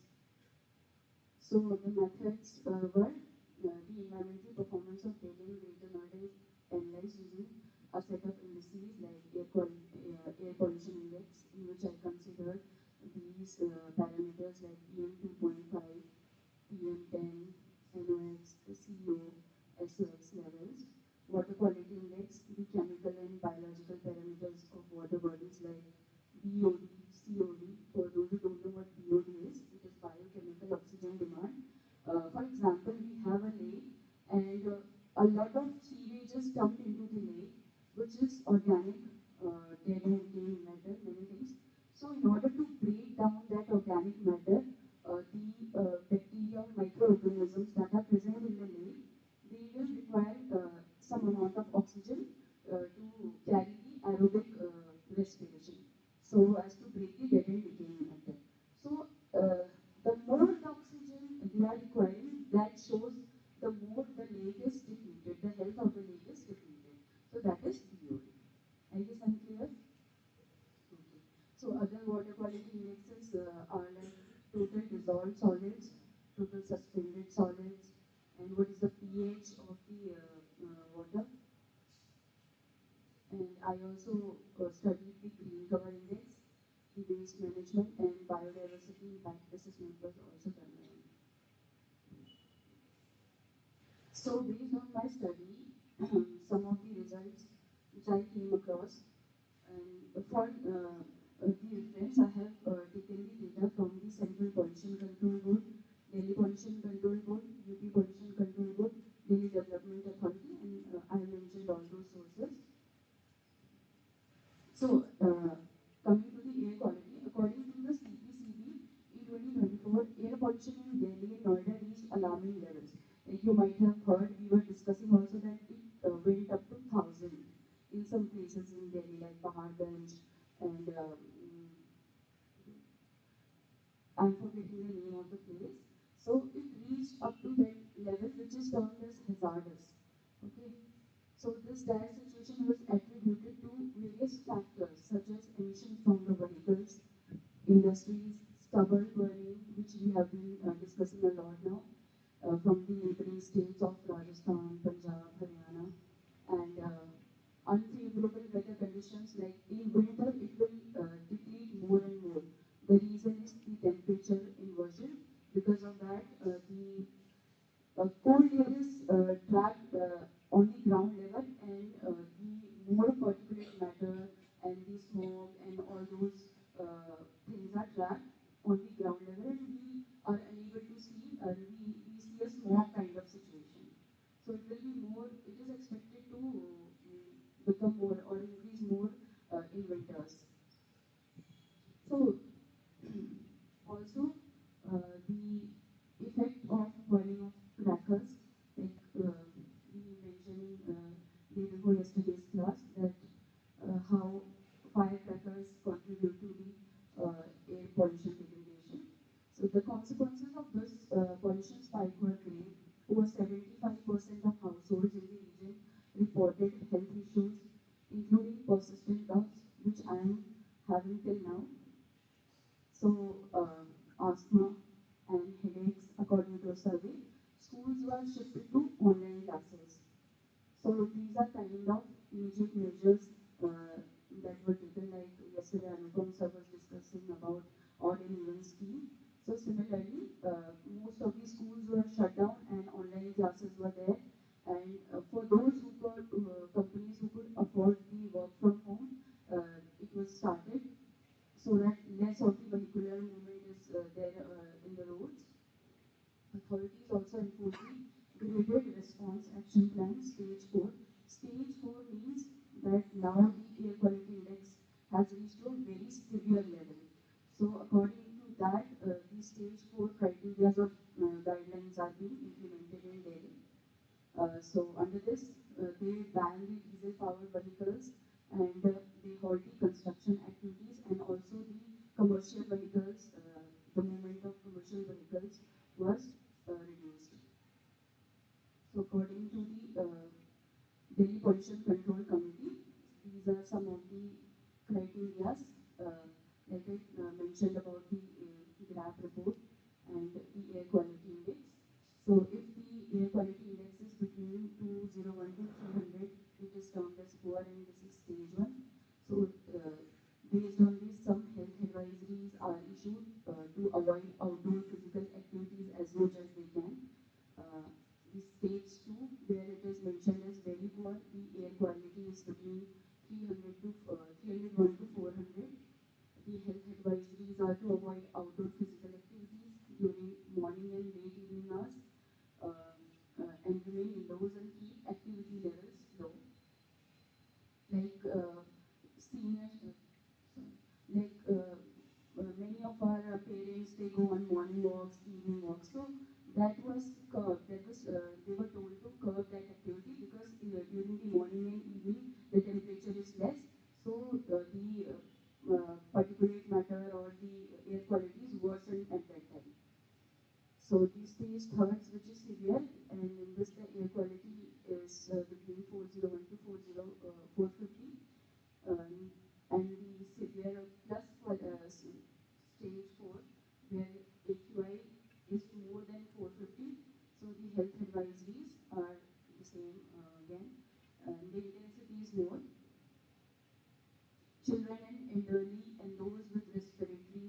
cardiovascular or other chronic diseases are to avoid outdoor activities and stay indoors as much as possible.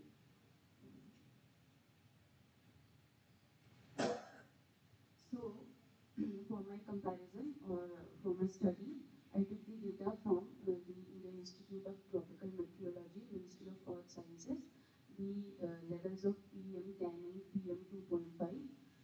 So these particulate matter pollutants are the most concerning in urban areas. PM10, the meaning of PM10 is PM is particulate matter and 10 indicates the size of the matter which is less than 10 micrometers in diameter. So you can imagine micrometer, how small it is, it cannot be seen by the naked eyes. So we are inhaling that, and that is what is causing cancer, lung diseases, and different diseases. And the PM2.5 even more harmful, which is the size of the matter, particulate matter is less than 2.5 micrometers, and can be inhaled into the lungs and cause serious health problems like respiratory diseases, cardiovascular diseases, and premature death. And the levels of NO2 and SO2, these gases are primarily emitted from vehicles and industrial processes, and the increased level of nitrogen dioxide can cause respiratory problems and contribute to the formation of ground level ozone. So ground level ozone is considered as a pollutant. When ozone is on the stratosphere, it acts as a barrier for the ultraviolet rays, but when it is present in the surface level, it acts as a pollutant.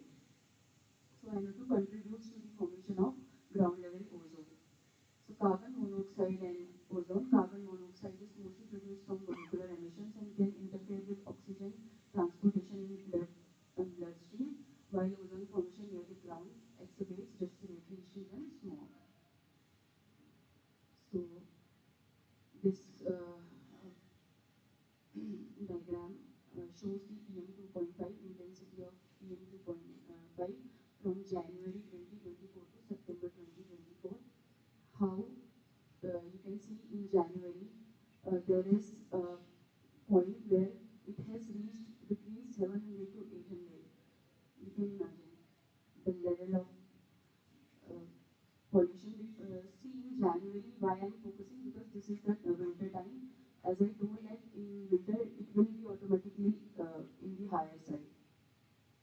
Since then it has been reducing in February, March, April, and then again in May it increased between 400 to 500, and then it came because some measures were also taken, and due to monsoon also, due to rainfall also, they tend to settle down. So it reduced a bit. Similarly, the PM10. So before comparing this, I would like to share some of the guidelines that are issued by WHO for PM2.5. The value, it has to be 10 microgram per cubic meter. Can you imagine? 10 microgram is permissible value, and we are reaching the PM2.5. We are reaching up to 700, between 700 and 800. So how harmful it is for us? And for PM10, it is 20 microgram per cubic meter, and similarly here also the levels are unexpectedly high. The NO2, it is prescribed as 40 microgram per cubic meter, and for 1 hour mean the value is 200 microgram per cubic meter. So the values you can see for the nitrogen dioxide in between January and February it has reached to up to 230 or something, and then again it went on decreasing. Same reasons, protective mitigative measures were taken. So these are some of the parameters.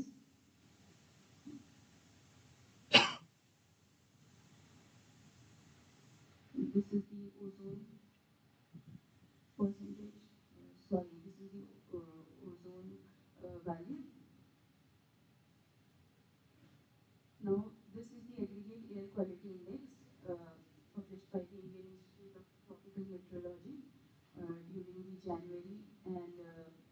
February, it has reached up to more than 500. Then it has gradually decreased during the summer season, and then again in May it has increased. May, I am probably guessing from what I found out that because during the May there are vacations, right? Summer vacations and all. People tend to travel a lot. They go for vacation, so that's why this time it was high. And again it went on decreasing. So biodiversity impact assessment. So can anyone summarize?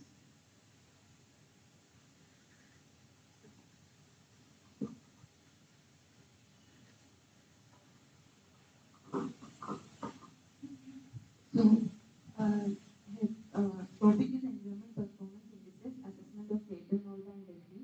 So, environmental performance is nothing but it is a measure of an individual organization or system effectiveness in managing as well as reducing their impact on the environment.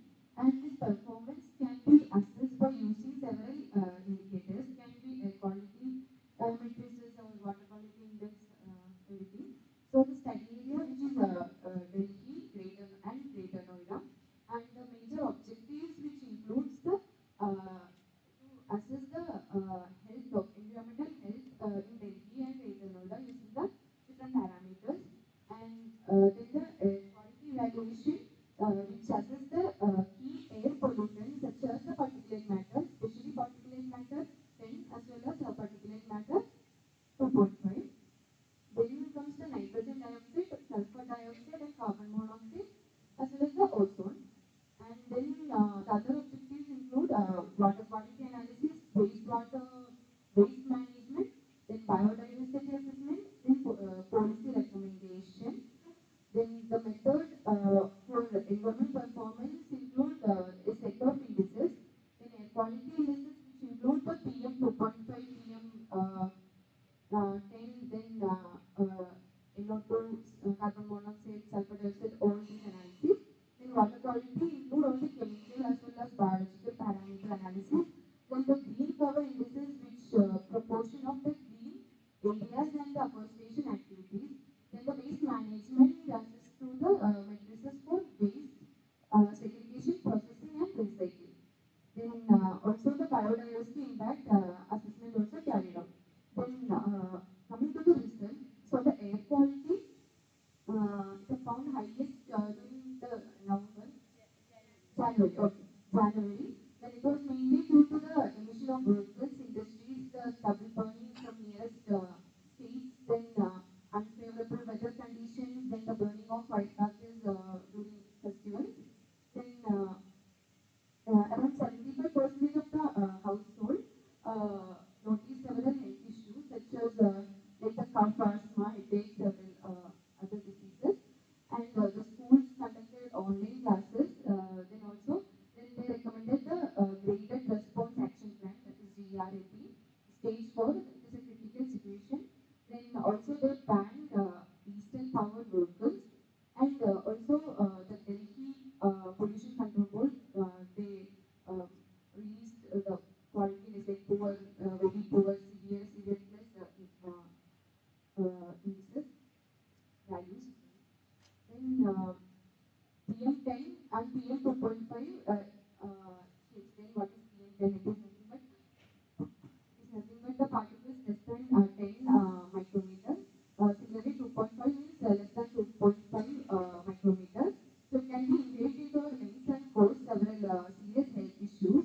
Similarly, nitrous oxide and sulfur dioxide, then carbon monoxide and O3, she explained. Then Indian Institute of Tropical Meteorology did a study, and she explained all the graphical representation for the particulate matter. And okay, thank you for this. So now biodiversity impact assessment in the nearby area of Delhi and Noida highlights significant concerns regarding the urban expansion and its effect on the local ecosystems. Because now that there is Greater Noida, more and more builders are coming to the place. They are offering more and more comfortable or more luxurious societies. So a lot lot of construction is going on in the area. So a lot of urbanization is basically happening, a lot of deforestation is happening. So what is the impact of that? Delhi NCR's rapidly growing urban sprawl and high levels of pollution continue to threaten its biodiversity, especially in ecologically sensitive zones like Asola Bhati Wildlife Sanctuary and Okra Bird Sanctuary in Noida. Illegal dumping in old mining pits has further degraded habitats, leading to the biodiversity loss. So you might have heard the case of Durga Nakshakti. She is an IS officer who was, like sir keeps on telling that whenever we are doing something good, the mafia will come and they will try to put us down, put our voice down. So there was this lady, an IS officer, Durga Shakti Nagpal, no, I'm taking the right name. So she went against this mafia who was illegally mining the sand from the Gurgaon and those areas, the Delhi NCR area. So I'll just use the example to show that there are people like her who, instead of getting death threats and her car was by bulldozers when she actually went to the site. So the mafia tried to threaten, but and so we should also do the same thing. So conservation efforts such as the city level biodiversity council aims to address these challenges by protecting remaining green pockets and promoting sustainable practices.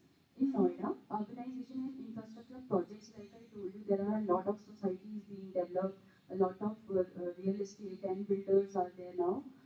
So a lot of infrastructure projects have impacted the wetlands and green spaces which are critical for the biodiversity. So I got to know a bird called weaving bird, which is now extinct from the Delhi NCR area. It used to exist, but now it is not because of this urbanization and these illegal activities. So efforts to map and restore ecosystems, particularly wetland regions, are underway, but the balance between development and preservation remains delicate.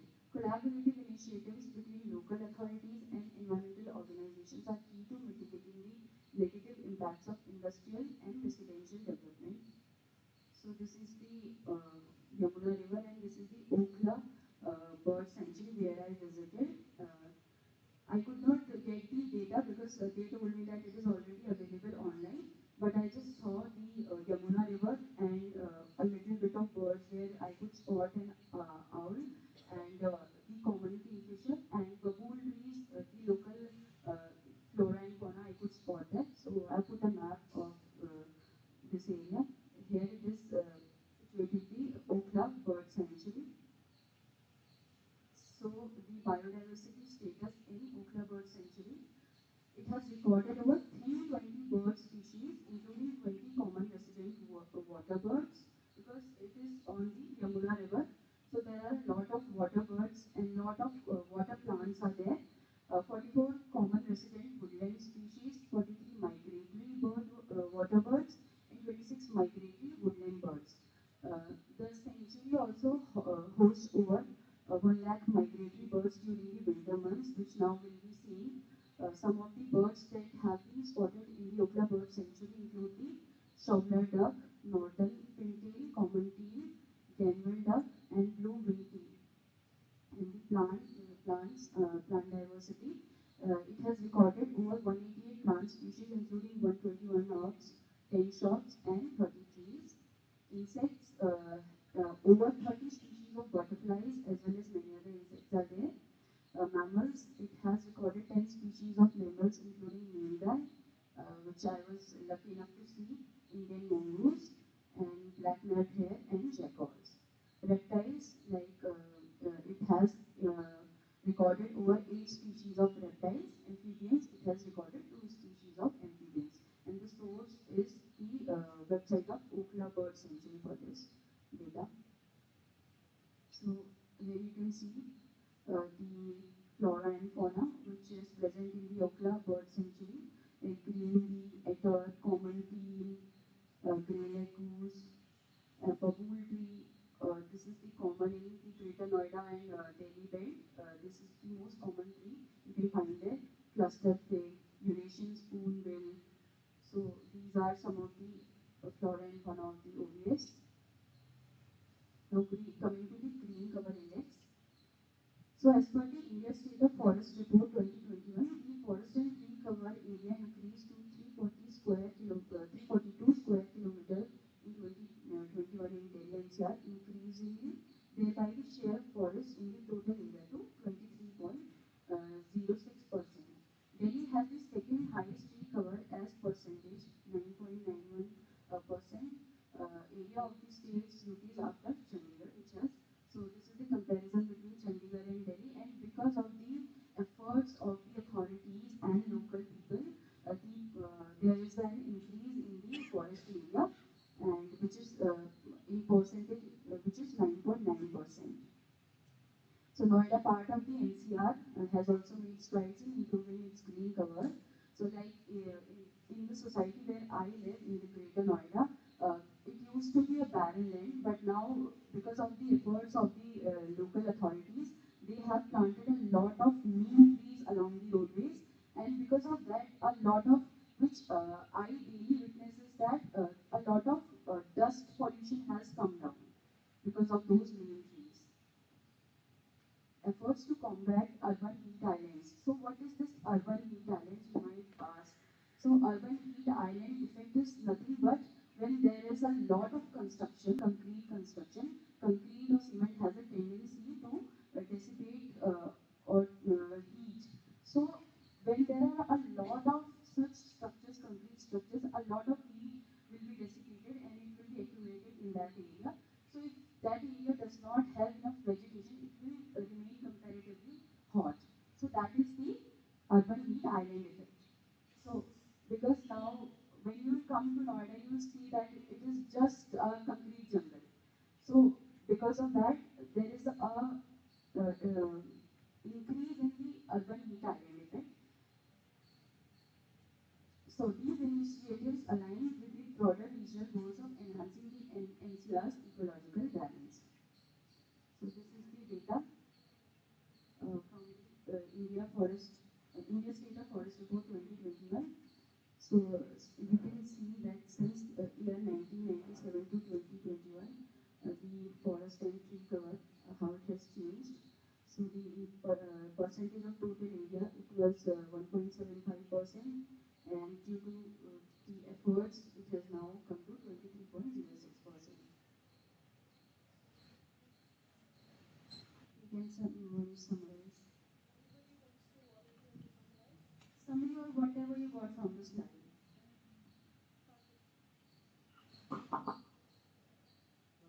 Ma'am spoke about biodiversity impact assessment, where she mentioned about due to urban expansion and deforestation, we are getting problem, and she gave the solution in this slide that by green plant production, like by green plant, by awareness of green plant and sustainable solution. And second, she talked about a lady, IS lady, where she got the program by solving the problem. And then again she talked about Okla biodiversity sanctuary, where she visited. She mentioned all the plants, insects, mammals, reptiles, and again she mentioned about green cover index. And it is very, it is very interesting to know about that. Delhi is the second place, and Chandigarh is the first place in a green cover. And you have mentioned about all the data from 2021 forest department. Thank you. And now you are talking about water quality.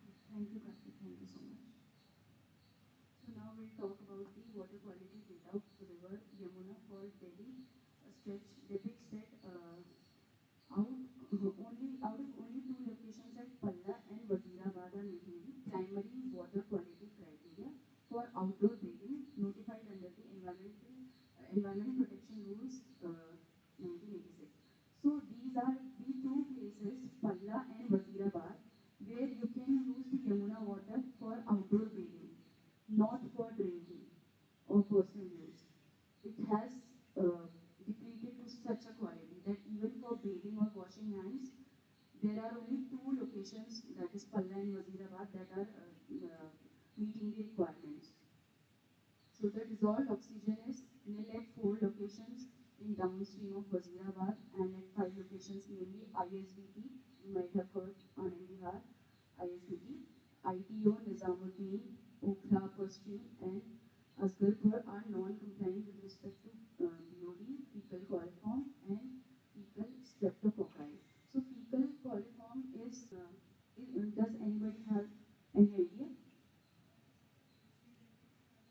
Ah, I know that, but a more, someone from technology or biology background. Fecal coliform. Kindly hand over the mic.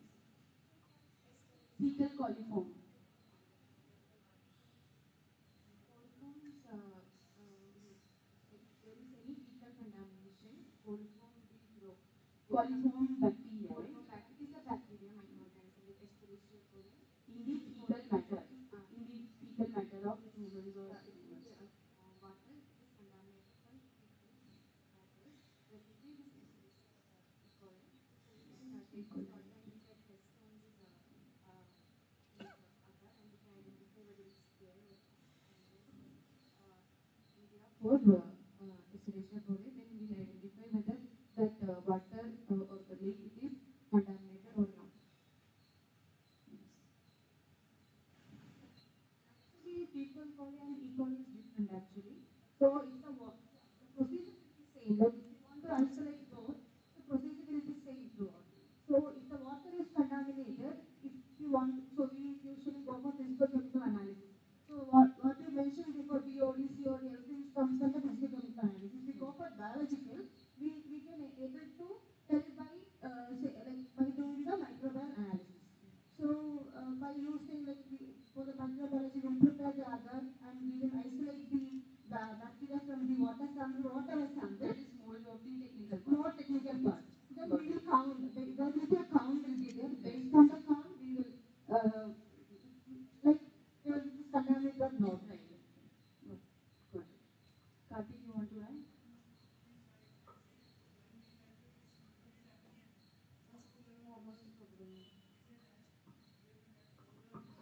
In fecal coliform, and she mentioned about it From starting. yeah, actually you are asking about fecal coliform. There is a one test, biological test, its name is MPM, most probable number, where we get all the results regarding this. And she mentioned very right that actually see why in MPM test we cannot anticipate the fecal coliform directly because it's very costly. In India, we are a developing country. We do not have any kind of this test. So what we did that we collaborated with E. coliform. While like see, we can easily figure it out to E. coliform. Through this, we can anticipate what's the fecal coliform. And you are asking about fecal. Fecal is from sewage and your effluents. That's the major reason concern about this. Thank you. So everybody got the idea about fecal, right? The reasons for deterioration of water quality of river Yamuna at downstream of Wazirabad is due to the non-availability of fresh water and discharge of partially treated wastewater from the drains out falling into the river Yamuna. Like in today's presentation, sir showed that there was a fraud-like situation, right? In one of the streams. Similar situation happened in Yamuna also. Why? Because of the untreated or less treated effluent was directly discharged into the Yamuna river. So we also face the similar kind of situation, fraud-like situation. In that water situation, some people then get a chance of bathing and all, and everything has happened. Yes. Am I right? Yes, yes. So people don't have awareness of regarding what is that exactly. Right. That's right. So the water quality index as per the Journal of Indian Association for Environmental Management, that is JM, for Hindal River, because Hindal River is in Noida. So I had studied about the Yamuna and Hindal both. So according to that, for Hindal River showed that the WAWQI, it is the weighted arithmetic water quality index. This is a mathematical parameter, and the Canadian Council of Ministers of the Environment Water Quality Index were varying from, these are the units, 40 48.9 to 563.4, and the second parameter showed that the unit was between 32 to 78.42. It is concluded from these indexes, the water of all seasons of Indus River most of the time showed unsuitable. For even it is unsuitable for drinking every night, but even for outdoor bathing or for washing clothes and all, it is unsuitable and very poor quality. So these are some of the parameters for the water quality. The source is again the Central Pollution Control Board. So primary water quality for outdoor bathing notified under the rules of 1986. The dissolved oxygen should be greater than 5 milligram per liter. The pH of the water should be between 6.5 to 8.5. You guys know what happens if it is less than only lesser side, that is less than 7 and greater than 7, right? If it is less than 7, it is more acidic, and if it is on the greater side of the pH scale, it is more alkaline or basic. So biochemical oxygen demand should be less than 3 mg per liter. So can anyone tell me that why BOD should be less? I just gave the answer. The BOD level, it has recommended that the permissible value should be less than 3 mg per liter. Is it visible? So, so why the BOD should be less than 3 mg per liter, while PO should be greater than 5 mg per liter? Karthik, wait. No, I have a doubt about BOD. What you will explain about the BOD? What your thought? I told in the earlier slides no, what BOD is. That's why I am asking. Why BOD should be less than 3? She is a chemical chemistry teacher. She should answer that. No, so you are telling no, so BOD, yeah, we understand the limitation. We already started. Why it is I happening? explained what BOD is in my earlier slide. Just to explain about that. I will explain it again, but listen to me, Monica. I'm just asking that in this the guidelines, why the BOD should be less than 3 mg per liter, and why the dissolved oxygen, it is biochemical oxygen demand BOD, and there is DO, dissolved oxygen. Why it is 5 mg per, why it should be more than 5 mg per liter, and why BOD should be on the lesser side? Actually, I answered that. If any one of you remember, dissolved oxygen is in the earlier slide, while I gave the definition of BOD. Is the oxygen that is present in water. So the higher amount of DO is shows that it is good for the aquatic organisms. Very good. Right. So BOD shows the amount of oxygen that are used by the microbes to degrade the organic matter. So any other number of BOD shows the water is too much organically polluted. Exactly. Got it? Monica, you got it? I know. That's why I'm asking. So I asked that question to you, no? Because why you are representing something, so you are asking a question. So obviously, first we have to know what explanation I will get from you. So I already explained what BOD was in my earlier slides. it's okay, okay. No, So, wait. I want to know. You are teaching chemistry, no? Tell us what is BOD. Yeah, that's only she is telling. I already explaining. I am asking that to her that. She is not a chemistry person. You tell us the chemistry. So I will tell. I will tell. I will tell. Similarly, I will give the same answer. So I will also tell later. No. It is not Tanuja. It is me asking you. Sir is asking. No, it's okay, sir. Seriously, sir, it's okay. You have become like my teacher only. Huh? so you got it? Why I asked this? Because dissolved presence of the more the dissolved oxygen is present there, the more the healthy the water body is. Because oxygen is there, right? So plants will thrive, fishes will thrive better, and the more the BOD is present there, let me tell you, explain this to you again. What BOD is? BOD is biochemical oxygen demand. Whenever there is dead and decaying matter in the water body, so there are bacteria that will try to break down those dead and decaying matter, right? Fecal matter. So for breaking those down, it undergoes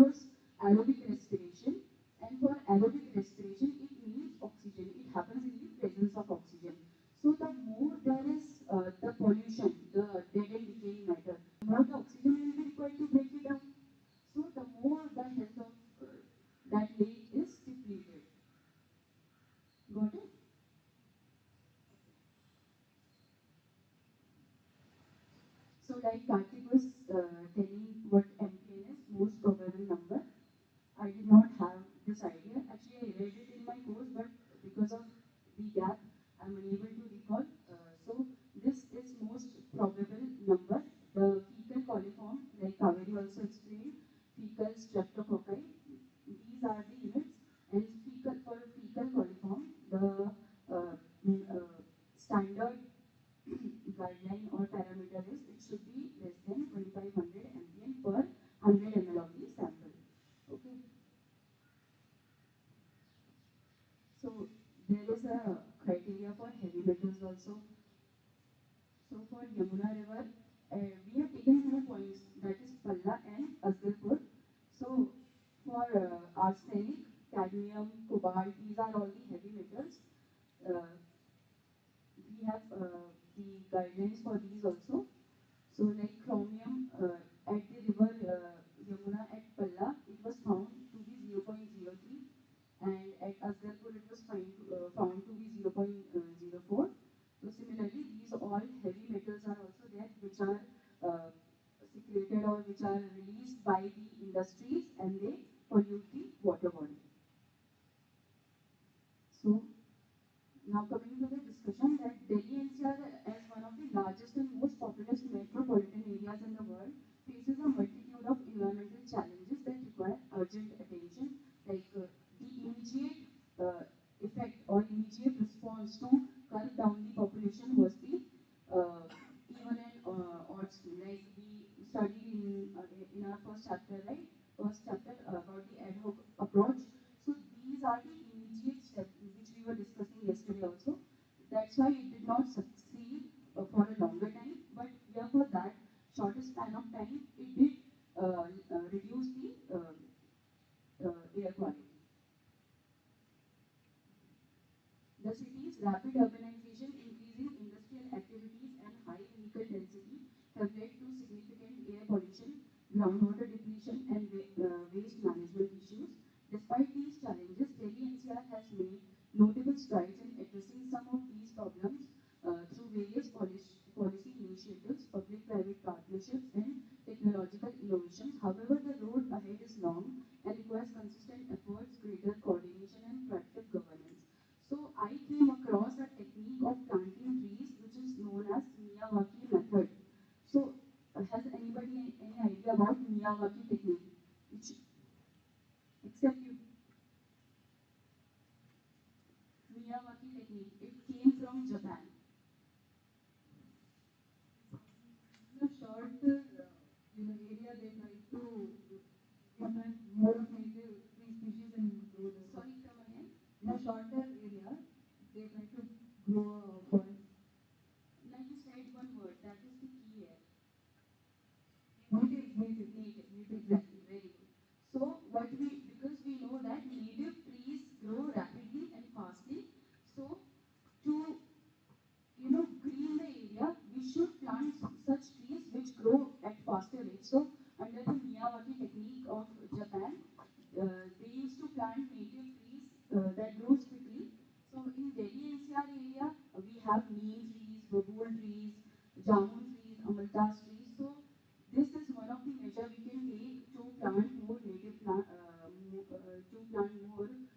trees in the areas to make the empty spaces green.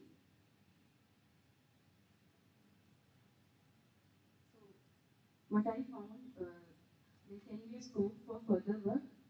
Roadmap for a sustainable Delhi and Greater Noida to ensure that Delhi and Noida transitions towards a more sustainable future. The following strategic actions are proposed. So here you can see in the picture, this I have taken from CPCB, contribution to reduce the air pollution. These are some of the tips provided by CPCB. Prefer carpooling. We should not always go by the individual vehicle just to show that we own one. We can go for carpooling, we can use the sharing of cabs, we can use the local transport. Am I right? That is the main thought of some people, right? I own a Mercedes, so I'll show. So we should not have that kind of mindset. Replace or clean oil filters regularly. walk or ride a bicycle for a shorter distance, get a valid pollution under control certificate. So, lately what I noticed when I used to travel from Greater Noida to Delhi, there is a place called Parapulla. So there the traffic police was there and they used to, on every Mondays, they used to stop the UP vehicles from entering into the Delhi region. And one day I thought that what my husband is driving, did he do anything wrong, did he overspeed or anything? Then we came to know that they were checking the pollution certificate. That the pollution certificate is valid for 1 year. So we must have that shows the health of our vehicle, that it is not polluting more beyond these certain levels. It is not polluting. So they used to check that. So that is also one kind of measure, right? So enhanced air quality, which we can have an enhanced air quality management to strengthen the public transportation by increasing the fleet of electric buses and expanding metro services, which Delhi is already witnessing, and now there is a rise of EV vehicles also. So implement stricter emission norms for industries and vehicles with regular monitoring and enforcement. So this air, so there is this statutory body called CAQM, Center for Air Quality Center for Air Quality Monitoring, which places a lot of cameras and the devices to check the air pollution at different points. So this is one of the measures to monitor the air parameters regularly. Collaborate with neighboring states to address transboundary pollution, like I told you. Delhi people, they are stopping the Haryana and UP vehicles. They are telling them to show the pollution certificate and all. So that is the example of how we can address the transboundary pollution. And such as stubble burnings. The best example Karthik gave, that they were the PUSA, that institute is there. It has one thing also I studied, that they are converting the straw by the action of some chemical or some microorganism into the ethanol to appreciate the bioethanol blending program to encourage more bio fuels.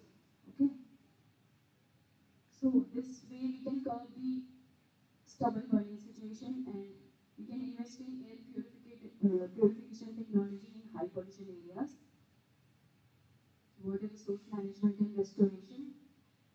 So this is the picture showing, as a part of its mandate, CPCB monitors water quality, enforces pollution control measures, and works with various stakeholders to ensure compliance with environmental regulation.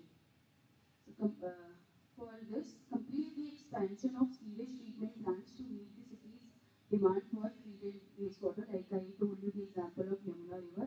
Whenever the industries are disposing of their effluent, they should be treated and then disposed to the river or any water body. Implement a comprehensive watershed management strategy for the Yamuna River, improving effluent treatment and reducing pollution at the source from where the pollution is originating. We have to curb at that very point. So by this, I mean that we need to reduce the pollution at the source.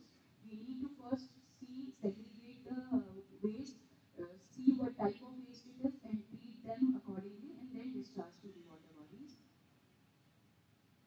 For preventing the dumping of solid waste in the drains, all the concerned departments, agencies have been directed by order dated between this for taking necessary action against the violators. And like we discussed the polluter pay principle, right?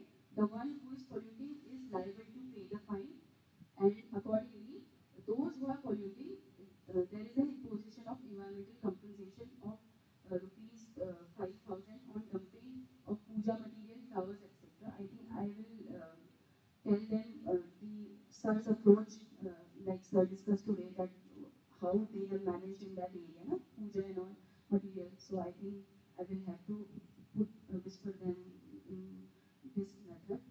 And rupees 50,000 on the dumping of construction material, malba, which in Hindi we call malba. So that is nothing but the waste construction material in the river Yamuna. So we can use the wire nets, etc., to screen them and then to segregate. Encourage decentralized water management practices, including rainwater harvesting, grey water recycling, and groundwater recharge. By grey water recycling, I'm recalling one example which I gave in the previous session of dual plumbing. In some of the societies in Bangalore, I guess they have incorporated this, the dual plumbing system, wherein the wastewater can be treated and reused for the toilet flushes and all, not for drinking or those things, but at least for the flushing and all. So, circular waste economy. So, this girl, she's telling to avoid using single-use plastic and use the material which is more eco-friendly and biodegradable. For example, you might have noticed if you are doing online shopping, all of are doing, from Flipkart and Amazon, nowadays the packages that you get, they smell very bad. Haven't you noticed that, right? So why they are smelling bad? Those are the recycled ones, right? So that is one of the approach. So scale up decentralized waste management and promote community-driven recycling programs. Invest in infrastructure to separate and process organic waste and support industries and recycling non-biodegradable materials. Like I did a small survey in my society, only 4 of the families were segregating the waste, wet waste from the dry waste. So, sir, I want a solution for that, how I can educate them, because they call themselves pseudo-educated and they, like, in front of my mouth, they will tell that, who are you? We are educated, we are aware, people don't teach us. So, I need a solution for that, because I faced that. I was about to break. I was about to have a breakdown on myself, not their nose. So, focus on the reduction of single-use plastic and promote the use of compostable and recyclable materials in public and private sectors. Avoiding the use of single-use plastic, for example, the plastic cutleries you might have seen, right? Forks and all, the chowmin wala, thela wala they will give. So it's better to avoid that and use more of the recyclable products. So there is this thing called Plastics Vikalp Mela. Fair was organized. The Department of Environment and Delhi Pollution Control Committee organized a 3-day fair. Like in sir's presentation, like we had a question like how we can educate them or aware them. We can take our kids to such melas, plastic Vikalp melas, right? And we can tell them that these are the better alternatives for the single-use plastic, or we don't have to use plastic. Instead of carrying a polythene, we can carry a gunny bag or hemp bag or jute bag, right? It is more sustainable. So like this, these steps we can take. So this was a recent scheme launched by PM Narendra Modi, Ek Ped Maa Ke Naam, Mother Earth. I think sir will appreciate this. Um, so in this, I will read this in Hindi. केंद्रीय प्रदूषण नियंत्रण board की ओर से पौधारोपण कार्यक्रम 24 अगस्त 2024 को तुगलकाबाद जैव विविधता पार्क दिल्ली में आयोजित किया जा रहा है और इसमें आप सभी एक पेड़ मां के नाम लगाएं और पर्यावरण संरक्षण में अपना योगदान दें. So in the name of your mother, you plant a tree and you contribute to the saving of environment or environmental conservation. Right? So this is a very simple thing we can do. Right? So nowadays for like birthday, today is Aparna's birthday. So what we can do, instead of gifting something, very materialistic, we can gift a plant or sapling, right? It will hold a bigger value, emotionally also, and you will have advantages also.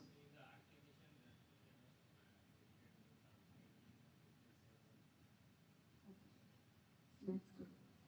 We should also do that. Develop and protect green spaces in every locality to increase Delhi's green cover and promote recreational areas for residents. So, like we had a discussion on industry people, water people in the earlier session. So, I was like continuously fighting with these industry guys that I can use barren land or wasteland to create a park. So, the same thing here it is saying that we can create such green spaces for the recreational areas, because nowadays kids are limited to the mobiles and laptops. They don't have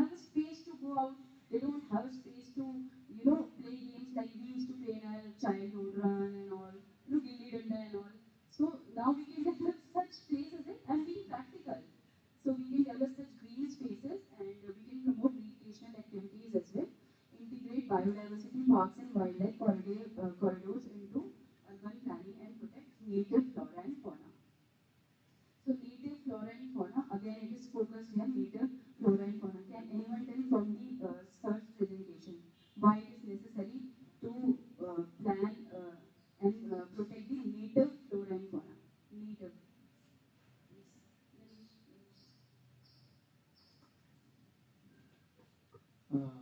Just like how Indians will understand Indians, and even Karnataka people will understand Kannadigas, whatever the love and connection or the bonding which we have between us, the same way with respect to plants and other organisms. Because whenever you are planting any native sapling, as I told, all the sapling or individual, just like how there is one statement in health sector that whatever you are feeling or whatever feeling, it is coming from your gut. It means whatever you are having food, it is coming from the bacterial response.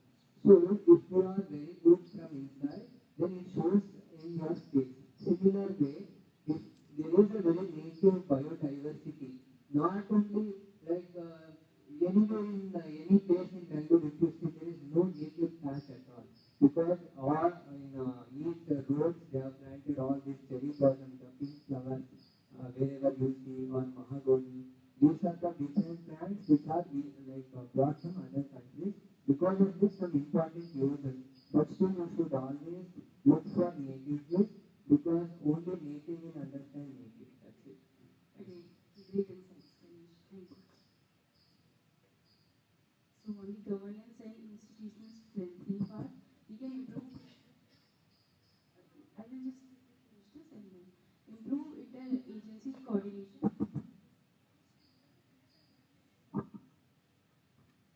You were asking a question? Improve interagency coordination by establishing a central environment management body to oversee all environmental policies and initiatives like we have CPCB.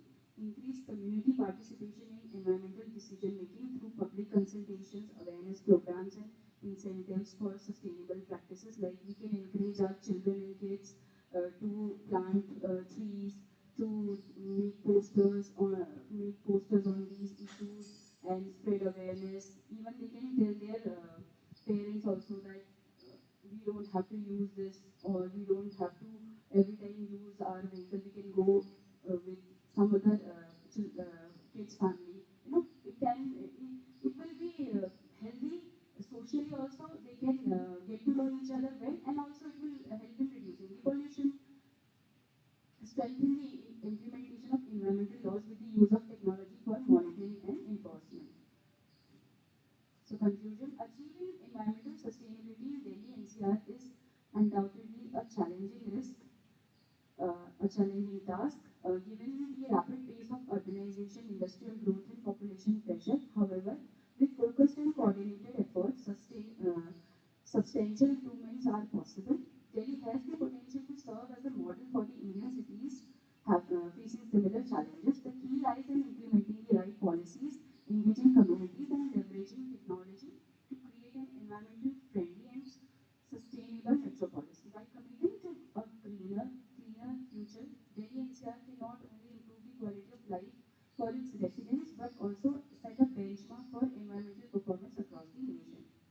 So I would like to extend my heartfelt gratitude to each and everyone who helped me work on this project, especially to TVR sir, Sensi ma'am, Asulha ma'am, Abhishek sir, Paras sir, Bhuvan sir, and each and every one of you for giving me insights and helping me complete this project successfully. And these are my references. Thank you.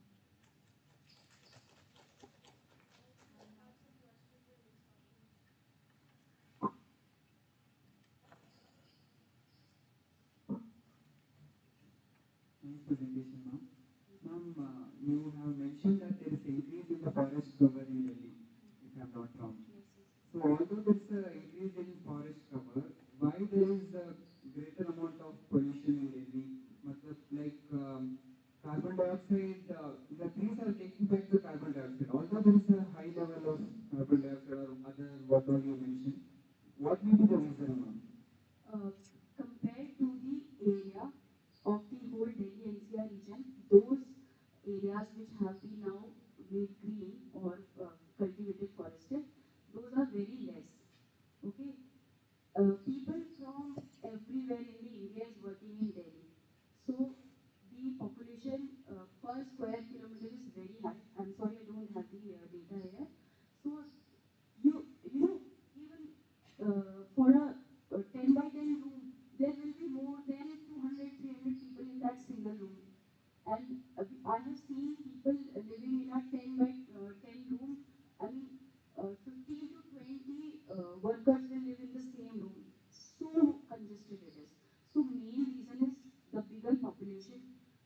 population is, if population is more there, there will be a lot of more vehicles will be there, more emissions will be there, more pressure on the resources will be there. So those are the reasons industries will have to work to meet their needs, you know. So more emissions will be there. So like that. That's why.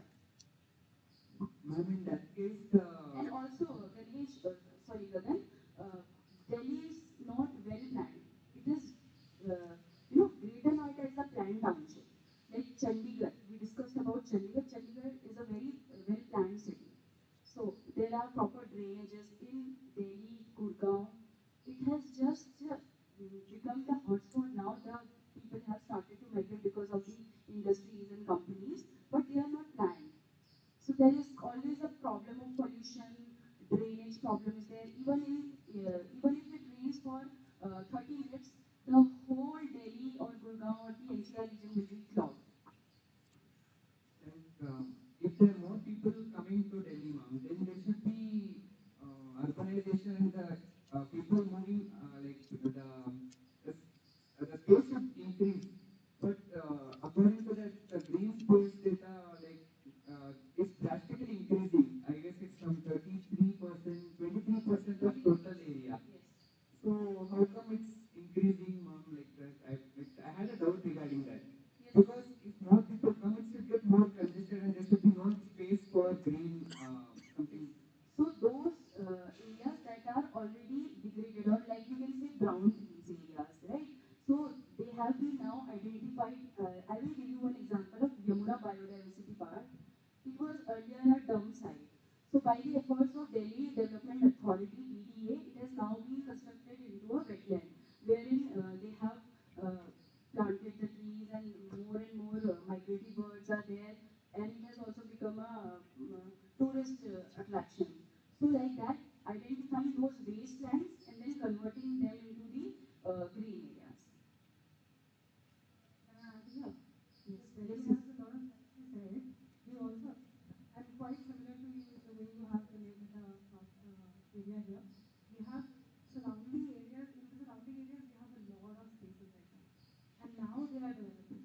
And like she said that earlier there was no clear distinction between when the boundary of Delhi ends and where the boundary of something else right, begins. Right? exactly. So the urbanization was haphazard. Now, over the years, even citizen action is far higher. Also, you have army cantonment areas in which they have done a lot of plantations, and the outskirts. And also there is Aravali range. Aravali ranges are there. So there's still mahua trees, neem trees. The vegetation is there. And like she said rightly, there are no boundaries. We don't know what exactly Delhi NCR consists of. We have named some of the cities, but still we don't have that boundary. Because in the case of Bangalore, it was the opposite way. Because there was green space was reducing here. Okay. That's what I was thinking. Then Delhi being the capital, Right. how its green space is increasing. Yes. Thank you. Sir, do you show about that graph regarding that year-wise data? No? Once you can show me that one. Particular matter. So you can explain the graph like how you collected the data, and because there is so much of noise in the graph. And do you know what kind of graph it is? Yes. First of all, I haven't done any test on my end because I did not have that capability. So I have collected this data from the Indian Institute of Tropical Meteorology because it is available for the public forum. Okay. So in this graph, they are showing the data from January 2024 to September 2024. It is mentioned. Okay. January, February, monthly data. This is the monthly data for particulate matter 2.5. So based on that monthly data they have given there, and the emission levels, how much particulate matter 2.5 was there in January. Like these are the numerical values they have assigned 0 to between 0 to 900. Because I told in November, even in some places of Delhi, the air quality exceeded 1000. 1000 is not there because they cannot predict. So I'm asking, see, we know the particular matter is exist in the environment. It it is held in Delhi, everywhere in the world. But in compared to your study area, Delhi and the Greater Noida, so how you take the Delhi part? Did you do any aerial survey? Did you any preliminary survey? I did not have that So capacity. it's not belonging to which particular areas? This is for Delhi NCR region. Complete. I told you, no, there is the statutory body CAQM. It has placed its cameras and devices over different places, and it is daily monitoring the air quality data, different parameters like particulate matter, CO, ozone, and based on that, they have presented this graph. Yeah, okay. One thing, Tanisha ma'am, you mentioned about the waste management. As you said that the way you are living, you went for some of the nearby people to collect the data. Yeah, So from that data, what you understand? I want to know how they are segregating the waste and how they are managing. So I just want to know. I just want to know that how the solid waste is managed in NCR as well as the Greater Noida.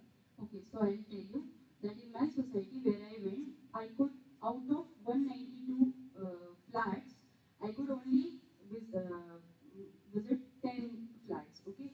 And also, out of those 10 flats, only 4 families were there, including mine. That if I exclude myself, there were only 3 families. Those were practicing this segregation of waste, that is from wet, dry waste different in a different dustbin and wet waste in a different dustbin. So only these many. Rest, all of the families, what they were doing, they were mixing both the waste, drying waste, and then when there is a collection guard is there, so that would be the primary segregation point. yes. So that's what I said, na, that pollution should be controlled at the source. Now here we are the source because we are generating the waste, right? So at the source only, if we are not segregating, there is no point. If we are mixing it here, how they will? We don't have that kind of technology to extract small chai patti from polythene and all. Now we are speaking about the household waste, right? I am asking about in common, in general, how solid waste are segregated in Noida or in Delhi. Yes. And why we are doing all this? Because we need to reduce the pollution in our environment. So in Noida, maybe in our urban area, municipal solid waste will be there. There is a point will be there. So how there the segregation is going on?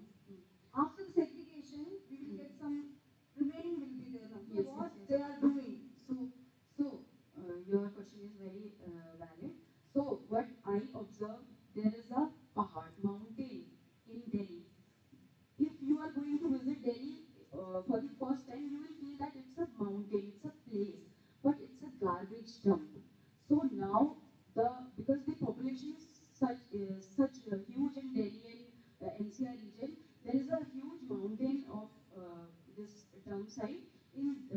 Now what they have done, they are first of all they are segregating at the source, at the beginning, like households and all. Now, when they are taking it to the dump site, the waste that is already segregated, they are dumping the biodegradable on the one landfill and non-biodegradable they are taking to recycle. Okay, recycle and that incinerators they are using. Okay, so that's like the method they are doing. yes, Incineration yes, method is doing. yes. Incineration is going on, which I know as of now. There can be more techniques, but as of now, I know this only. So where is your survey? I'm asking what you did survey. This only. I have Like included you all don't these. have a field survey. I haven't see whatever was in my capacity. I did that. I collected. Yes, yes, yes. I like your summary telling that Delhi air quality, water management, other cities could follow. That's really very discouraging type of this one. But Delhi is, you know, 30 cities out of 20 cities in the world Yes, sir. are polluted. Yes.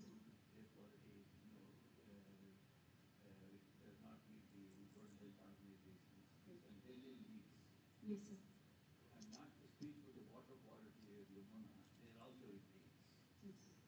One can see this solid waste mounds from the airplane. Yes, sir, yes. So you suggest that Delhi model should be followed by all other cities in India? No. Do you? Yes, sir. Though after incorporating the changes that I suggested, that is, I feel what the scope can be. I suggested some of the behavioral changes of the citizens and some of the governmental policies. After incorporating that, Delhi can be. Consistently, Delhi air quality is known throughout the world, not just in India, throughout the world. It's one of the most polluted. You could not recommend what people are doing in Delhi to be copied by Bangalore or Chennai. Do you? Sir, I would not recommend what practices as of now they are following to pollute. But now there has been changes, like they are introducing green buildings, like in Delhi NCR, DLF area, there are a lot of green buildings are there. So concept of green building is there. People are following carpooling. They are using more public transport, and for encouraging this use of public transport, Delhi government has made it free for the women so that they can use the buses, local buses, and the buses are CNG, and more of the EV vehicles are being introduced. Thank you, sir. I'm surprised to know that only, as you said, only 4 people are doing in your apartment. Yes, sir. But then if I had to take Bangalore this thing data, then we are far better because every apartment is doing segregation. No doubt, sir. No doubt. For last 10 years, I am doing segregation. My apartment, my previous apartment was doing segregation. So we are way better because the BBMP people won't collect. There is a wet and every day we are doing. Sir, that's why I said, now, when you will enter for the first time to the Delhi, you will see a mountain. You will have this notion that it's a beautiful mountain. Like we went to Banerghatta, we saw some hills. Now we were fascinated. So the person who comes for the first time will say, "Oh, it's a mountain in Delhi." And then when you reach to the nearer to that, it will smell, and you will see all the crows, scavengers. Then you will So imagine we are doing, compared to that, the behavior aspect, still we are, not having a satisfactory situation in Bangalore. So just imagine what is the situation. Yes, sir. Actually, I've been to Greater Noida for like past 10 months only. I was a resident of Uttarakhand. So that is very difficult for me also. Okay, so and another thing that you showed that graph. Slide you okay? BOD. Taking that,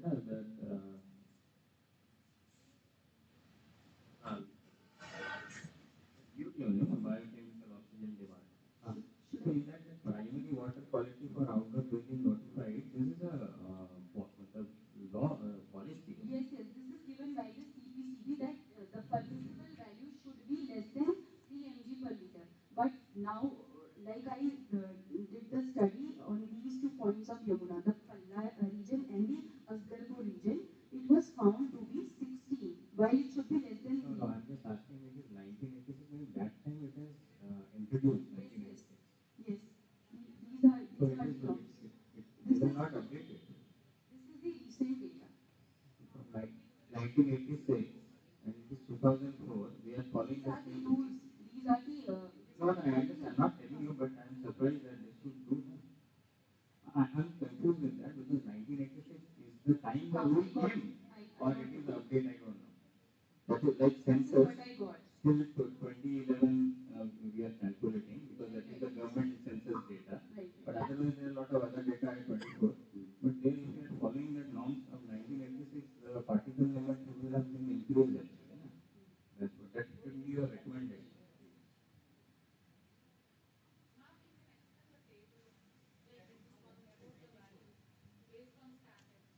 That's what we are discussing. And if Okay. we are the one who can.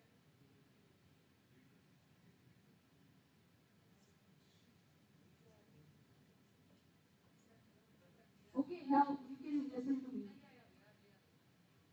So, in this table, we have different values for monitoring the water quality. So, first one is the DO, dissolved oxygen. Like I said, when the oxygen will be more in a water body, the more the chances are of the survival of plants and fisheries or the marine population in that area, right? So this is the dissolved oxygen level. The CPCB has given a guideline that it should be greater than 5 mg per liter. Per liter of water, it should be greater than 5 mg, the dissolved oxygen. But for my study, I studied for these two particular areas, Palla and Asgarpur, it was found to be 9.2. Okay, and for pH, it is supposed to be 6.5 and between 8.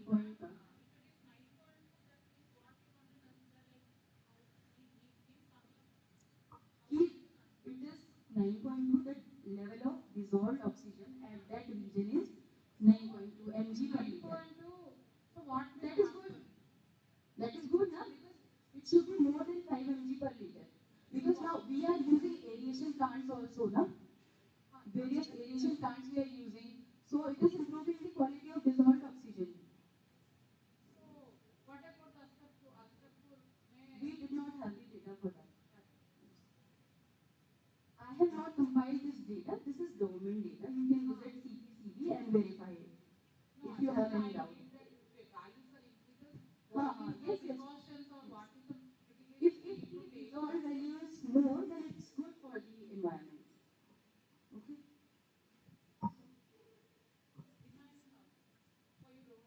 No. He's asking something. Like I have a certain confusion like thing like the pollution like Noida is in Uttar Pradesh and whenever we go or buy any property or something like that it is the jurisdiction of Uttar Pradesh only. So when we are that you are considering like Okla bird sanctuary, so why the pollution of that is being considered in Delhi? So because eventually Okla Bird Sanctuary is on the Yamuna River. So like I'll tell you, if I'm not clear, I'm really sorry. Area, the Noida area also, it comes under the National Capital Region, Delhi NCR region. That's why we say like it's a general term, Delhi NCR. So it is on the boundary. When we enter the Noida area, right, there is this Okla barrage. No, my concern is not with this project and something. It's like a common concern only. Like what the pollution standards, like Delhi, if we collectively or individually, if we see the Delhi, then they are, as per your report, then they are coming second in the nation for the green cover.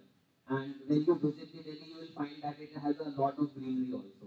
But when you visit the adjoining states like Noida, the taxes and everything is being collected by the that state government. And when the pollution is being considered, then it comes towards the Delhi. So very hilarious answer I would, because I don't exactly know the answer, but that is the confusion between the AAP party and the central government. Even it does not I don't know the powers like are not pollution is not like AAP came, so the pollution came. It was earlier also. No, so I got the point. irrespective I of was the giving you an example. irrespective of the parties, like it's a concern only, like what we are discussing over here. No, I am just giving you an example of that.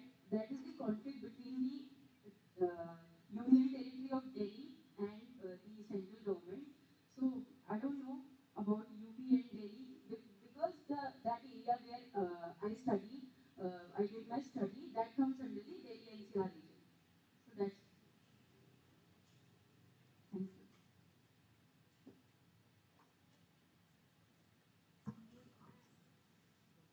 Anuja, I have one question. This water testing report, so is it recent one or it refers to previous year or something? This I had taken. No, fine. I'm not questioning where you have taken and why you have taken. The only thing I wanted to know, this is the current one or? Current one. Current one.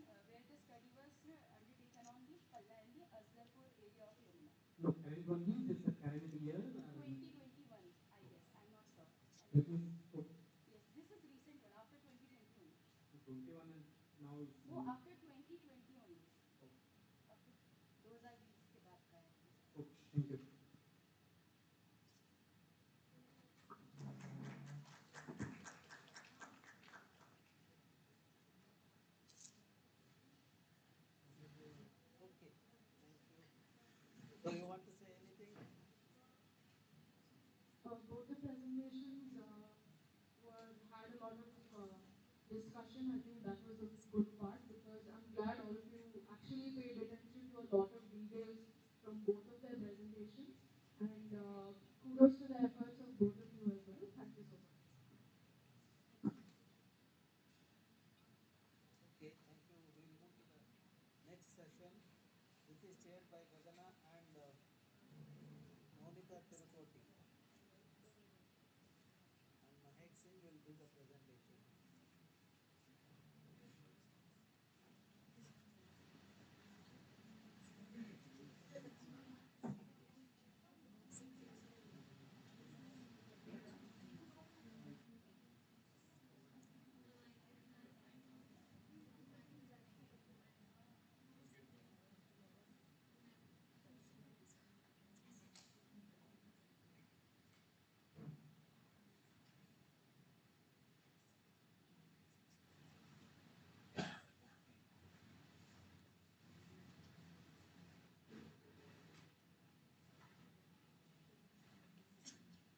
How are you feeling? Let's take a check, sense check of the room. How are you feeling? Like in Hindi movies, we say, how's the Josh? High? Or do you want to do a small exercise like we did last time? Yeah, yeah? You would like that? Okay. Let's all stand up. Let's see if there is how attentive you all are. Okay? And what you have to do is that I would say, so you have to look at me and you have to touch the part of the body that I talk about. Okay? So for example, I say nose, I say ears, but you have to make sure that you touch the body part that I'm talking about. Okay? Okay, so it is, let's start. So nose, eyes, head, nose, eyes, head, nose, eyes, head, nose. How many people touch it? Okay. Let's, yeah, you can sit down. So only the person who did that. Yeah, okay. So the next round, okay?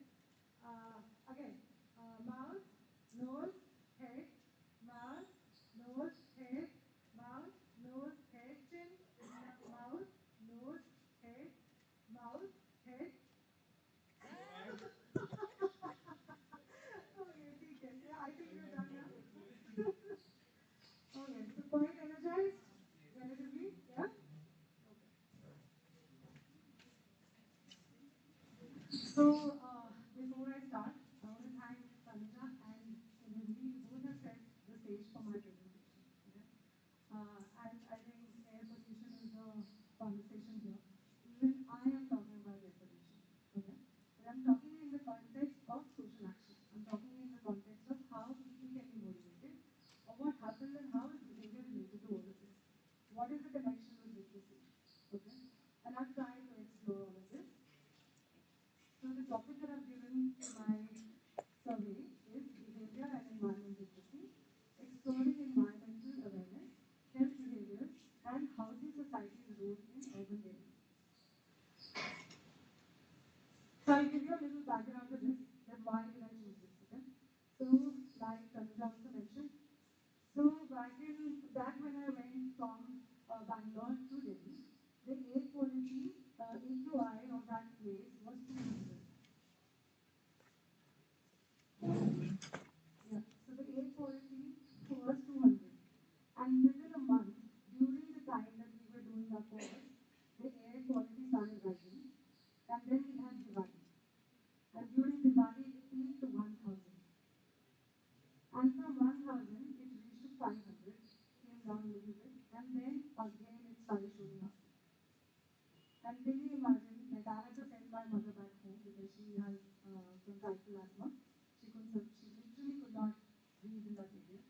So I thought that, okay, while I'm a social worker and I talk a lot about social action, why not to look into behavior insights, or what is it that I can gain from doing this kind of a survey to create some kind of, or give some kind of suggestion into how we can do social action, right? And what is the whole role of literacy in this? So, I'll go again, that Delhi's air pollution crisis rise from 200, reached to 800, and then 1,000.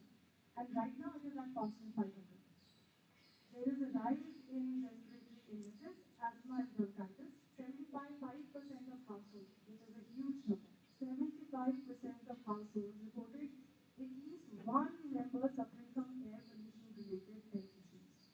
And this is the study which was quoted, I think, by Indrajit and also by Tanisha.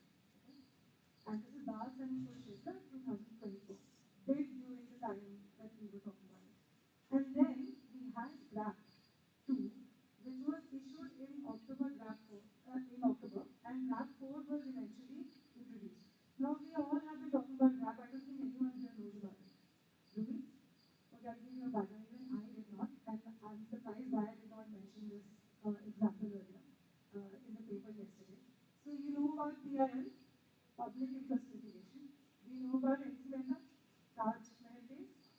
So he's an environmentalist and he's a lawyer, right? So he was the person who was instrumental way back if I'm not wrong, 2017, who pushed this agenda, put a PIL, forced the Delhi government to act against air pollution, and from that came this graded response action plan. Now, when we say 2 or 4, this is divided into 4 parts. Tanuja's slide already talked about it. Severe to less severe, right? And at each level, it has specific actions attached to it. That is why when we say that, all illegal, or we say that, no entry of trucks, then we say that water sprinkling on the roads. So there are many actions around it, and the government is doing that. So whoever is interested, please do, go back and read about it. It's called Graded Response Action Plan. Okay. Now, surprisingly, we all work in Delhi. Like I live in Delhi. We all are facing the same problem. We all are breathing the same air. But how is it that nobody is talking about it? How is it that nobody wants to do anything about the health seeking behavior? And also, nobody wants to talk about the right. So here, sir was talking about that, right to health is a fundamental right, and we're just not doing anything about it. So I went back and I did a couple of research. So it is called social listening tools. I don't know if you all know about it. So whatever chatter happens online regarding a particular issue, there are sites where you can go and you can get information about it. You get to know what is the common view about it. Okay? And this is a new age tool, AI based. And so there, a lot of people were commenting on the news articles and saying that they were feeling helpless. Now, here I talk about learned helplessness, right? That they have learned to call themselves helpless, while people expect other people to solve their problems, like government should do something, like we have heard about the solution, somebody else should do something. Nowhere are we talking about what should I do? What is my role in the whole system? Right? Then, so as a response to air pollution, we all started saying in those, I stopped working out, I stopped going out to the market, and even started calling everything home. Now, self-isolation, less of physical movement, people reporting mental health issues, all of this was rising, okay? And literature review also suggested all of this. Now, I went back and I looked that if you have a term for it. Now, there's a term called eco-anxiety, which came way back again in 2017. So it is also listed in the American Psychological Association's manual. Okay. If at all you know that all the different psychological disorders are listed in one or the other sort of a manual. Okay. And because it is listed there, it is seen as an independent disease. And when it is seen as an independent disease, there are chances of more research to happen on it. Right now, it is not listed apart from anywhere else in but APA. Okay, but eco-anxiety is a fact. There are papers which are published on it. There are other countries which are recognizing it, and there are people who are pushing to get this introduced into DSM, which is Diagnostic and Statistical Manual of Mental Health. Okay, and why people are against this? Because they say that this is an emergency concept. This is not a regular problem. Okay, and if at all this kind of anxiety has to be treated, it can be broadly taken under general anxiety, adjustment disorder,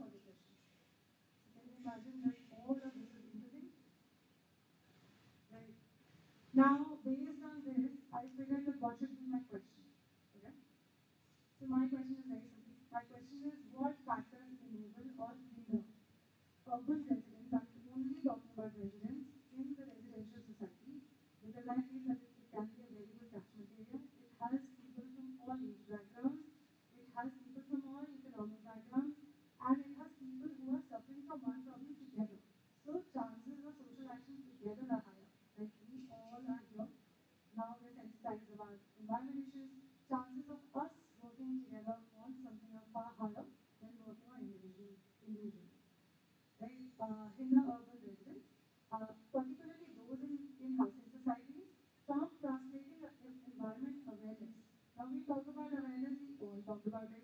Awareness means having knowledge about environment issues. But that is not getting translated into pro-environment actions. Correct?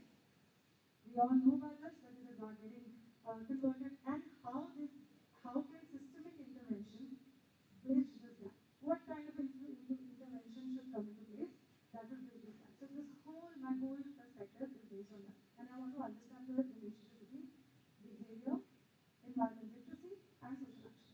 Alright, now before even we want to understand literacy, I think there's a basic difference between, and we have to understand about environment education and environment literacy. Now, what is education? What is environment education? Is there a difference between environment education and literacy?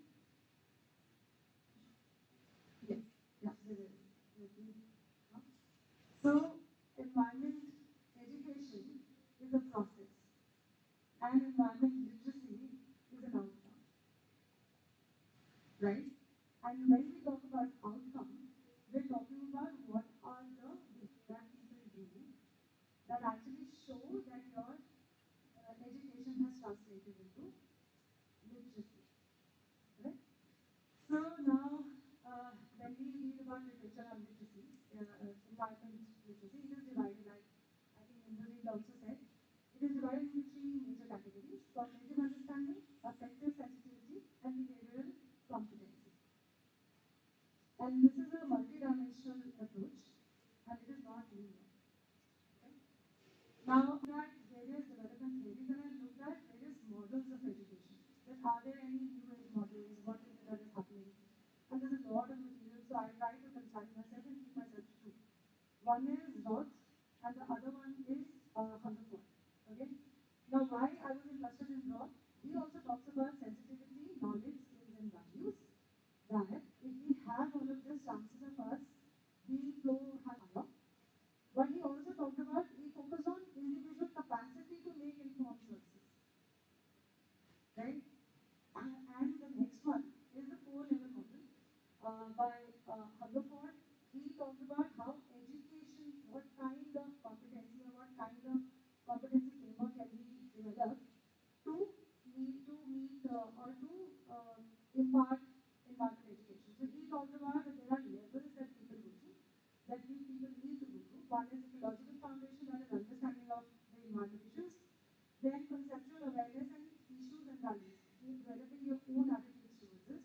Then issues, investigation and evaluation, like we are doing right now. Okay? And then it gets converted into skills and actions and leads to participation. Now, yeah, so I'm quoting from what I've written. Learner who progresses through four levels might understand how pollution affects local ecosystem, ecological foundation, and move to advocating for stricter pollution control and policies. Okay, this is an example for this. Okay? Now we move on to behavior. Now, behavior, what is behavior? The behavior is action, reaction, or response of an individual or group in relation to environment stimuli. Okay, it's an action that you do. Now, behavior is shaped by knowledge, values, attitudes, and intrinsic factors. Right? And behavior is the main thing that bridges the gap between awareness and action. It is your behavior that decides whether you're going to take an action or not take an action. So, understanding behavior is very important. And I can understand that this is very confusing. Right? And why behavior theories help identify the psychological, social, and structural factors for the study, we have restricted ourselves to these two. Okay? So the very first one that I talked about is theory of planned behavior. This is very, very important. Now what he says is that individual intention to perform a behavior is influenced by three factors. Now you talk about the common question is that how can behavior be influenced for people to take an action? Right? So he says that there are three different ways in which people take action. First is the attitude to understand what is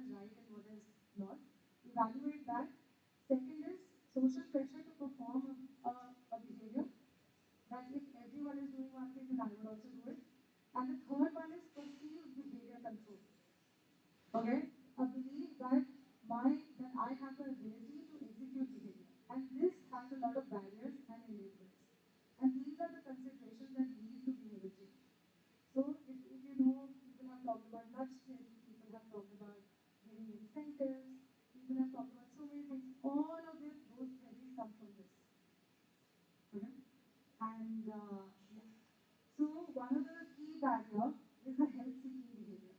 Okay, when people are going through all of these problems, then what is stopping them from seeking help, right? So health-seeking behavior is actions an individual and communities take to maintain or improve health in response to perceived risk. Okay? I see a lot of confused faces. Please ask questions. And I'll tell you why I'm talking about all of this. Let me complete this one section, and you will see why I'm saying all of this. And the second barrier is the eco-anxiety. Now, eco-anxiety, if you get anxiety, it can be a barrier where it will stop you from doing an action, and it can also be a catalyst for you to do a behavior. Apart from that, there is other theories, and I think you all will get into. Let's not get too much into it. But I'll get to why I was talking about all of that, because all of that helped me understand what are going to be my objectives. All of those theories are based on my surveys, and based on that, I have turned out information. Okay, we can go back to it whenever you feel ready. So I'll tell you what was my objective. Now the very first objective is to understand the interrelation between environment literacy and pro-environment behavior. Second is to analyze health-seeking behavior. Now, if people are willing to seek help, is only when they would be willing to ask for their rights. That is the connection. Okay? And to evaluate perception and awareness of pollution and air quality, that is just to generally understand that how do people perceive all of this. If we are not feeling that there is an emergency, we are not going to act. And thus, emergency leads to a response. Okay? And the last one is to identify what are the barriers and opportunities for community action. Okay? So my keywords that I use here are behavior, environmental literacy, air pollution, urban health, health-seeking behavior, environment awareness, eco-anxiety, community intervention, housing societies, preventive measures, and sustainable practices. So I've actually explained all of this, but for the purpose of this, let's contain ourselves. Let me do a recap so that we all are on the same page. Okay? So I started with saying that there is air pollution, right? Second is there was gap response. Third is that societies are not doing anything. My keenness to understand what will motivate behavior. Then I looked into what is the difference between behavior and education and literacy. One is a process and the other one is action. So now when we talk about action, what is the relationship between action and behavior? Any sort of action leads to behavior. And understanding all of this is important to understand what is the role, what is the interrelation of all of this gamut. Okay? So my study area for this particular survey is the residential society of Dwarka, where I live. Okay? The method that I used was exploratory. Like Tanuja, I also had the same experience. I sent my e-form way back in November, and I got no response. Zero response. And this is when I'm talking about 120 households. An average of 2 people in a household. Okay? No one responded. Then I went to the resident society's chairperson. Talked to him. Mobilized him. He told me, okay, I will be able to get you a couple of interviews, but you first give me a letter of recommendation. I said that I can't give you, but I can give you my card. So I submitted my card, I submitted everything, and he let me do this. But again, the same problem. That is a common group, no one responded. And this is a common problem we all are going through. So what I did, that I started calling people. I went to one person's household. I told them that you introduce me to another person. And that is how I completed my survey. So I completed the survey with 38 respondents, which is very low, but I had 38 respondents. So now my survey has 6 sections, and it has 36 questions. It is a mix of subjective and objective. Some questions already have options. Other questions are more perception based and they are attitude based. So they gave me answers. So what I did for quantitative, the questions that I already had ranking to it, it was easier to calculate it. For the other one,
So majority of people have been living in the city for more than 6 years.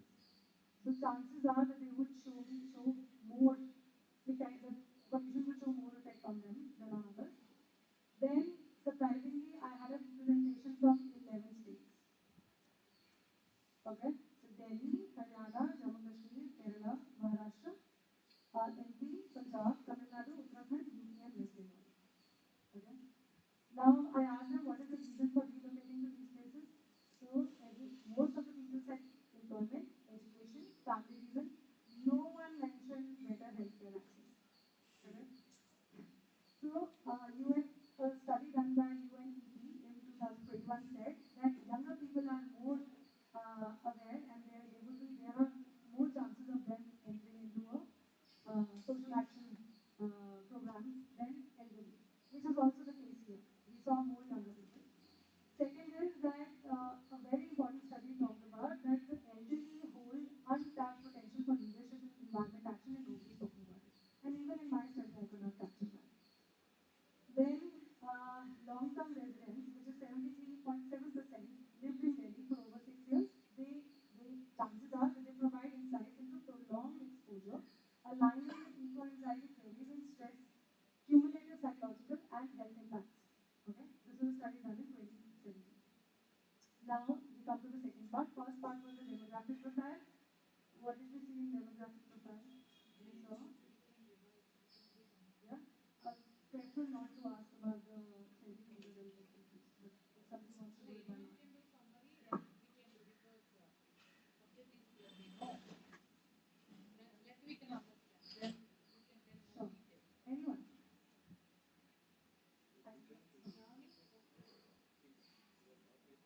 All right. This topic only. He is doing a PhD on behavior mytho-anxiety. Okay. Sir, you want to say something at the end? You got to give me more insight. I thought I just found out about anxiety.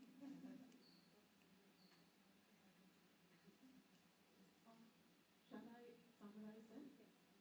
Okay, so from the beginning, maybe she has talked about the background of what is the condition of air quality in Delhi itself. And of course, I think by now we all know how it has, it's quite, it's quite concerning already. And she was also talking about how health issues have like peaked and spiked over the past few days, in fact. And she said that it was a spike of almost 75%, which is again very concerning. And I think it obviously has some direct correlation with the air quality itself. And it was very nice how she did bring up a lot of terms which are mistakenly can be used synonymously, but actually they mean a lot of very different things. Um, like environmental education versus environmental literacy, and and she introduced us to the term eco-anxiety, which I think is a very recent discovery on one of the type of anxiety, I would say. And there are many people who are, I think people in psychology fields are, I think, trying to even get into this as a core specialization as well. Anyways, continuing, she did mention about some goals, goals of yeah, some objectives of her study, and which mainly include she wanted to know how environmental literacy is being actively converted to pro-environmental actions, as well as she wanted to analyze health-seeking behavior. How far are people trying to have their well-being taken care of, which promotes action, basically again. To understand perceptions and awareness of pollution and air quality. And she talked about her survey. So her survey had 6 themes overall, and which I mean, starting off with the demographics of her survey, what she got from them. Um, yeah, she didn't explain the details of all the demographics. I can say that.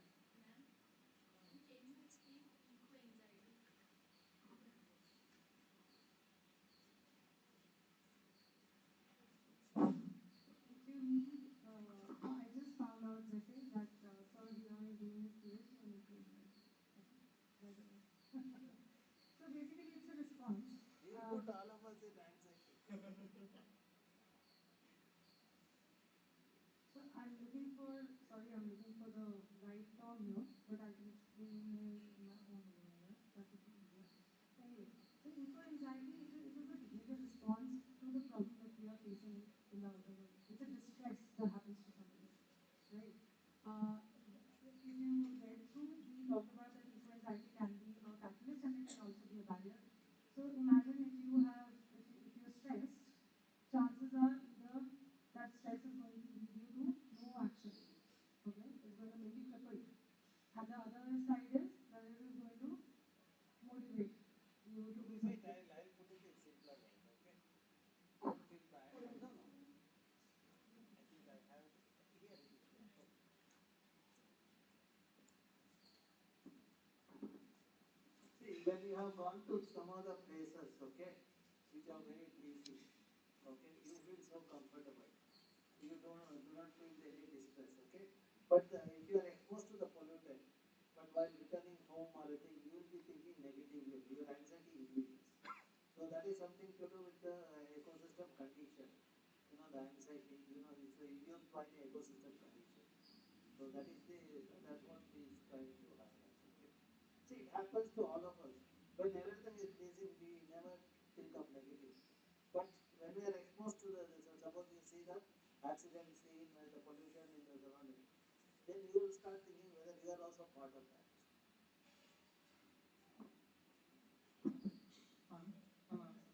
A small question. Yes. See, ma'am, we discussed in the earlier, like, what is the difference between education and the environmental literacy? Basically, you told that this is the process and that's the outcome. Like, then it should be equal, right? The process and the outcome.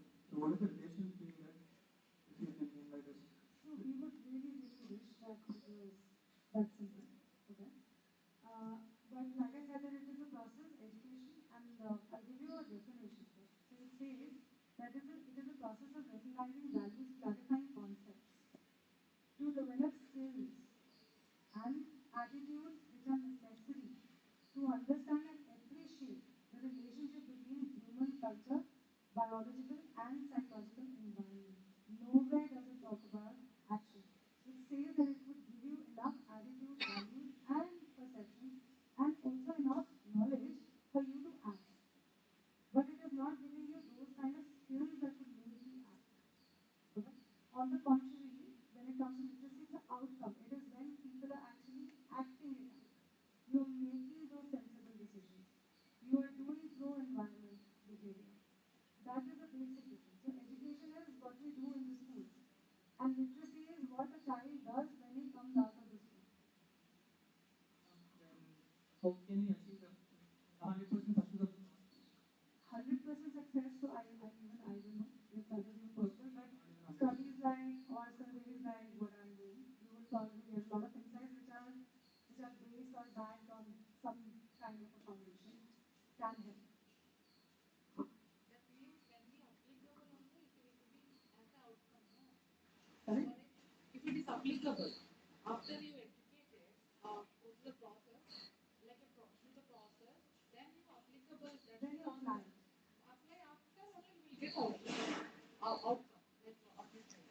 So for example, like survey, like he gave us education in the first round, we all understood.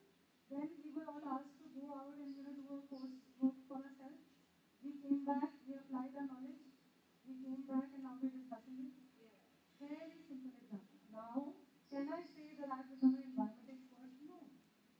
It is a process. It is going to take time. But have I taken the very first step towards it? I think I have. And No, no, compared to the others who are not exposed to this course, you are literate. You got the knowledge. At the back of your mind, you start thinking. If you are not exposed to this course, probably you shouldn't have done. See, even what he asked about the process and the thing. Doing PhD is process.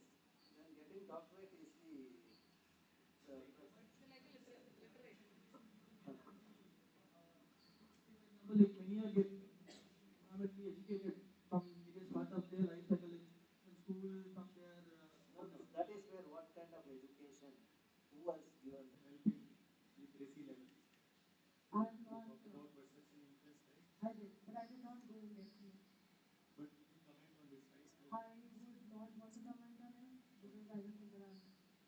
time being, I don't think that I've kind of read about it enough to comment. It's about like how to perceive things actually. How you perceive as an individual, right? You can, I mean, can we hold on to your question and can we get back to it in the end? So that would be easier. Right now, my thought process is somewhere else. Yes. Yeah, yeah, he will answer. Take my.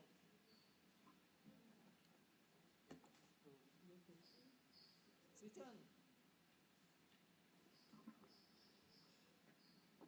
Yeah, question. So how perception can help in replacing, to increase the awareness about the environment, how you perceive things. If you can perceive good things in a good way, you'll be more literate, right? So that's why I'm asking, like, how perception can help increase resilience. Like Anita, she also asked about eco something about. So suppose in this environment, anything is there, you touches something, external things that stimuli, it is there, which came to your hands. Yeah. Hmm? So several channels are there, blood capillaries are there in your hands, which senses it. And it came to your brain. There are several lobes are there in the brain, like higher brain are there, forebrain are there. So in those temporal lobes are there. In temporal lobes, one is called amygdala. So it senses several things. It perceives your happiness, your angriness, your external stimuli, these things. So once you perceive something about this, so some rough idea is there. So those which come through this channel, it activates those neurons in the globes, which activates your and gives such signal to that. Yeah, this is rough idea. So what you feel happiness or not about this. So how you this translate these signals to your bodies. And that is how you react to the environment. And how that is how you react to any situation. Suppose your question is something to me which I said, oh, you suppose you say, hey, Ravi, right. This is how I perceive because of the auditory. It senses something else. Something you say something softly to something very. So suppose how I auditory something softness is there. So whatever I perceive through this signal and hear it translated to into brain. Those cells which are there, several lobes because several research is going on the brain because brain itself is such kind of organ which has been not studied fully. So some of the laws which has been, if you know about, so they have been studied about it. So that is how you perceive and you react to any stimuli. Sir, do you agree the mind and body should be in coordination with each other to Yes. bring a harmony? Yeah. Something it is there. Sometimes brain itself says something. Your body says something and it gives signal something else. Because brain it is there several things you will be thinking several times. So something in one time you will be thinking several things. So sometimes the signal which is there that collapse. Collapse means they combine together and they collapse in such a way that they transmit several lobes. So whatever the lob which is there, suppose this hand is there. So this signal it came from here, it gave something else. Something which is attracted to this one, it hold there. So this signal came there and it transmitted something else. So that is how sometimes it doesn't coordinate with your mind what you thought of. And sometimes it leads to something, several diseases are there, almost disease. And that is also several. Hey, he understood, man.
the mind and body, right? So what I'm saying is perception The cannot be machine taken as learning. a literacy, considered like equate to literacy. That is what I'm saying. I think Ravi's answer I got actually. I got confused here.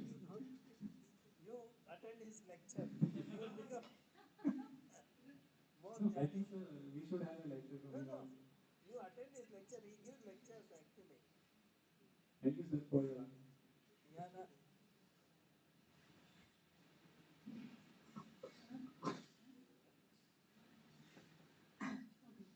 Thank you so much. It was really, really nice. Very interesting. Okay, so the second part is health-seeking behavior and eco-anxiety. Okay?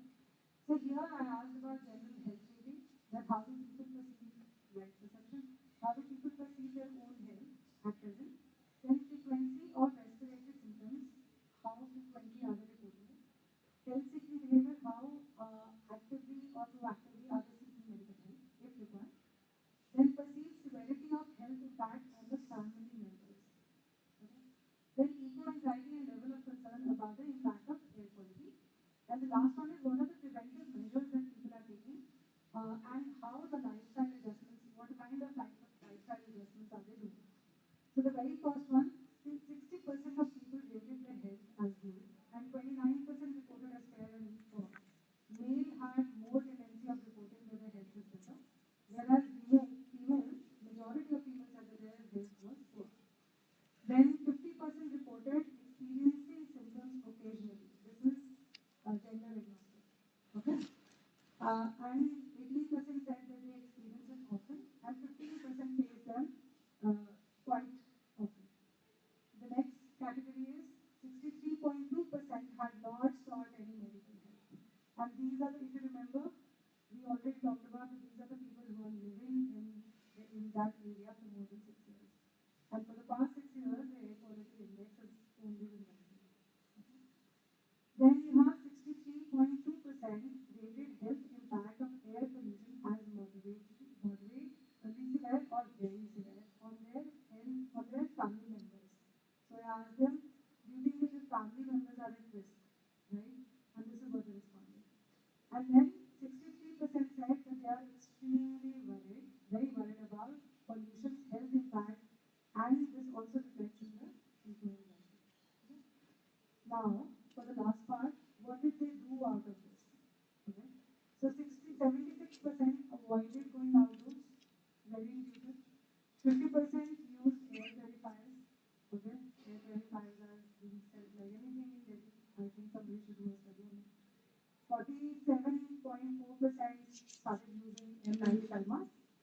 21% switched to indoor exercise. Male showed higher adoption of air purifiers even at the offices. Okay? And also adopting of masks. And females showed greater avoidance of going outside. Majority of them also said that they ceased exercises altogether, not only indoors. Can you imagine what kind of health effects all of this is already happening on these people?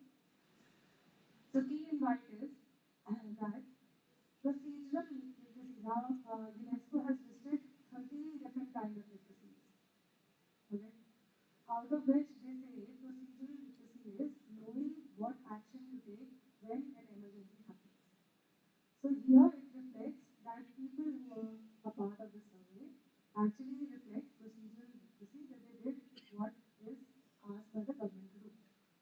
Then this aligns with the study linking PM2.5 that Tanuja talked about and nitrogen oxide to respiratory symptoms such as asthma and bronchitis, and also a WHO study which was done in 2021 stated the same thing. Okay? Then 68.4% believe that family members were at high risk, which reflects eco-anxiety not only for themselves but also for the family members and for the future generations. And if you remember, I was talking about one theory, right? And here I talked about it. Normalization of symptoms or structural barriers explains low consultation rates. Okay? That people are not going for consultation altogether. Mental health issues like depression, cognitive decline, and social withdrawal are linked to prolonged pollution exposure. Studies have also reported that. Pollution-related health preventive measures impose high economic cost, economic burden further, which leads to stress.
Next one is awareness and perception regarding air pollution. I'm sorry, it's quite clear. Awesome. So, yeah, awareness and perception regarding air pollution. The first question that I asked was understanding of air pollution and sources. Okay. Majority of people self-declare that they know about it. Okay. Then I asked them that what is the reason, what is the major contributor for air pollution in India? This is the ranking system today. Majority of people said vehicular emission, then came industrial activities, construction dust, then agriculture burning, household cooking, and only one person said practice, which is because it had just happened around the time. Then the next one is awareness of government policies or initiatives aimed at reducing air pollution levels. Now, government was sending left, right, center circulars, and that was already imposed. Obviously, people said that they are aware, but there is a section of society which said, a section of people in this survey who said that they are not aware, and a few of them said maybe. And then I asked them what is the source of information on environment. So surprisingly, majority of people said social media. So traditional media has taken over by social media, right? And of course, people are staying at home. That is because your clients are all in apartment. Yes, If you had chosen the heterogeneous community, you would have made a different picture. yes, agreed. So my whole perspective is how to motivate these people. Because you and your friends, these are all the same kind of generation. Yeah. So, and also they said that there were lesser information that was passed on through community meetings and people. Now, why I'm asking this is how social action happens. People meet, people talk to each other in parks and so on and so forth. But this is what they reported. Now, I asked them how familiar are they with air quality index. Majority of them said that they are. Then I asked them that do they check AQI before planning any outdoor activities. The majority of them said often.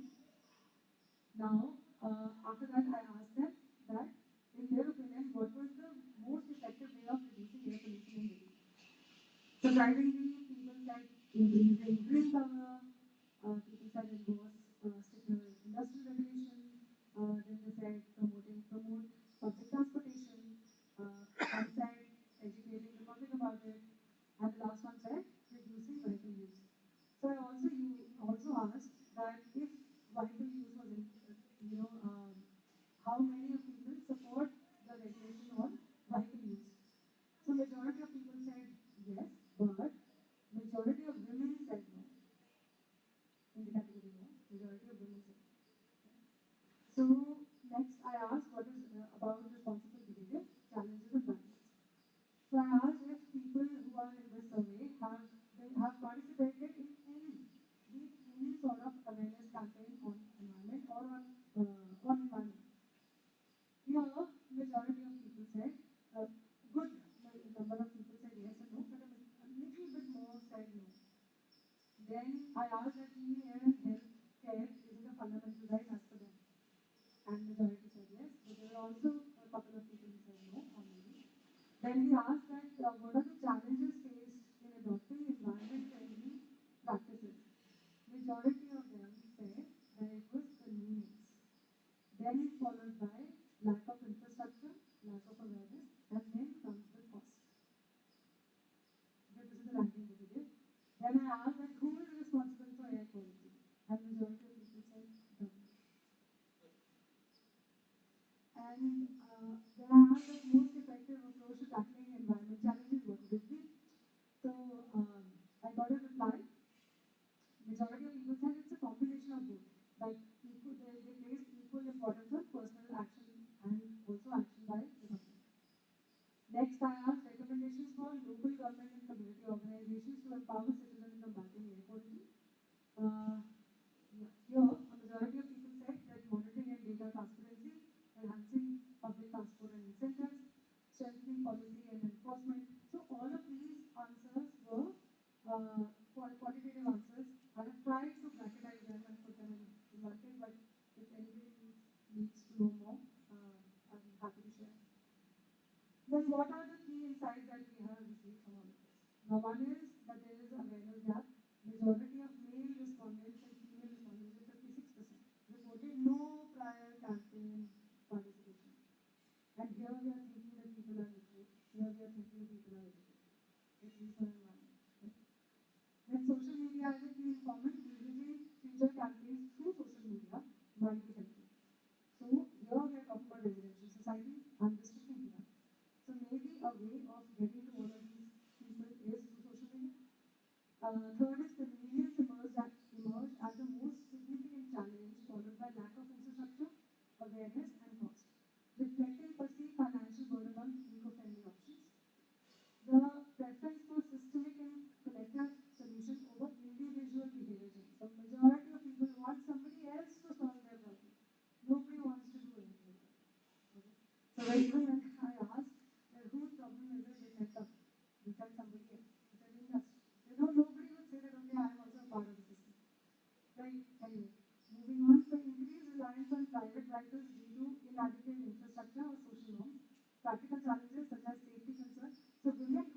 not in favor of using public transport.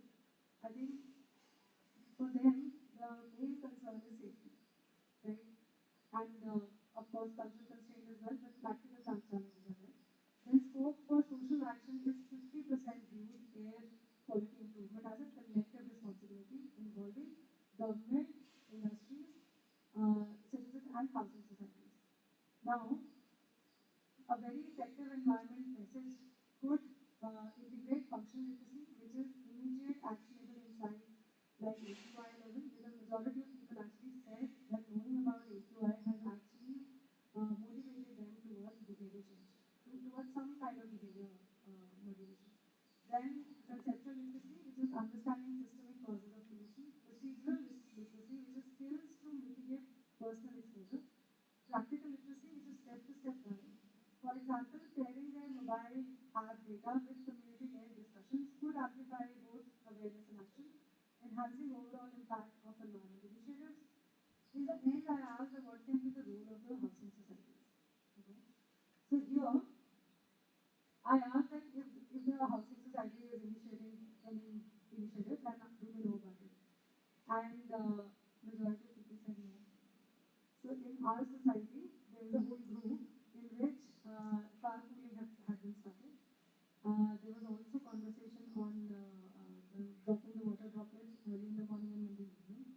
There was also conversation about conducting health camps, but majority of people said that they don't know about it. Right? Then majority of people supported health checkup camps in housing societies. Then people are willing to pay for any sort of an eco-related awareness campaign. I'm sorry if this got merged. Next is willingness to participate in activities organized by their housing society. In this, majority of people said that having AQI devices in the residential societies can motivate behavior. Okay, for everyone. So it is a constant, I understand that it is a constant vigilance. So in other means of inducing anxiety. But at the same time, majority of them said that it has a potential of motivating behavior. Health camps, then tree plantation drives. So people are aware that more trees are needed, and they are willing to even pay for it and participate in such drives. Then air quality awareness workshops and community cleanup drives, health checkups, and installing of air purifiers are only 50% research. Then suggestions for how housing societies can better support their residents in dealing with air pollution. So they said that there could be stricter rules that they could apply on odd and even. Okay. Then installing air quality monitors. Again, everyone said that it is better that societies by themselves start planting these air quality monitors, or at least have some place where it reflects. Then enhancing green spaces and providing information and education. So it also comes from them. The societies can do something like this. Now, what were the feedbacks? One of the major feedback was to have awareness and outreach campaigns. The second one was tree plantation, community cleanup drives, carpooling, dry and practical workshops. DIY and practical workshops.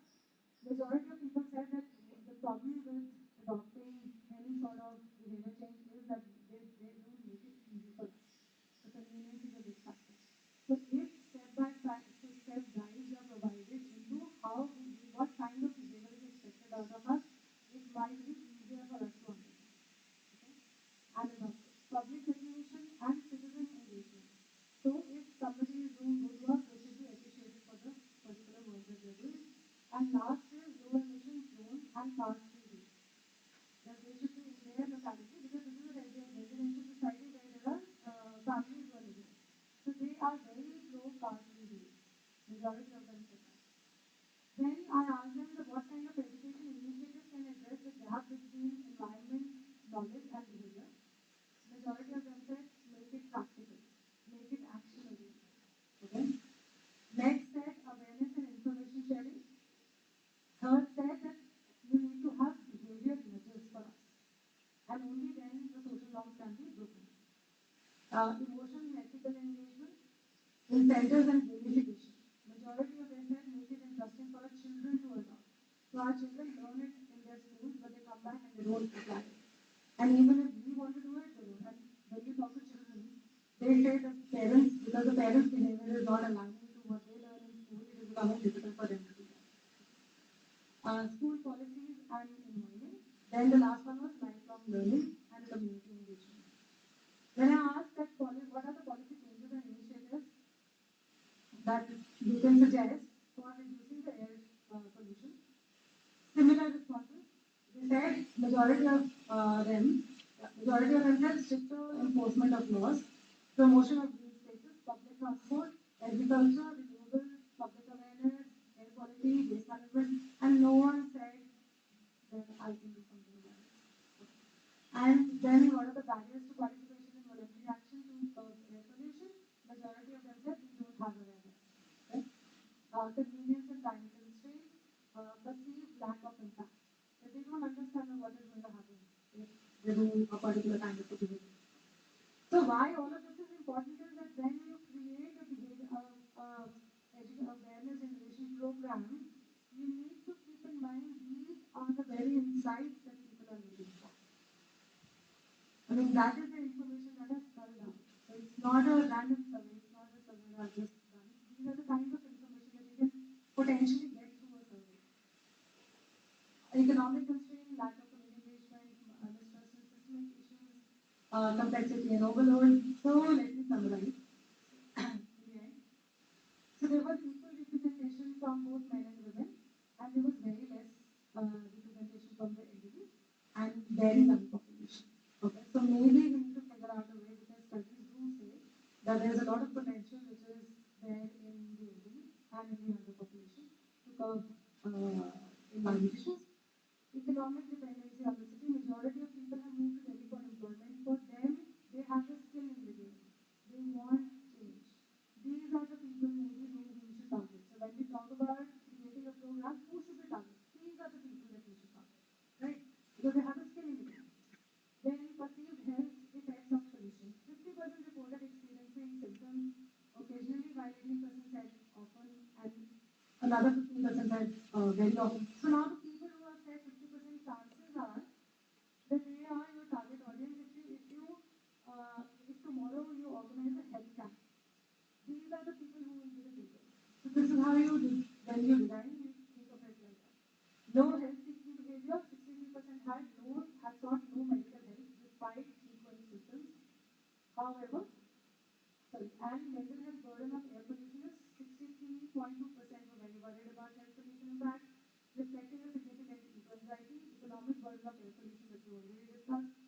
Health burden of air pollution management.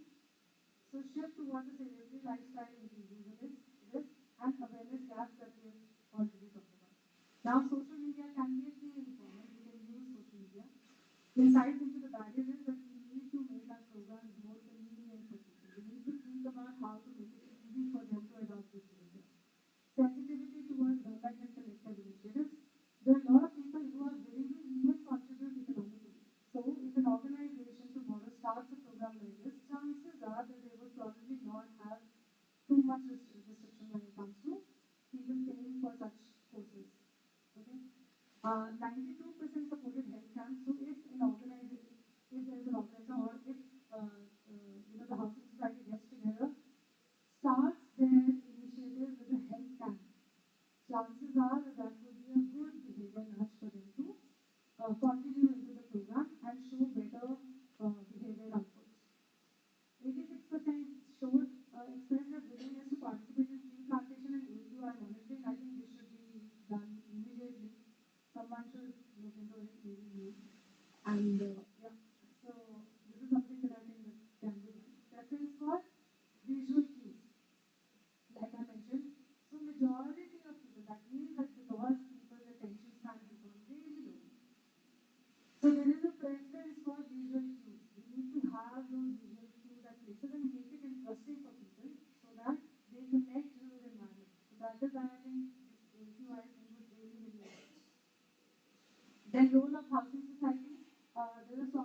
directed and practical-oriented, action-oriented approach to an education program will go a long way, and the role of elderly and the younger population can be expanded for a meaningful engagement. Now, what is the scope of further research? One of the things that I did not do in this, and I think that now because we're doing all of this, I could have really looked into how spaces, how these buildings can be turned into greener spaces. So that is one thing which I think that I did not do. Apart from that, I could have looked into a lot of data related to understand, having deeper understanding of air pollution, which Tanuja has done, which other people have done. But having said that, the scope is future studies could include underrepresented demographics. Here we're talking about children, adolescents, and elderly. Now, palliative studies in other cities with high AQI definitely needs to be done. Studies on migratory population and their contribution. Remember, I talked about the people who moved here have a skinny living. So maybe studies on just migratory population and their contribution and role in the air pollution dynamics could be explored. Longitudinal study on health and behavior changes definitely can be done. Role of advanced technology, like I know technology, and I think that AI here is real-time monitoring. All of this, how can all of this be a way of nudging behavior for pro-environment outcomes? I think that is something somewhere we should explore. Then experimental design for community-driven models. Like I talked about this society. If this, I start a program like this in this particular society, I make it, convert it into a model and look at different catchment area by catchment area, different societies, right? Maybe it has a potential of changing the world. Then targeted studies on eco-anxiety and exploring its role in social action. This is already doing, and more people can also do. And that's how I wrap up. I hope. What is environmental literacy? What percentage of people are environmental literate based on your study? I actually thought that I should have done that also, but it is becoming just so much. So the first. Is it a 10 points? I mean, you are from that graph. You So go my back to graph, the. yeah. You go back to that slide. So that is self-reported. 16 slide. That is self-reported. The next one. Familiarity. Next step. Next.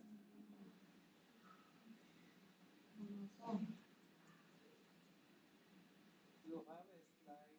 So I have a slide on before summary. What is there? No, before summary slide you go. That one. From this first graph, is it possible for you to say what is the environmental literacy? So policy changes and initiatives suggested by respondents to reduce air pollution is what it is talking about. There is some other, I think, program and campaigns suggested, kind of education initiatives. So there is one slide where we have talked about. So I have tried to ask in different ways that what is it that people know about environment. But the fact is that why I'm not calling it a study, I'm calling it a survey because we don't know. My question is simple. When you saw that thing, no? Yes. You talked about waste management, circular economy, air quality, public awareness. What percentage of the population could answer that correctly? That's the environmental literacy. You have asked all the stricter enforcement of laws. Opinion on what are the most effective ways to reduce pollution? Yeah. One is this, another one is understanding. Little bit synthesis of the data would have given you the answer. Try to see whether you can include that paragraph. I would work on it. Most effective for that. It is more meaningful. So one of the major loopholes is that people have not reported their income level. So I am not required. Not required. See, not required. We are talking about environmental literacy. What is there? We are not asking whether the Reliance fellow is more environmental literate or Kejriwal is literate or our Ravi Shankar is literate. All three are in the same line. But sir, if 38 people that taken. No, it's not. For you to begin the journey, no, that gives you start in small way. Then it makes you to think further. See, since you have a data, you can put in effort to analyze. Then you might start thinking on that. Okay. Then we don't have to tell you yourself will expand your thing. And there are organizations like Center for Science and Environment and all those things. Probably if you interact with them, that also you will help with this knowledge. Yes.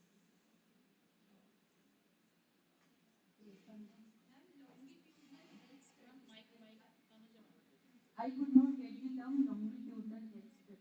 Longitudinal होता है कि लंबे time के लिए देखी जाती है, like after 10 years, 20 years. It is, latitude, longitude, we say, she thought, No, that much is inside her. No, but the term what she used means that. Longitude So it is related to the time span. So there's a basic time interval of 10 years, 1 decade, that's what they say, which I have learned in social sector. There might be in other sectors some other definition of it, but what I understand is longitudinal study is a gap of 10 years. So Ganesh has some question. Nice presentation, ma'am. You mentioned, I want to ask a question on two concepts. First is, as they are telling we should increase green space. In Tanuja ma'am's presentation, we saw that, and you also told that Delhi has a very large green space, even the pollution is not decreasing. First point. And as they are asking for, like we need to increase green space, is there any initiative within the apartment or the surrounding the apartment, or are there maintaining any vertical garden as the apartment have? Ganesh, I'll tell you something. Yes, sir. Tanuja touched upon one of the things. I thought they are Aravali Hills. If you clean the Aravali Hills, the sand, dust that is coming from the other side with the wind, we are surviving. The day when we degraded the Aravali Hills, the Delhi problem got aggravated. The solution for Delhi is not stubble burning or cracker or this one. First is Aravali Hills. If you improve that, automatically you solve the problem. There is enough space in Aravali Hills to do that. We should do that. Okay. Is there any is there any human activity in that Aravali Hills to become like mining? Mining, all the mafias are sitting there only. They have become chief minister also. Rajasthan and all these places. Okay. Thank you, sir. One more question. As they are telling we should, they should bring any strict rules. Are they following within, like in managing their things in order to ask this? This group is in front of television using mobile. But in my society, there are a lot of initiatives that are happening. So, for example, we do segregate waste, and we are very strict about it. So, my first initial reaction was that why don't I do something on this? But housing society is an ecosystem as such. So, the president was completely against it. He said that there might be some violation that we are doing, your study would do this to us, that to us. Why don't you take something which is more genuine? So I thought that as an inroad, if I want to start something, then I might as well go with them, and then probably maybe when they gain enough trust, I do something further. But in my society, this is happening very strictly. And water also, we kind of consume it responsibly, even though this area, Dwarka area in itself has lesser water.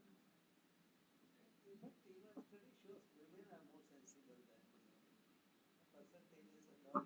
Even the air pollution thing, But surprisingly, all the burden of waste segregation is being borne by the women, and even the house helps.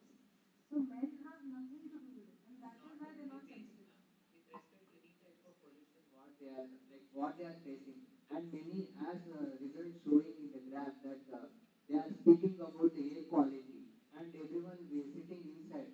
As sir told, if they are sitting and like there is a very serious health issue that those two people sit for many hours, they will seriously have the cardiovascular disease for sure. And many of them are not doing exercise also. Then what kind of impact they may have? And have you ever asked for them regarding health issues in their within the family other than these respiratory problems? So there is the thing is that there was one person per family.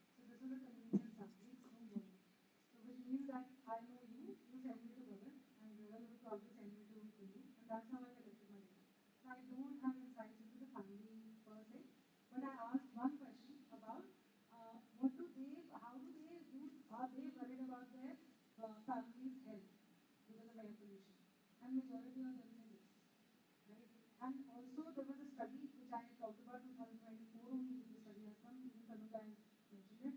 It says one person per family has a medical issue and has actually sought medical help. Let me tell you this thing. If you are designing the questionnaire, and there must be a lot of children in this complex, no? If you had asked the children to collect the data, and if you analyze the data, you would have got a true picture of that. That is what the Mr. M.A. Khan, principal of KK High School, did. And that's what we did in KK High School. When we asked the adults, because it's all corrupted, they will give all manipulated answer. And children, they got exact electricity consumption and all those things. There was no manipulation. Because we had designed the question in such a way we can cross verify that also. So when we did that, we were surprised the children were then 100% accurate the thing. Whereas the adults and all the teachers' data was not reliable. So This is not studying a very that's what I told Indrajit also, to talk to M.A. Khan and adopt that method of this one. The children will give a better result. Maybe you can try that. So that it gives a different, maybe one Sunday you can talk to them, give the vacation. You can call it as a summer training program for the children. And charge 3,000 or 20 rupees, something like that. But something to meet the biscuit and the coffee charges and some this one you can collect that and give it back to them. But in the process they will enjoy and they will also get a reliable. My question is, you told that you couldn't get the income of the people. I'm not asking it in perspective of environmental justice, but what is your opinion on how much influence of economic status or financial status will have on the people's behavior towards environmental problems? Definitely on health seeking behavior. I mean, we can afford air purifiers. Imagine people who are not like my health who comes to my house. Okay, I don't think that they can afford it. So they are the true receivers of all of this. We still have, we are fortunate enough, and this is true privilege. Being in Delhi and being able to afford an air purifier, trust me, it's a privilege. So this is the true impact. Because one of your question is the least option was given to the cost of taking environmental. So here we are entering where these concerns regarding the cost and they prefer more on convenience. So if we go and do the same question to the lower income people, they might say, okay, cost is the means. Right. If we only look at it from the perspective of women, you will find different answers. Some children different. So here we have tried to make it more universal. So if I personally, if I had more responsibility, I would have better, more generalization would have been possible. But given the people that they are, the kind of society that is, and given the reference, time, place, and context, right? This is what I got out. So I think here it is going to be okay. But yes, it is a very important factor. One of the key variables that in social sector that we need to see. What is the economic, what is the relation? No, actually, as it is a wrong reason. We have been myself, Tulika, we are attending many other places, and some of my students.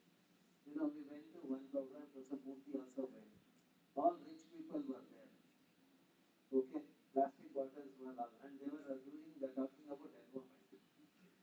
Okay, we went to another college where I thought this is something to do with the women college. I thought there won't be plastic or polythene bag. There are also plastic bottles. Then we went to school. We saw in a school banana leaf for food and cup for this and that kind. So now I started feeling it is not the economic reason or that criteria. How they are brought up by which school that matters. See, this man is so rich. This one is a computer techie. 2 years back, like our Ravi Shankar, he got Diksha and he became an environment sannyasi. And he years in palace, this one, that kind of event. Why and so. That's why it has a result.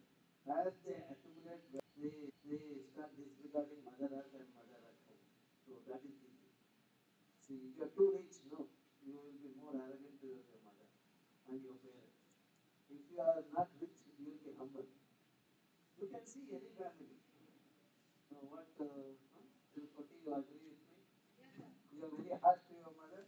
No, sir.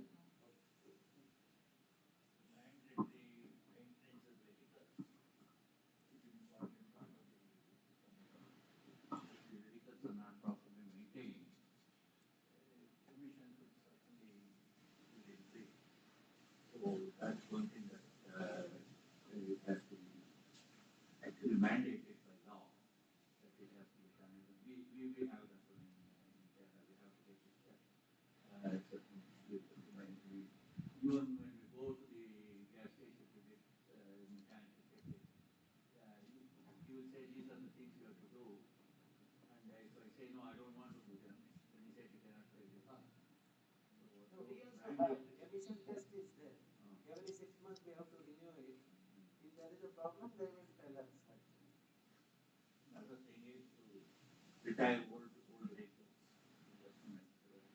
You see that they have emission, they don't meet emission standards. So that is also Delhi. Delhi is very strict.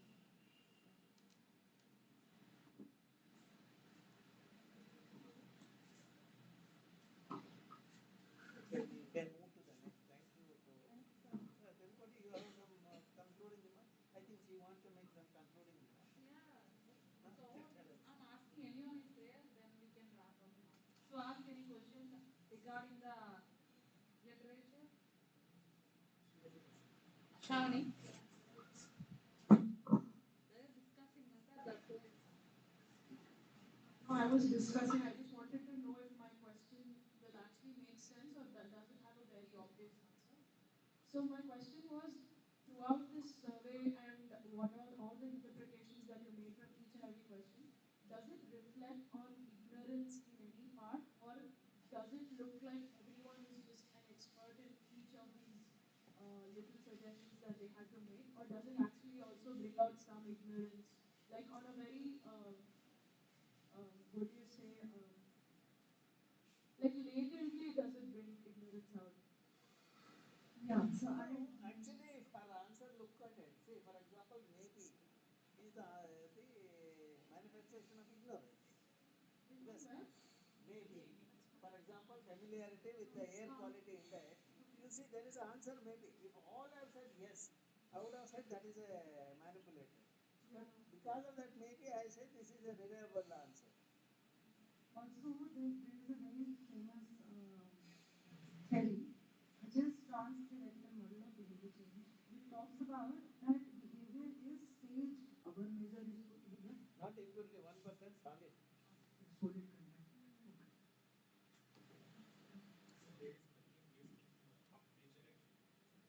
So wastewater is not wastewater. It's just a water with some impurities that we can clear it. So our responsibility is to sort it out 1% solid and we use 99% water. So it's a resource. And Ganesh, where is Ganesh? What is our model EQ? I'll talk last time. EQ. I'm not yeah, actually see, while I was reading for a sustainability, it has a 3 pillars. First one is environment, second one is economics, and third one is social. And our model is EQ is environment, employability, economics. And you know why I'm telling that it is a resource? I'm sure you know about lithium battery. So see, what they are doing that they are generating 300 crore water and they are selling treated wastewater to industries. So they are reusing that water. So that's the thinking. I actually see I'm here not for to be very honest, I beg your pardon. I'm not here to marks and think, yeah, it's okay. But I want to learn from you. Yeah, I'm also want to learn from you. What's your experience about this? So you can see, Mr. Gashkari spoke about Nagpur innovative waste management practice during the event. How they are generating 300 crore annually by treating sewage and selling it to nearby industry. So this you can see that we have to think. Like as I said you earlier, even it's about like if you want to make change in society, just align the code with the economy.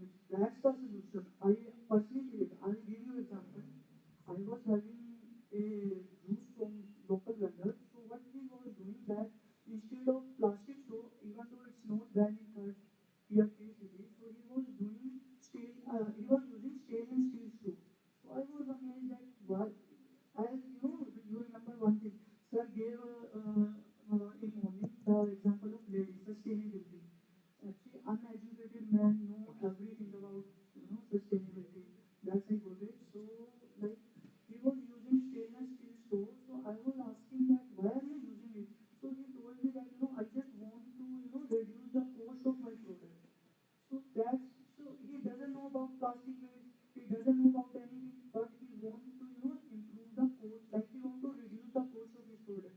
That is the way we can, like if you want to make society, aware about, like ma'am told about environment literacy and you told about, so this is the one solution. You just align your, economics. Then ultimately it will give you, solution.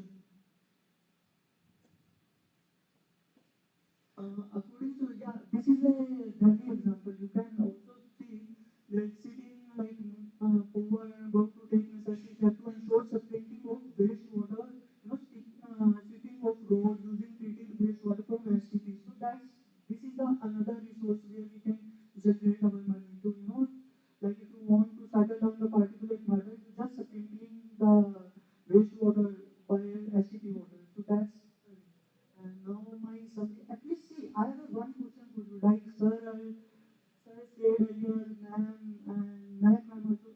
Urban area is a good or bad? Yeah, please sir. Yeah, tell. Come from urban to rural areas. The community-centric approach we need to, absorb. And policy, we have lot of policy, but at the time of implementation, we are lacking. Yeah, because no, example, if India was purchased for me and you on Finstar. I want to. I'm telling, Finstar. No, no. Let me. My dad purchased it, okay? No, no. Let me clarify. I don't have that kind of resource also. I have not accumulated to do that. Okay. Okay, sir. Okay. Okay. Anyhow, we have two BMW cars we No, have. no. I'll tell you. Yes. Only arrogant people take the gift from their parents.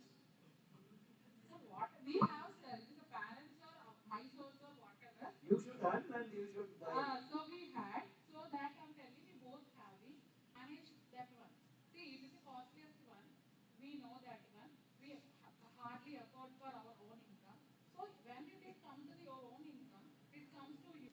My car is 230 after 1 year because I I tell didn't you, the manage. vehicle I have is much costlier than yours.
our birthday girl. Please wish her happy birthday, Aparna.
you can see provide safe and sufficient drinking water. Like whenever we design any water treatment plant, our our quality and quantity should be very safe. And like see, if somebody tell me what is the according to GOI, Government of India, what what is the criteria for for Indian perspective that how much water we need for 5 days?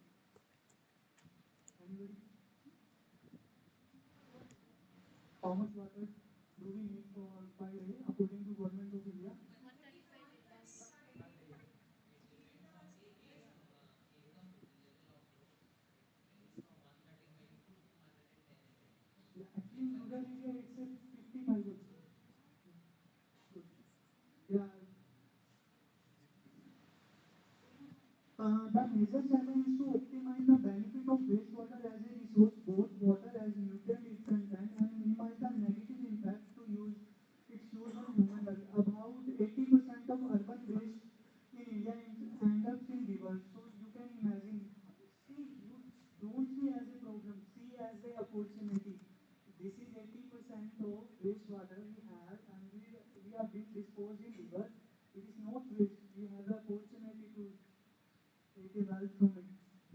And water availability and use. India accounts for 2.4. See, we have 2.45% land across India and 4% of water resource of the world. But represent 60% of world population. And you can see, according to in this state, sir gave the example of sir how sir did manage this water because in Karnataka it's requirement of 18 TCM. Could you please tell me what is TCM? Not TCM, TSP. TMC. Yeah.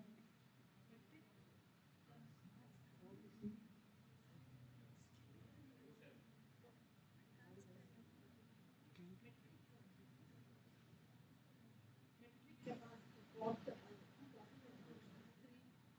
No, T means trillion. B means billion. Like this much.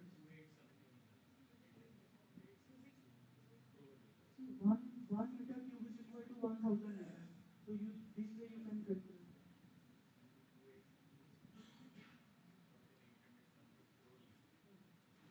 And water use is being diverted into irrigation, which may increase to 10. See, it's a data of CPCB.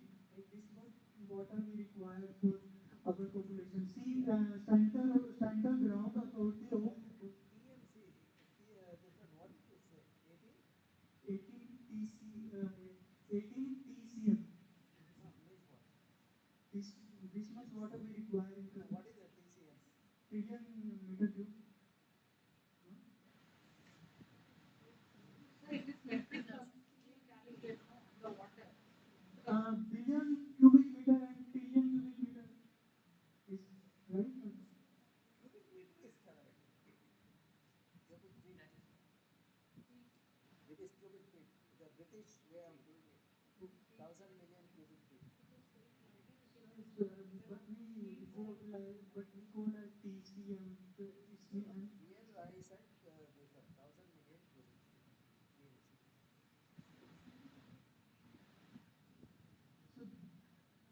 TMC. so see, this is the water. Actually, she did a good, paper. She's from IIT Bombay. She did one thing that according to projection. See, while we design any plant, we have to forecast the population. There is a lot of method like arithmetic, geometric method. So see, there was a one question about forecasting. That's in this topic we can implement this thing. Like we have to look at past data. According to past data, we implement this thing. So according to 2050, we have in irrigation 1072 for BCM water required according to drinking water. This is the you can see in red color 102 in 2050 years. Quality of drinking water according to yeah. Is there anyone who is like researching in wastewater who is doing any project in wastewater? Anybody? You are doing? See, this if anybody is working in street like she did a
environment is what are the microbiological safe, and third requirement of WHO is the what are the chemical safe. Actually, I'll tell you what is in chemical parameter, in physical parameter, in biological parameter. And what is wastewater? According to IIT Kharagpur, he's a very good guy. His name is Mr. Tiwari. While you message him, gentleman, within a 5 minutes, I'll answer you. Wastewater a burden or resource. It contains pollution. Generally, 99% is water. Sources of wastewater. See, agriculture. This data is from IIT Delhi. Her name is Upadhyay. Agriculture, domestic and industrial. There we get the wastewater. Like in agriculture, we have a point source or non-point source. In domestic, we are washing, shower, kitchen, toilet, septic and schools. In industrial, there are a lot of industrial effluents. So could you please tell me what is the difference between industrial effluents and domestic sewage? Industrial effluents include all the chemicals that are being used, so all that will be there. Domestic waste is wastewater that we are generating. Usually includes, like water from after washing, those wastewaters. Like cleaning wastewater or the personal use water. Someone asked you that in dairy industry, how can you say that they contain all chemicals?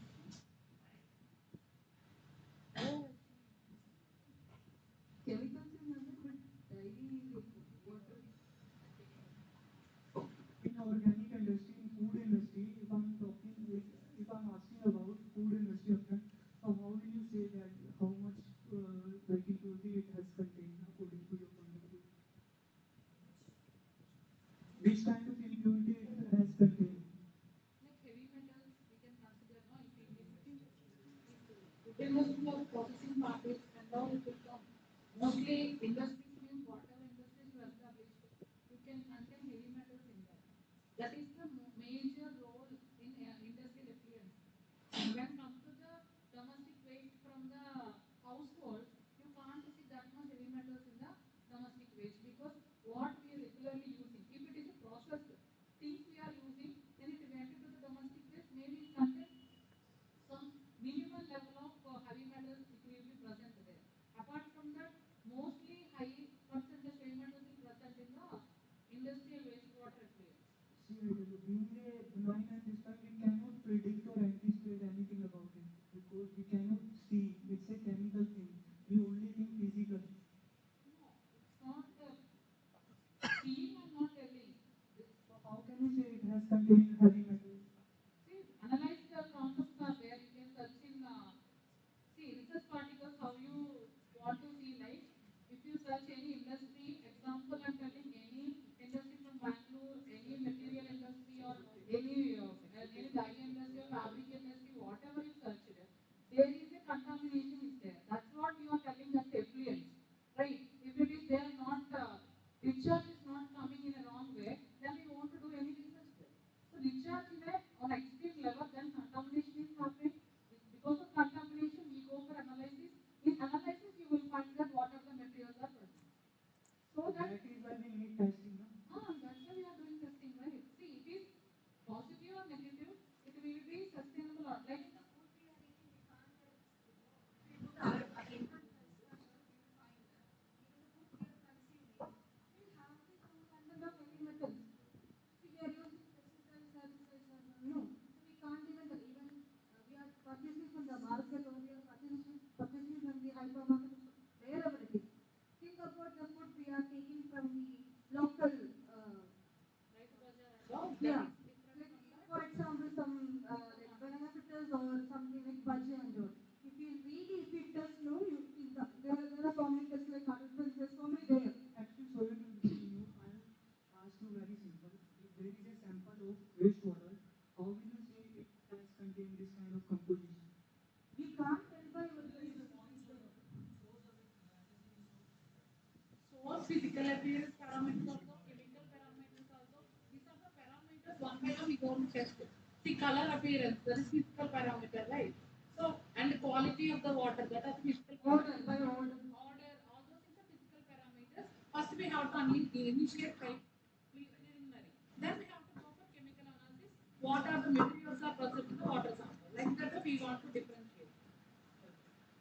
the first basic thing is we find the source of the water, the source of contaminated water. Then accordingly we set different parameters to analyze the data. Like there are various parameters to analyze the domestic effluent as well as an industrial effluent as a effluent. So first thing is that you analyze the source of the water. In case of a non-point source, you have to figure out complex measures. But when it comes to a point source, you can figure out the parameters in such a way that it's constricted to only that source of the water. That is what I'm asking. No? We cannot anticipate this thing. Like if you look at any water, wastewater, we cannot say it has containing heavy metals. That is what I'm asking. No? We cannot. No? No, according to the baseline data, you can assume that these will have this much amount of contaminants. They consider agricultural source of water, which is a non-point source. See, you mentioned here this is a point source. Basically, agriculture is a non-point source. It's not point. It's not. You can't confine the amount of contaminant present. Pollution from one identifiable source, such as a factory outlet, pipe, or sewage treatment plant, is known as a point source. And non-point source, as it's mentioned earlier, that agriculture runoff, and there was like there is a cluster of industry. We cannot predict it is a point source or non-point source. So we have to first identify, separate out that is there wastewater is coming from non-point source or no point source. And there you can see there is a gray water, black water, brown water. So we can separate out. See, if you want to treat the wastewater in an economical way, so how would we treat this wastewater? We just have a dual pump line, pipeline, as she mentioned earlier. Like one is for gray water, second one is black water. In black water we have a nitrogen, phosphorus because of our urine, and in gray water we have also phosphorus because of detergent, like when we wash our utensils, dishes, and while we wash our hands from in wash kitchen. So you can see by dishwater, in kitchen tap, washing machine, shower, bathroom, there is a light gray water and heavy gray water that's combined is a gray water, and it's a black water from urine, dishes, and water. And characteristics of wastewater. Yeah. See, this is the thing I took from third book, wastewater book. That yeah, while we design any wastewater treatment plant, we can easily predict that. Yeah, ma'am, I would like, Tanuja, I would like to say one thing. While you were discussing about BOD, there is a two things: BOD 5 and BOD 3. Like BOD 5 for 5 days, that's for 20 degrees Celsius, and while we go for 3 days, we have to 27 degrees Celsius. This is the, and you can see a human being produces about 0.55 kg of BOD, which is biological oxygen demand, which is measured at 20 degrees Celsius on 5th day, also called BOD5, and 0.08 kg of suspended solids. So in this way, you can, if you have 100 KLD wastewater, you can predict how much BOD it has and how much total suspended it has. And there is a one research paper. While you go for any technology, we only look at only BOD. This is the major thing. It is very essential. BOD 0.55 kg. Let's say we have 100 KLD. 100 KLD means kiloliter. 1 kilo is equal to 1000. 1000 into 100 divided by day into 0.55. We get the BOD value in this wastewater. This is very essential. You can note it down. And wastewater is classified mainly according to three characteristics, as she mentioned: physical, chemical, and biological. Basic characteristics of wastewater: physical, we have turbidity, color, odor, total solid, temperature. Here is a debatable thing. You can say no, TDS is not visible.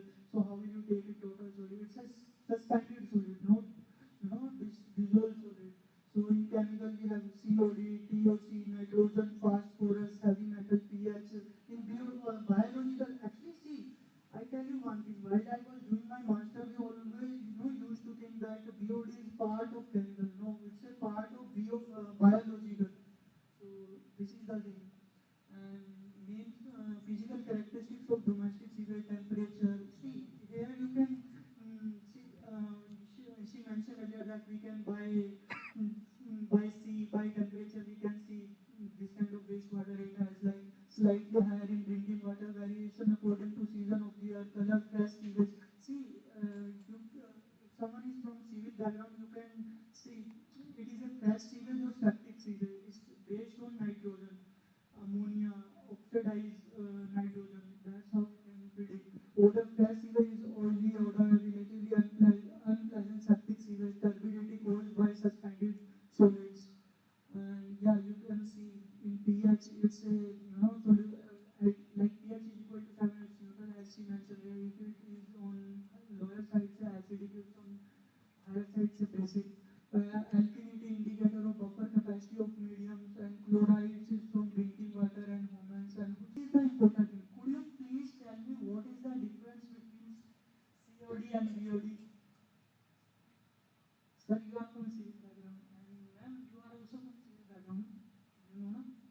What's the difference between COD and BOD?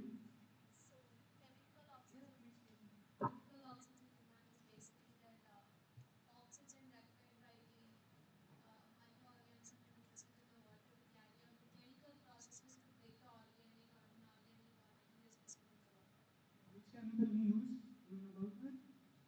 Chemical? For COD, we have to No, it oxidize. is the oxygen required to perform the chemical process by the microorganism. No, no, no. I tell you, in BOD, we have to, oxidize, organic matter to microorganism. Here we need to remember one thing, it's a biodegradable content. That is why COD is greater than BOD. In COD, we have both elements, biodegradable plus non-biodegradable. Okay? In non-biodegradable plus biodegradable, we need to, decompose by potassium dichromate, Kr2R7. I don't know exactly for yeah, it's a potassium dichromate. Yeah, COD, chemical oxygen demand, represents the quantity of oxygen required to chemically stabilize the hardness organic matter. And used to, actually there is also one thing, in BOD5, the result is 68%. Do you know about that, anyone? Anyone do you know what? While we take any test of BOD, in 5 days we got only 68, like 68% result. There is a two BOD, BOD ultimate and second one is BOD5. What's the difference between? Yeah, ma'am, sir, ma'am, you know about? Oh, what's the difference between BOD ultimate and second is BOD5? In ultimate we can Your project is what? yeah, Wastewater? okay. Those Biological. things in the late evening you can discuss. You can call for a special session with the Okay, biological characteristics of domestic, it's a aerobic and plus anaerobic. Uh, some are pathogenic. Yeah, this is the thing. You can note it down. The urban wastewater generation and treatment status according to CPCB 2021. See, in India, sewage generation is 17,368 million liter per day for the year 2021. Currently, the installed sewage treatment capacity is 31,000 mld, but the operation capacity is 26,000. So you can imagine that we are just only treating the 28% and 72% of wastewater remain untreated is disposed of in river or lakes or groundwater. So you can see in class 1 city and I tell you one thing, there is a one difference between class 1 and class 2 according to population. Census of 2011, like if the population of city is 50 or more than 15,000, we consider it a city 1, and the population of the city is less than 50,000, it's a city 2 town. So you only 50,000. Yeah. your towns. Wastewater generation for urban cycle projection for 2051 according to this research, like we have projected 1000 mld and wastewater generation is to 1 to 1 assume and gross wastewater generation is 1,20,000. So you can imagine we can generate the well lot of like there is a lot of opportunity in this sector. Existing wastewater treatment plant in India. The section of report is based on sewage treatment plant in India carried out by CPCB. The data such as location, capacity, number of treatment plants based on various treatment technologies collected and used to determine the most prevailing technology. See, I mentioned earlier on EQ. It is also applicable in this because while we select any technology, I'll show you. While we select any technology, there is a one thing. I'll show you later. So we consider sustainability in economics, environment. So in this way, according to IISC, life cycle assessment, we consider that the by yesterday or day before yesterday, there was a sir who told about wastewater treatment. Like he did a LCA from model to prototypes according to cost, according to treatment. So that's how we conduct LCA. So there is a regulatory standard for discharge of wastewater in India. See, sir, you asked ma'am 98% order BOD less than 10, COD less than 15, actually because of, like lot of people are just disposing without treatment. So that's why they are very stringent about this. So COD less than 50 TSS, this is the norms we have to consider. Total ammonia, total nitrogen, total phosphorus should be less than 1, fecal coliform and most probably number here. And you can here see the first existing capacity of STP needs to be elementary.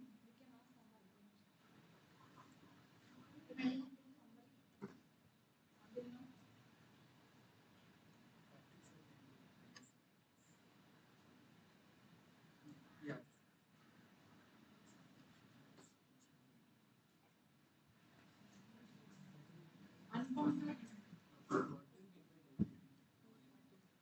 So we discussed about viable wastewater treatment options in urban area. We also discussed urbanization and its challenges, then water availability and use in India, quality of drinking water standards, and sources of water. And we also discussed about domestic and industrial wastewater and its characteristics. And so we principally have discussed the characteristic of wastewater and like BOD, COD and other standards. We also touched upon biological like BOD, COD and biological parameters of wastewater.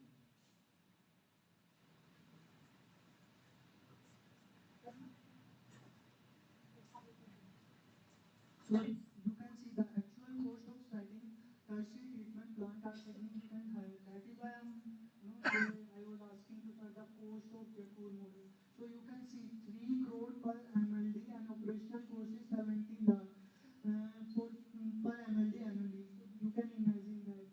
That is why I was asking to sir the cost of Jaipur model wastewater treatment plant. And this represents the 18% increase in both capital and operational cost according to, and you can imagine the upgrading them to tertiary level cost around 1 crore per MLD. And above that, according to NITI reports, why do we treat wastewater? Because of we have a sustainable development goal 6, where we have to provide clean water and sanitation to all. Like we have a target 68.79% by 2030, and we have the two schemes, Amrit and National Mission for Clean Ganga, and STP is the opportunity for implementing reuse, recycle, resource recovery strategy, and for circular economy. See, why do we treat wastewater? It contains lot of things like nutrients, and we can reuse it. We can generate power from it. There is another treatment like anaerobic treatment. There is 4 things like HAA, hydrolysis, acidosis, and methanogenesis. Like where we convert CO2 to methane. And according to there is one professor TVR at IISC, so he gave the PMC 1,000 million cubic feet. Now I got it. It's meaning the city receive. That is the problem when you prepare slide now. You copy and paste. You don't read. Then that won't get registered. You have in your slide only, but I forget it. This model provides tertiary treated water for we have monitored Jaipur like for past 12 years. Some 80 to 90% nutrient and chemical ion have been removed. This is the result of Jaipur model. And he gave the in one of his podcasts he gave the exact blueprint. How do we there was a talk about like we have a water stress city, so he gave the exact blueprint like to rainwater harvesting and plus wastewater treatment. We have enormous. See, I tell you one thing. It just because of management. Like if someone who has a good knowledge about management, you can do anything. Like in 10th chapter, we have one thing in economics that if you locate your resource in a sustainable way, you can generate anything. So I have learned one thing from 10th chapter. This is the thing that environment economics is that how do how do you allocate your resource? Like see, he gave the example of 31 TMC for water, rainwater harvesting, and 60 TMC with the wastewater treatment.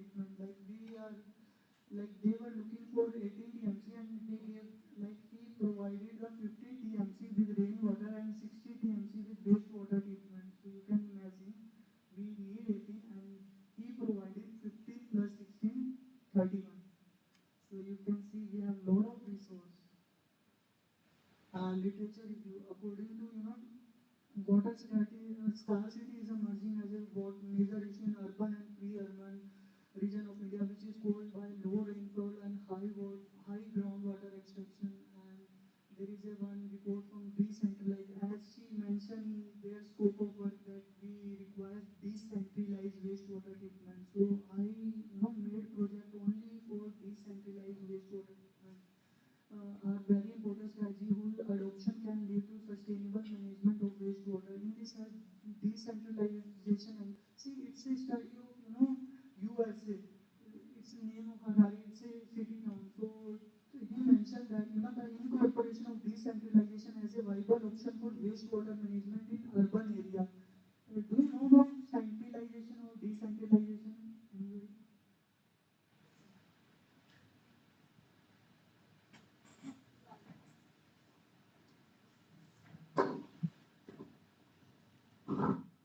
It's the word only, centralized and decentralized. I mean, the states are taking care, and individually they have their opinion, or their whatever they are taking the decision, it has to come from center. So it's one way of that. Or also another aspect of that centralized means if a certain business unit or say industry is centralized or decentralized. The states are taking their own decision and then passing the policies to the citizens, or they are taking the center's guidelines and then making the norms according to their region. So centralized, decentralized. So there is a policy perspective, but it also will differ from another context.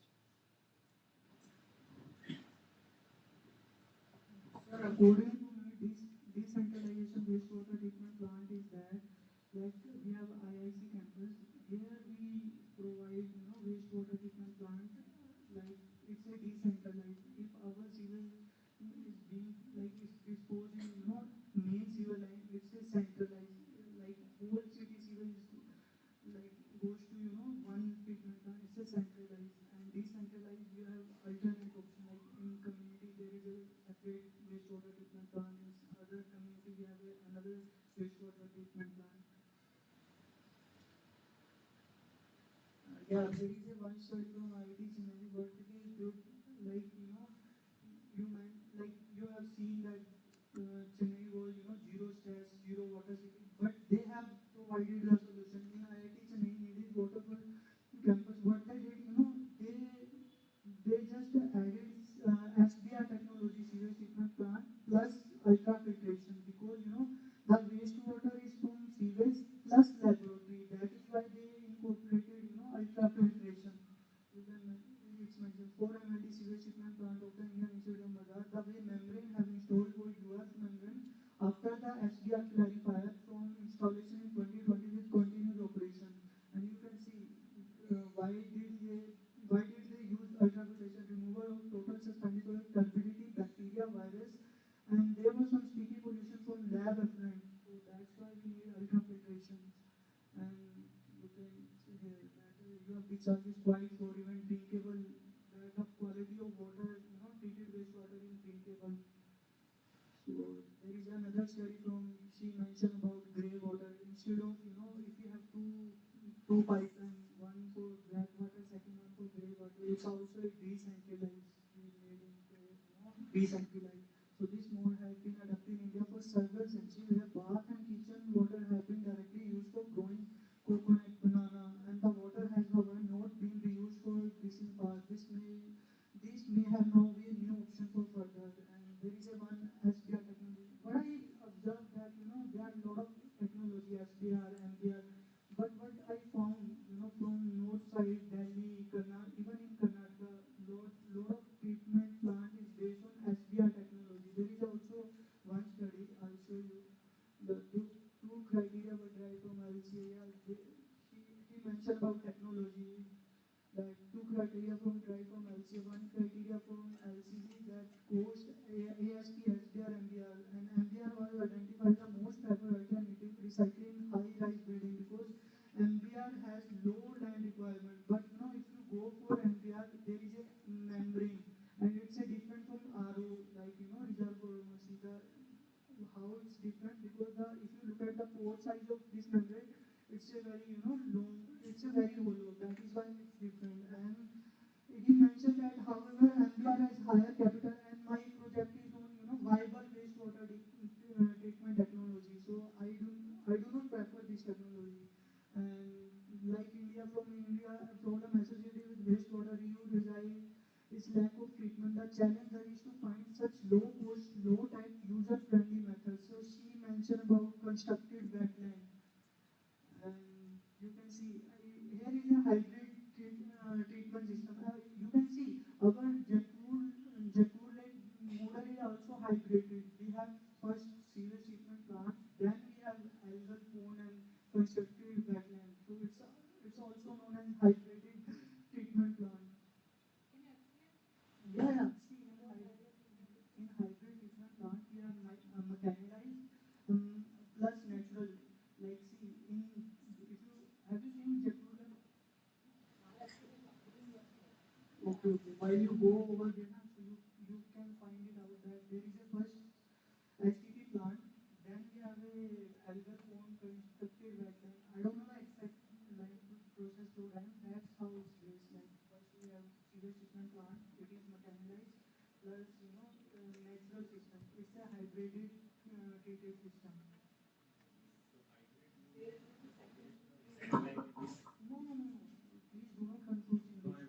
Yeah, in hybrid model, we have two technology. I'll give you one example. See, you have seen that EV vehicles where we can go from from electric from solar plus we can there is a one Toyota based like hydro plus electric. So it's a hybrid model.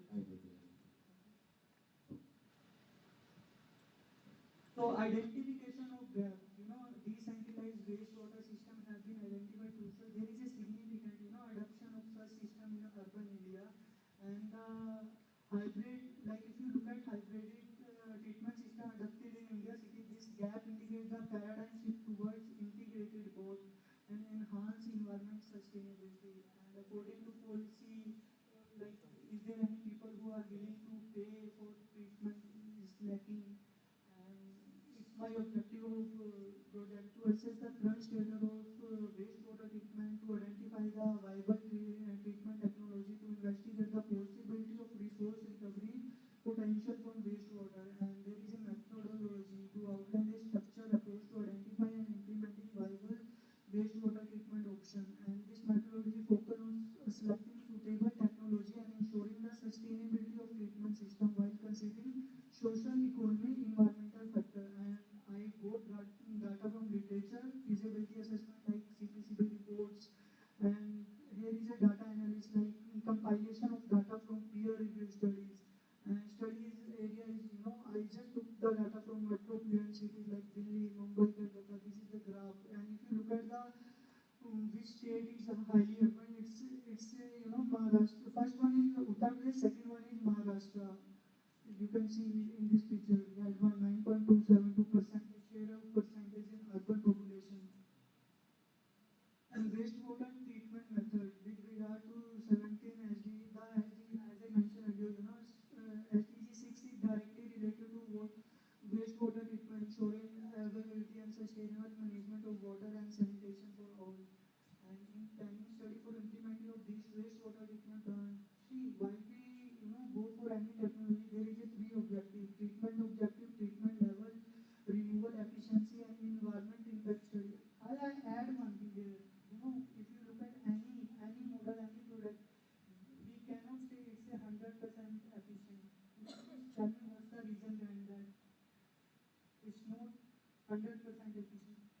You can take anything, car, any technology. There would be some loss. Implemented model. It is not yet implemented. So the efficiency can't accept. Depends on the way you use it. protocol of using it. So if you're gonna use it in the desired protocol, set protocol, you can achieve 100% efficiency. And there are other parameters also, which external parameters which affect the efficiency. See, just look at thermodynamics second law. If it's applicable here, that is why we cannot say it's 100% efficient, because some energy will get, reduced. Classification of treatment method, like physical, chemical, biological, in physical unit, application of physical force. Like, see, in physical we have a set. There is an online Uttam is coming now. So you take a break for some time. You can listen after Uttam's presentation. So Uttam is coming online. I think you heard his voice actually.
Hello, sir.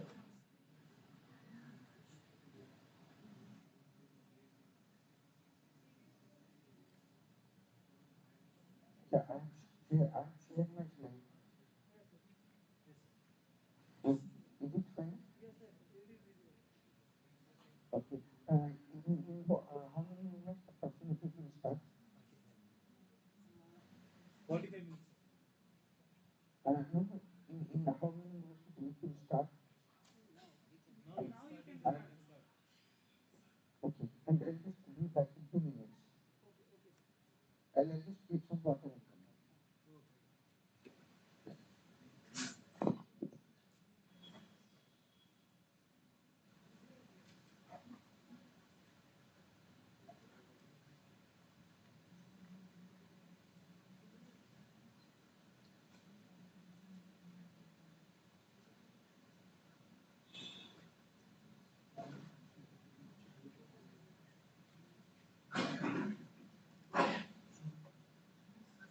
Right, see?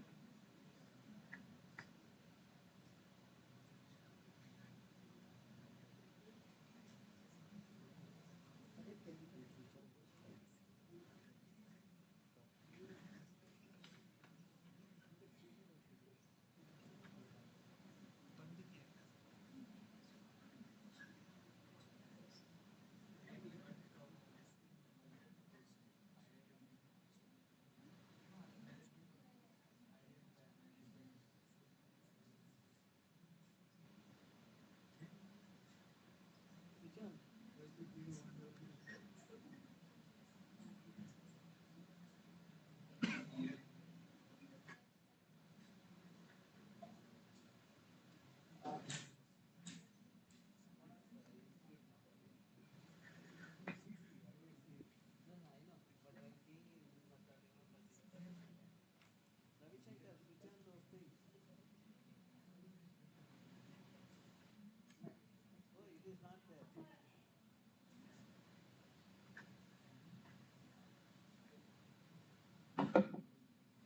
Backside also you switch on the light, no? Yesterday I told you.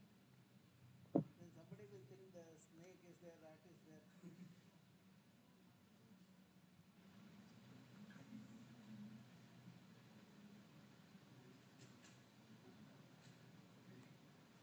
Hello?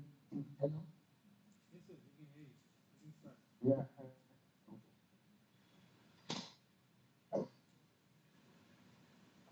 Good evening, Uttam. How are you, Uttam? You are audible, Uttam.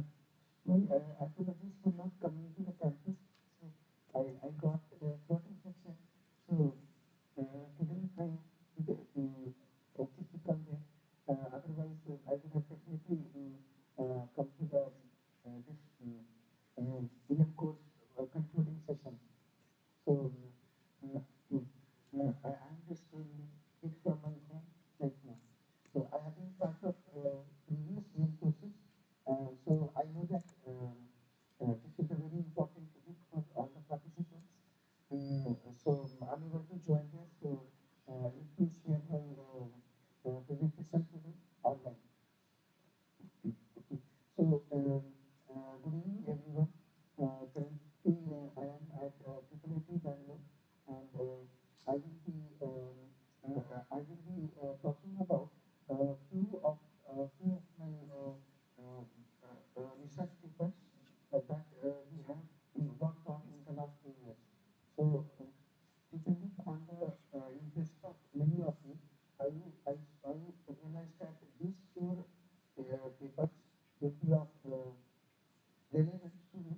So that's why I selected these four papers, which I will talk about very briefly in another 45 minutes. The third paper I have actually presented last month in late 2024. So, so this is I'm getting an opportunity to present it again today. And the fourth paper is presented at CITM 2022. So I'll begin with the first paper, where our group wants to extract yeah. Just 1 second. We'll change the audio settings. Okay. Okay, sir. Now you can start. Is my voice quality okay? Yes, sir. Okay. So the first one that I'm talking about is related to canopy or tree crown detection from UAV images and not the data because of the multiple challenges I will talk about. So we know that for many of the environmental management applications, including orchard management, forest surveying, and for monitoring data and also for recounting. Tree canopy detection is very important, and also recounting is equally important. So some previous studies they have mostly used some kind of neural network techniques for detecting tree canopy, and in some cases they have attempted to delineate these tree canopy masks. However, these two approaches they have significant challenges because first the large amount of data that is required for many of these neural networks to train, and secondly the effort required in creating those labeled masks which are used as a bounding mask for these tree canopies. Second limitation of this work is that in the images from the top, the tree canopies look very irregular, so it is very difficult for humans to mask out those tree canopies with hand calculation. So in this particular work, we are actually trying to use a two-stage semi-supervised method for tree canopy and tree extraction. So as I said, the objective is to detect trees and also to extract individual canopies. So this particular slide about the data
shadow.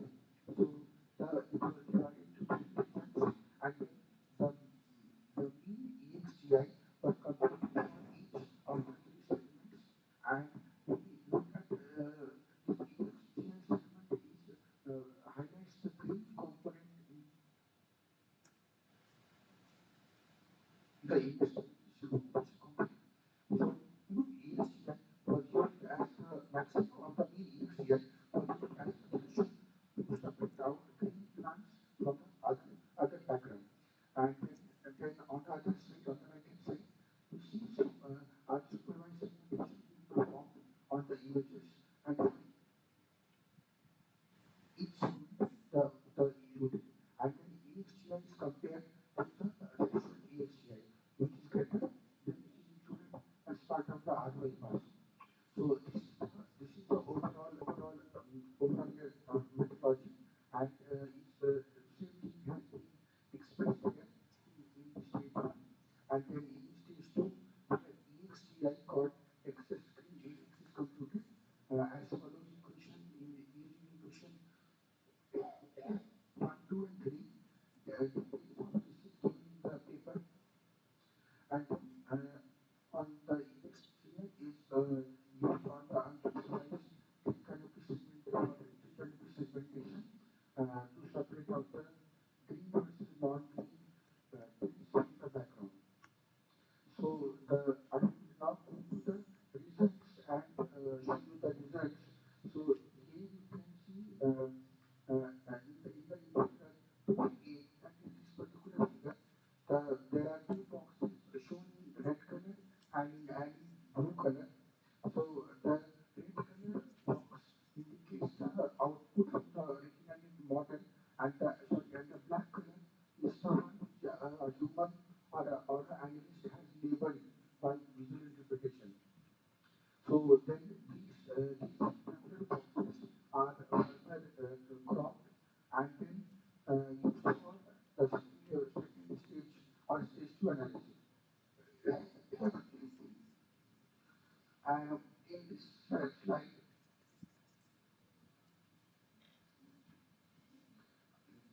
you can see that EXGI excessive green index is computed, and the background soil is now subjected as in the black color, and green leaves are then highlighted in the green color.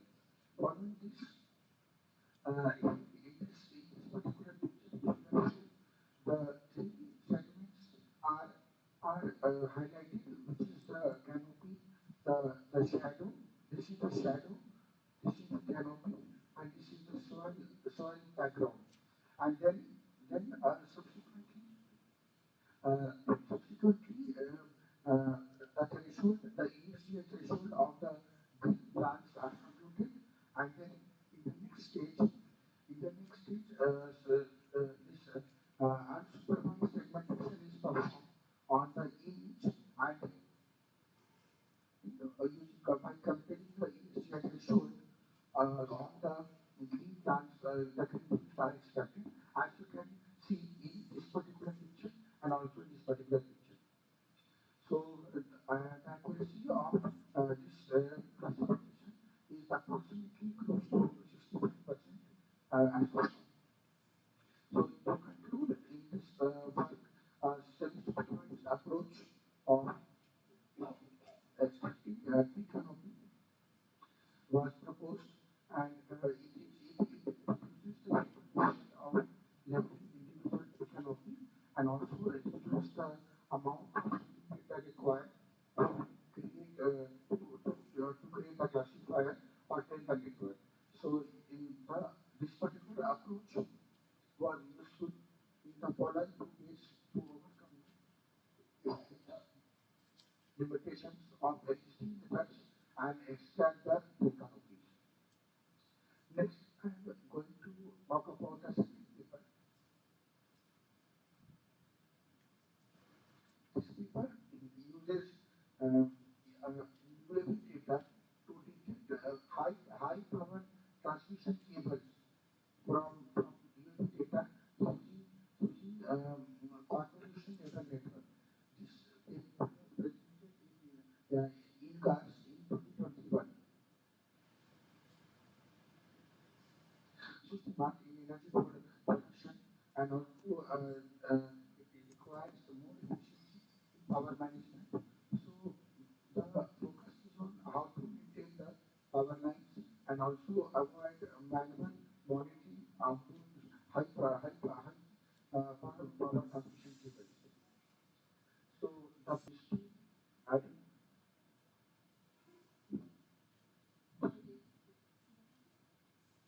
power lines without shifting from unmanned aerial vehicle that is used data.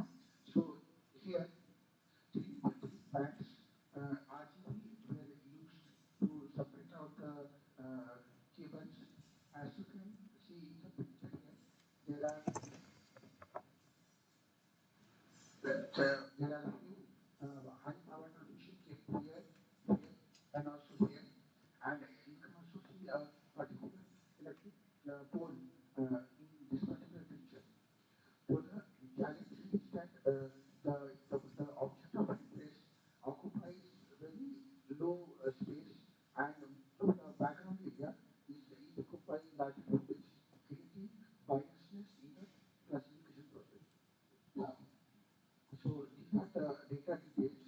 The drone was flown on 4 different dates in 2019, and 31 images were selected that had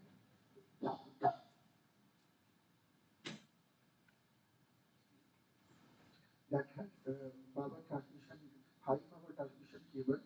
The location is in Dharwad district in Karnataka, and uh, these are some properties of the camera that was mounted in the drone. The camera could capture 6 images in blue, green, red, near infrared, red X, and thermal bands. And these are the corresponding wavelength and the bandwidth of those bands which are captured here. And the camera name is called item, which is manufactured by a company called Microsense. Here you can see one sample image with six bands captured in blue, green, red edge, near infrared and thermal infrared. So first image processing in pre-processing was performed and then ground truth were generated. So in the image processing chain, first the dark pixel compensation was carried out. Then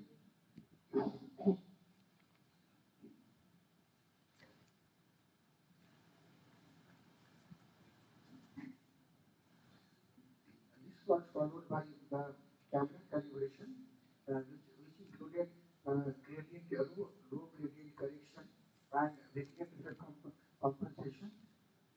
Then the gradients values were converted to reflectance, and then sharpness correction was performed.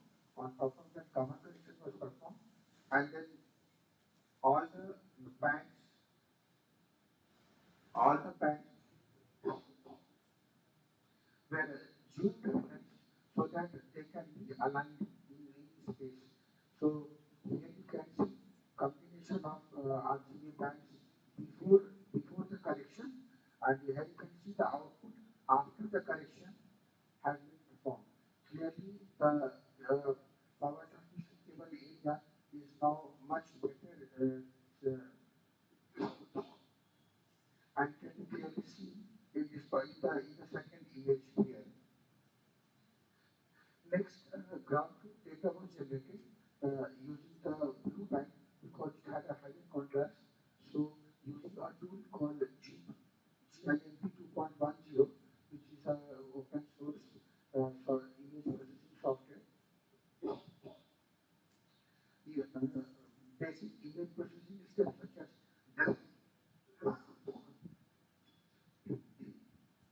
dilation, gamma correction, thresholding were done. So as such, you can see one original image here, the grayscale image here, and this is the image after all the tweaking and corrections. Next, the images were converted to 256 sites, and as I said, larger part of the image is not important because they do not have the power transmission cable, and only this subset is important because we could locate the power transmission cable this particular scene. So a larger part of the image was restricted for training. Then deep convolution neural network was applied, and uh, that output was to assign a class to every pixel using supervised learning. This is the unit architecture with 3 cross 3 convolutional layer and a radio activation function, 2 cross 2 maximal layer, and with the sigmoid function. And as you can see, the input image here and the output image here. And this part talks about how is the picture selected from the image, and this part talks about how is the precise localization done to extract the power transmission cables. So these are the softwares used. All the coding were done in Python, and TensorFlow was used with Keras library. OpenCV was used for all the image processing, and Google Colab was platform was used for training and for GPU, and the training was done on GPU. The image size was 256 272 images and 10 test images, and these are the training details with stochastic gradient descent, atom optimizer, 200 epochs, 20 batch size. The experiment started with a learning rate of 0.01, and the testing was done in the GPU Colab on a laptop with Core i7 CPU at 1.8 gigahertz. So you can see some of the results here comparing three different architectures: PSPNet, ZNet, and the last one is UNet. So the first column is the original image, input image. The second column indicates the moment prediction, and the third column indicates the ground truth. Similarly, in this particular output, first column indicates the original image, second one the predicted from the model, and the third one shows the ground truth. And this is the comparison chart of the performance of three different architectures. Where you see that unit outperformed the three different techniques used for power transmission cable extraction. And this is the conclusion. More improvement is required in data balancing part, which was the intention of this particular work, and more data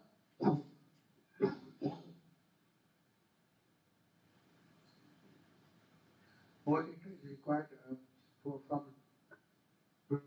drones that can capture images in different angles and positions, and also with different overlapping structures for training.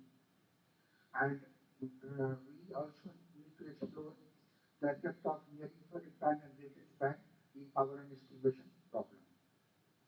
Okay, thank you. And now I will share another slide. Where I will present the remaining two papers. Just hold on for a second, for 2 seconds.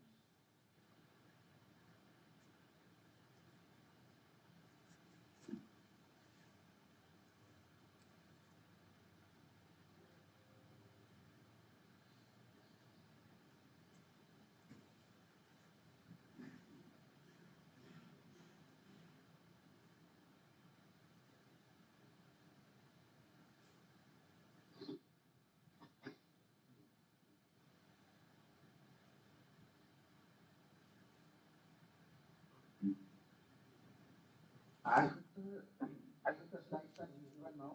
Yes, sir, it's visible.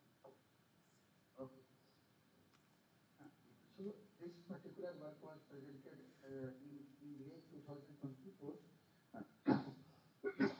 last month, in October.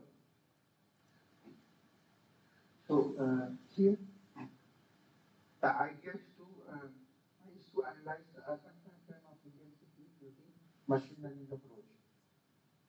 So the paper was presented in scientific reports, and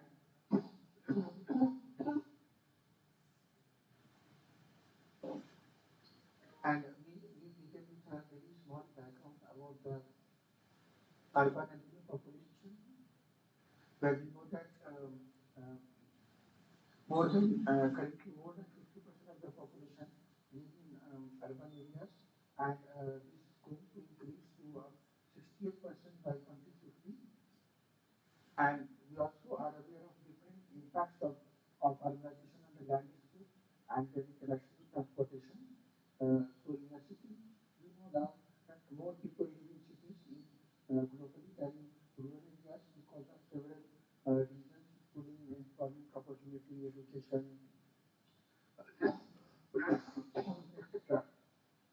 So rapid growth of urban areas is attributed to factors like population, increasing population due to migration in urban areas. And there are several impacts on the urban areas with respect to urban environment, urban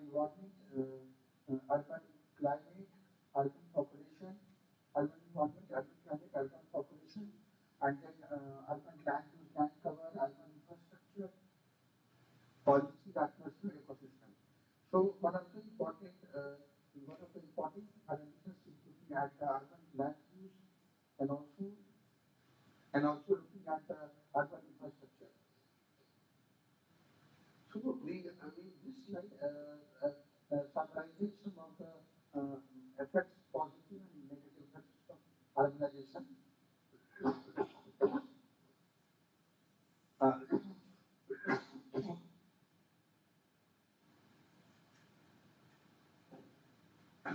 Positive impacts or effects might be like economic growth or more innovation hubs, cultural diversity, access to better healthcare, educational opportunities, entertainment, networking, collaboration, transportation options.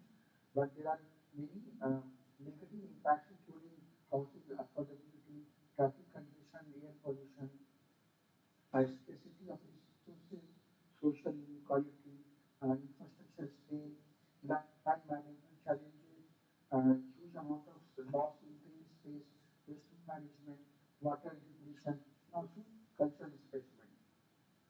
So there is a need for sustainable urban planning, and especially for in larger metropolitan cities where the capacity is not enough or inadequate to cope up with most of these urban challenges. So we see that within the realm of urban morphological study, there are multiple disciplines, including land use, land cover, which can be captured within landscape metrics, environmental studies, demographic studies, transportation studies, which can be captured within transportation metrics, and human settlement indices, human settlement studies, which can be captured within settlement metrics.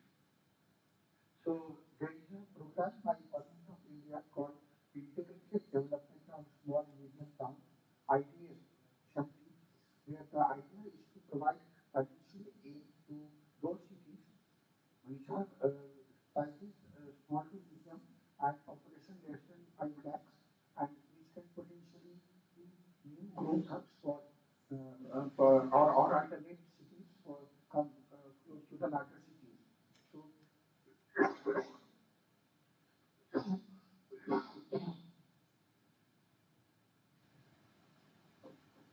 So the idea is to promote inclusive growth and also balance regional development in those cities. So the objective of this work was to develop a model framework that can predict transportation indices from the settlement indices. So as you can see, these are the very commonly used transportation matrices. So the first figure shows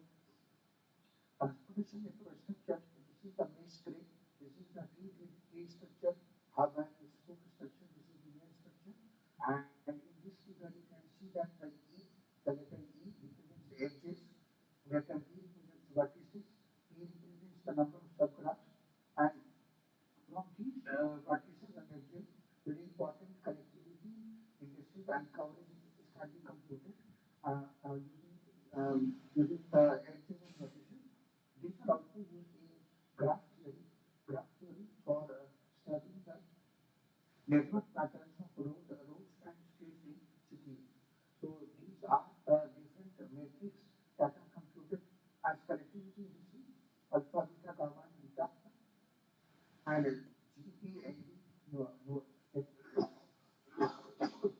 network density, edge graph density, and NDT, network nodal graph density are coverage indices also computed from length of the road and area of that particular city. So, and attempt was meant to study 503 small and medium-sized Indian cities which have a population ranging from 40,000 to 5 lakhs in terms of the connectivity and coverage measures that I have shown in the last slide here and here. The road maps of these cities were split in at the intersections wherever there was a joint at these intersections, and then converted into a form of a network, any of these four networks, and then different connectivity and coverage measures that I have shown here were computed. So the study revealed that there are only 41% small and medium-sized Indian cities that have good connectivity, which is indicated by alpha value of 4.8. Alpha is computed by this particular equation, where E, V, and P are your edges, vertices, and number of subgraphs.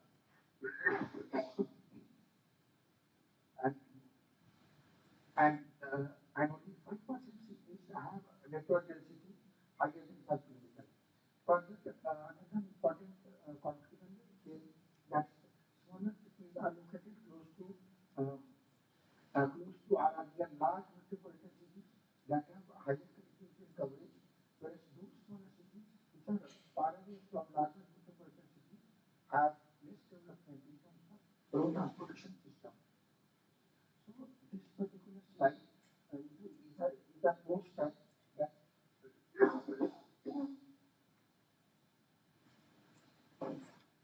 is a poster that was presented in IISC conference last year, showing all the 500 cities there, computation of all the matrices, and then concluding the results. That, that so these cities were ranked very high connectivity based on the alpha value. Subsequently, in the next stage, following 10 questions were formulated to study this road transportation network settlement in detail. So the first question was to see if there is a relationship between human settlement indices and transportation indices in these small and medium-sized cities. Second is how to use a GAN model to generate a large number of cities synthetically in urban universe. And the third question was how to predict transportation index for small and medium-sized cities in selected places in Karnataka. So here you see that 17 places were selected in Karnataka to test the model. This is a settlement map of Kolar district, and this is the road network pattern of Kolar district obtained from OpenStreetMap. And altogether 503 cities, medium and small size cities all over India were selected for generating the Delhi samples. Here you can see sample of Calicut in Kerala and Community in West Bengal. Next, human settlement images were obtained from World Settlement Footprint of 2019 data, which is publicly available data, and the following metrics were calculated for all the 500 cities. Next, Next, transportation metrics in the form of network density was computed or derived for all the binomial cities. Then a kind of a regression called kernel regression was used to establish a relationship between human settlement metrics and transportation metrics. So it gave us a kind of a prediction model, prediction model, which was later on used for predicting the road network pattern for the new city. So after that, city, a model called city GAN. GAN is GAN is a new development in deep learning, which is used to generate synthetic, very close to images, synthetic images, generative animation network, which is used to generate synthetic images, which are very close to the original images.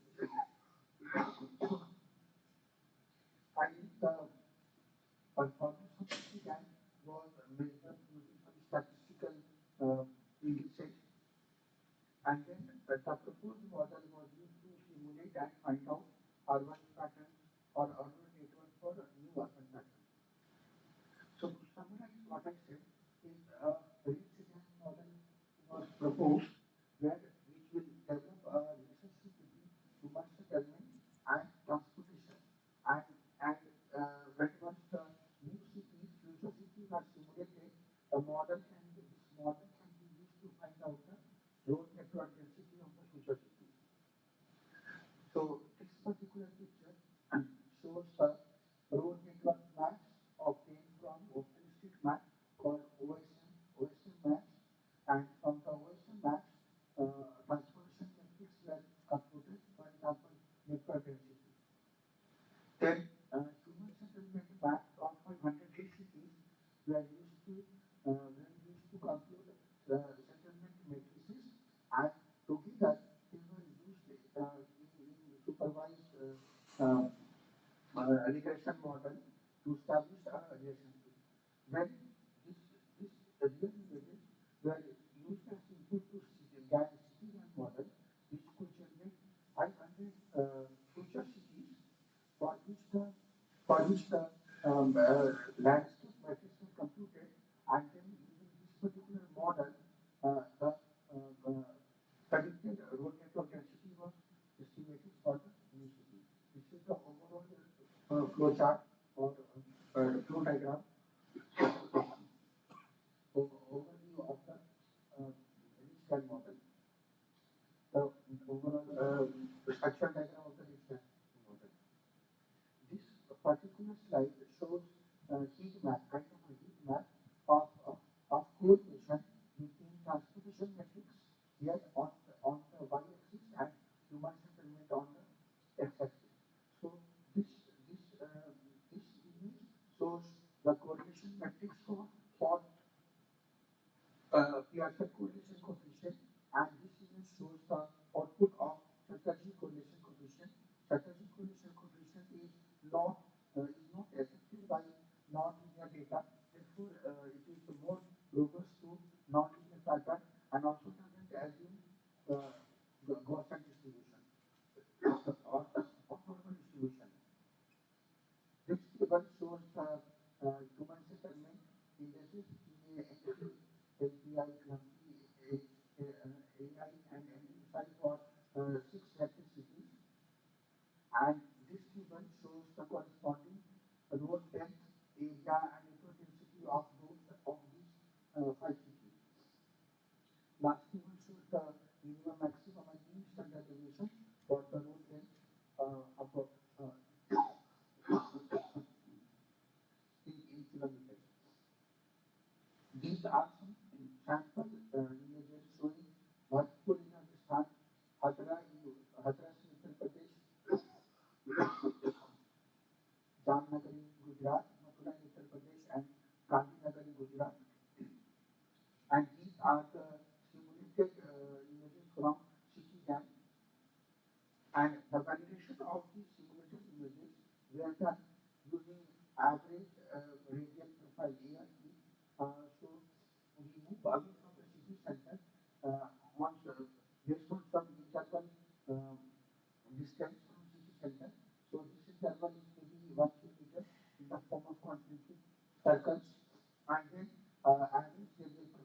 ARP is generating, which depends on the number of clusters found in each concentric circle. So these are the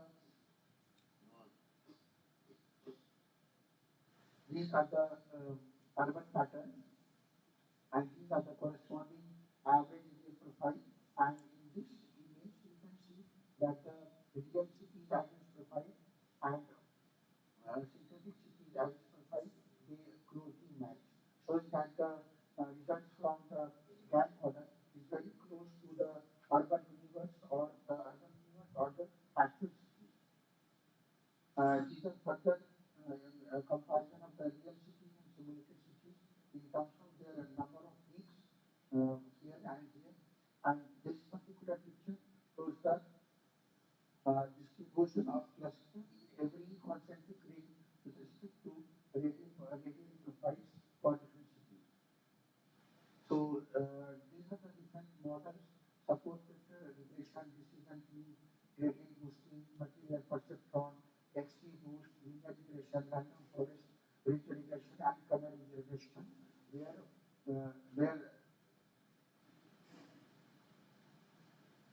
the performance of the mean square error, mean absolute error, R square, and standard square is significantly better compared to all other matrices, all other machine learning models. So then the model was used to predict the transportation indices of the different cities in Karnataka, and the results of the five cities, Mangalore, Mysore, Bangalore, Hubli, Belgaum, and Gulbarga, with respect to the class area, number of batches, largest batch index, clumpy,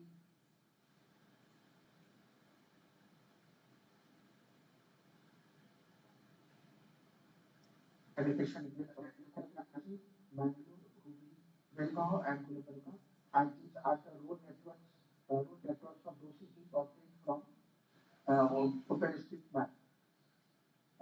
This table shows the actual road network density as computed from OpenStreetMap, and these are the predicted network density from the model, and these are the relative errors for each of these five cities. So the model suggested these five cities based on the graph of 500 cities on the x-axis and road network density on the y-axis. We took the threshold, and for the threshold, there are five cities in Karnataka, according to Mysore, Belgaum, Gulbarga, that have network density in the top 34, that is 6.75% among cities in the country, and Hubli lies in top 80, and Mangalore lies in top 147 cities when compared to the 503 cities which have large area for expansion. So to conclude, these five cities are can be the new hubs of development of economic growth for industrial setup. Apart from Bangalore, which the government can consider for future expansion, moving away from the Bangalore city because of the several problems that have now been witnessed in the city. For example, traffic congestion, water scarcity, air pollution, and land use management, and many others, water scarcity, and so on. Now I'm going to talk about the last one very briefly. We have seen that, for example,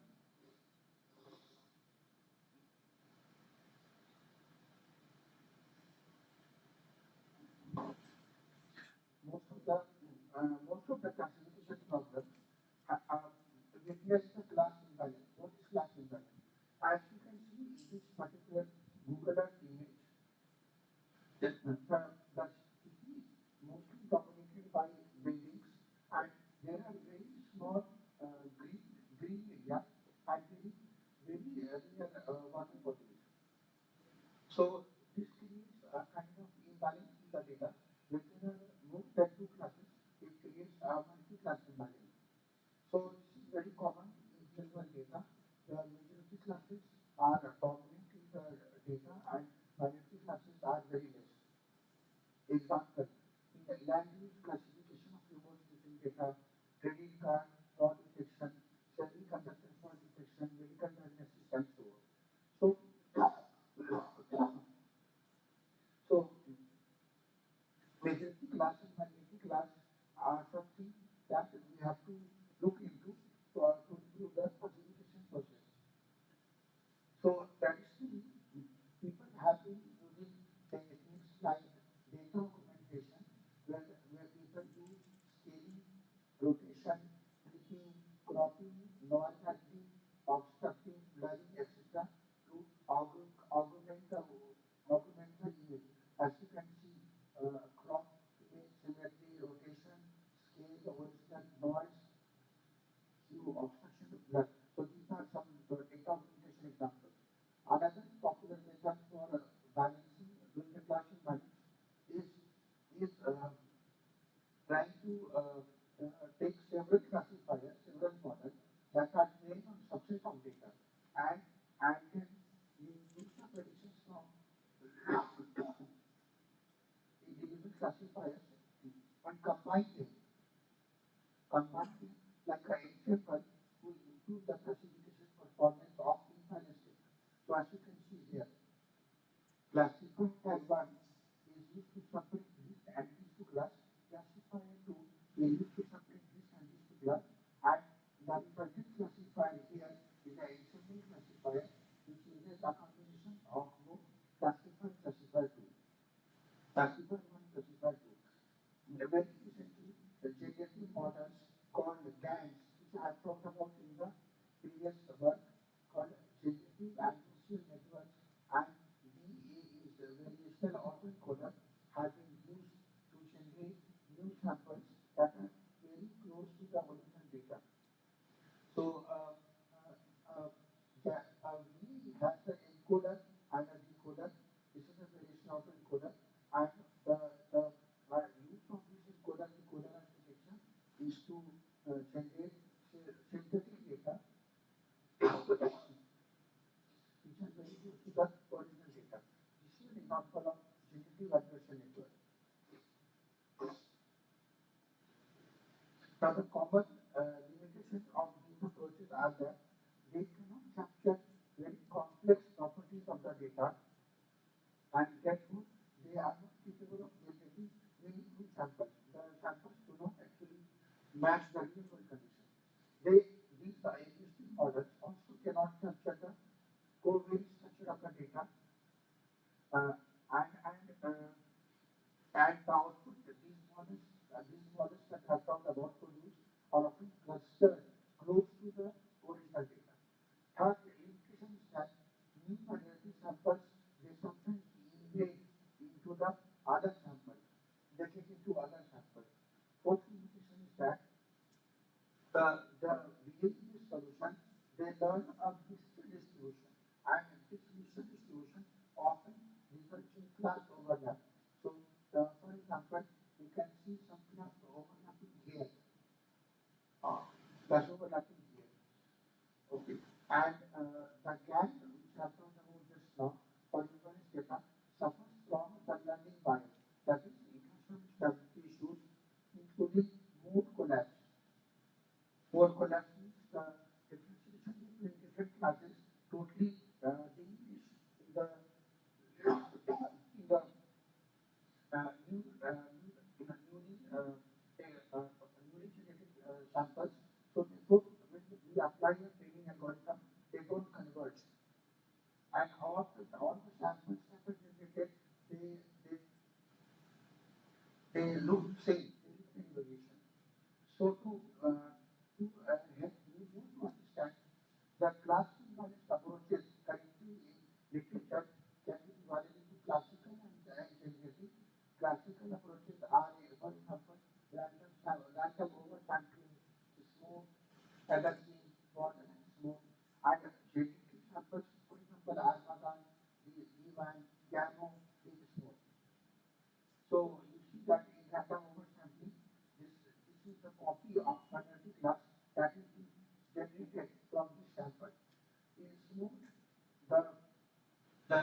machine learning. So structured filtering is a technique to preserve the structure or the distribution of original data and generate several variational samples of the imbalance data. So the what is the novelty here? Yeah. Hello? So can you please finish it in 5 minutes? Yeah. I'm about to finish. Two, three more slides.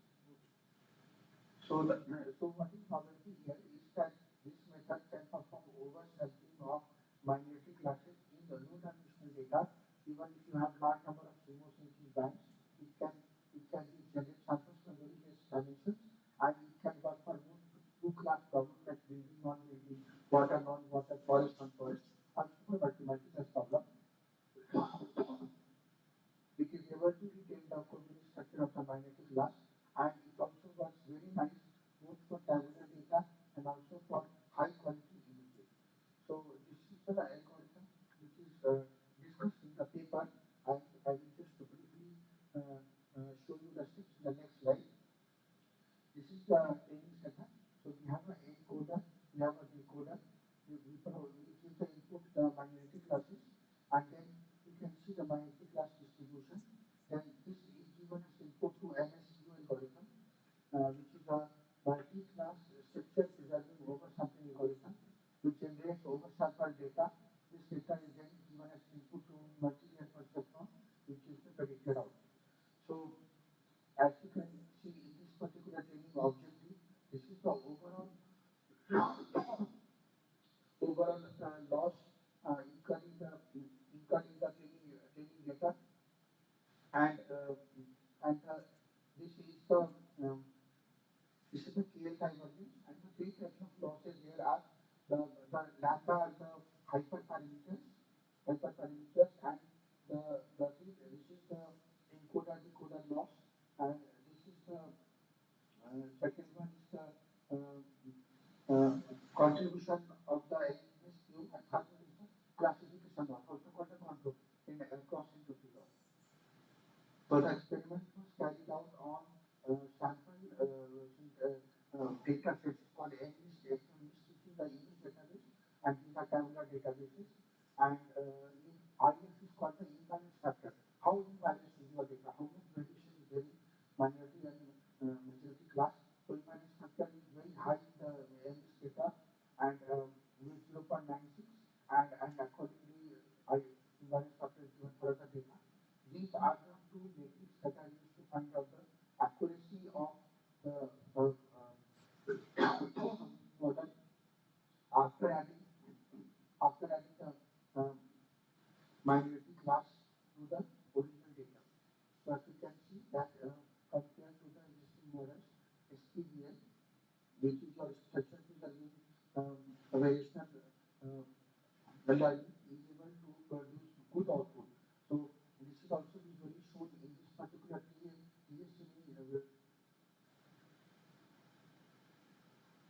visualization.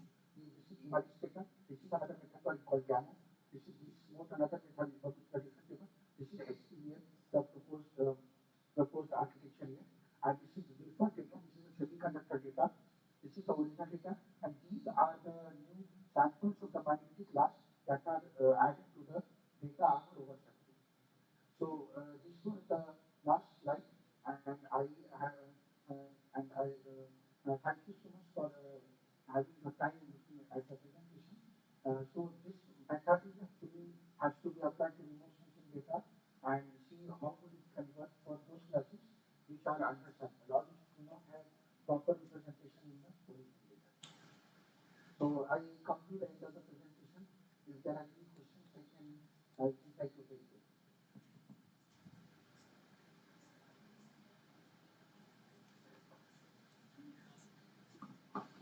Any questions?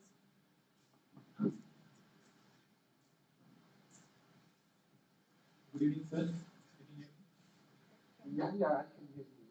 Sir, in one of the application you are using graph theory. Can you tell us which algorithm you are using while using graph theory? So, graph theory is used here. in this particular slide. So graph theory is recently people have started using graph theory to study road network patterns because they consider the road networks to be in the form of one of the graphs, maybe either a mesh matrix or tree structure or hub and spoke structure or linear structure. So graph theory principles can be easily applied on these different types of graphs where you have the presence of both edges, these are the edges and also nodes. So one can use the graph theory principles to estimate various properties from these road network patterns. So traditionally, there are not many literature available to study the road network patterns, and most papers have limited their studies to computation of few indices only. So graph theory is now being used widely to see different properties of the multiple types of networks discussed here, and also listed here in the form of alpha, beta, gamma, eta, GCP, network density, edge graph density, and nodal graph density. Can we use game theory inside of graph theory here? I'm not very sure if we can use game theory because I'm not very good in game theoretical concepts. I'm not studied it. Maybe in future we can try and see if game theory can be used in solving this kind of a problem. Thank you, sir. Yeah. Okay, thank you, Uttam. Thank you. Thank you. Since you are not keeping well, we do not want to bother you too much. Take rest, okay? Get well soon. Okay, thank you. Okay, Thank okay. you. Bye-bye. Bye.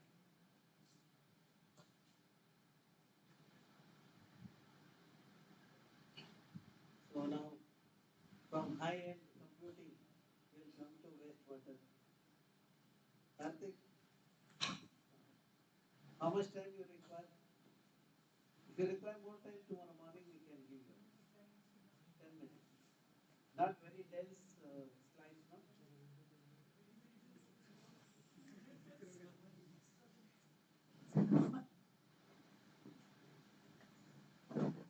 They're too dense, no?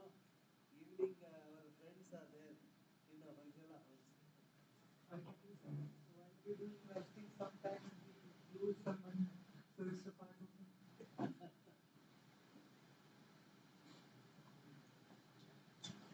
So we have a classification of treatment in physical. We have a sedimentation. Actually, I'm going very quick.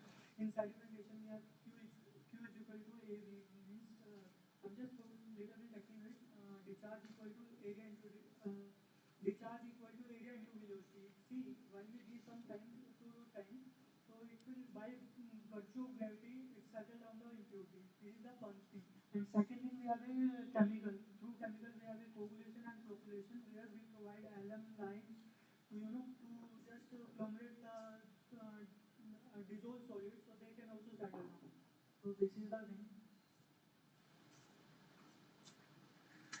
So you can see here is a primary, secondary, tertiary. In secondary we have a biological treatment, and in tertiary we just remove nitrogen, phosphorus, TDS, and there is a it's a recycle sludge to activate the system.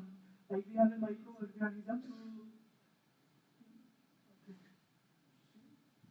This is the thing. See, incoming wastewater to purified wastewater. It's just a crystal clear. So this is our major responsibility to treat like this, whatever technology we use. And this is the screening where you can see. I have a lot of questions regarding it because it's also from wastewater. So just one question: why we? It's a 45 angle. So please tell me very fast.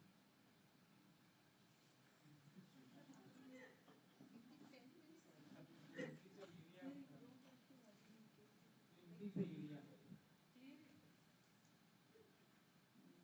Sorry.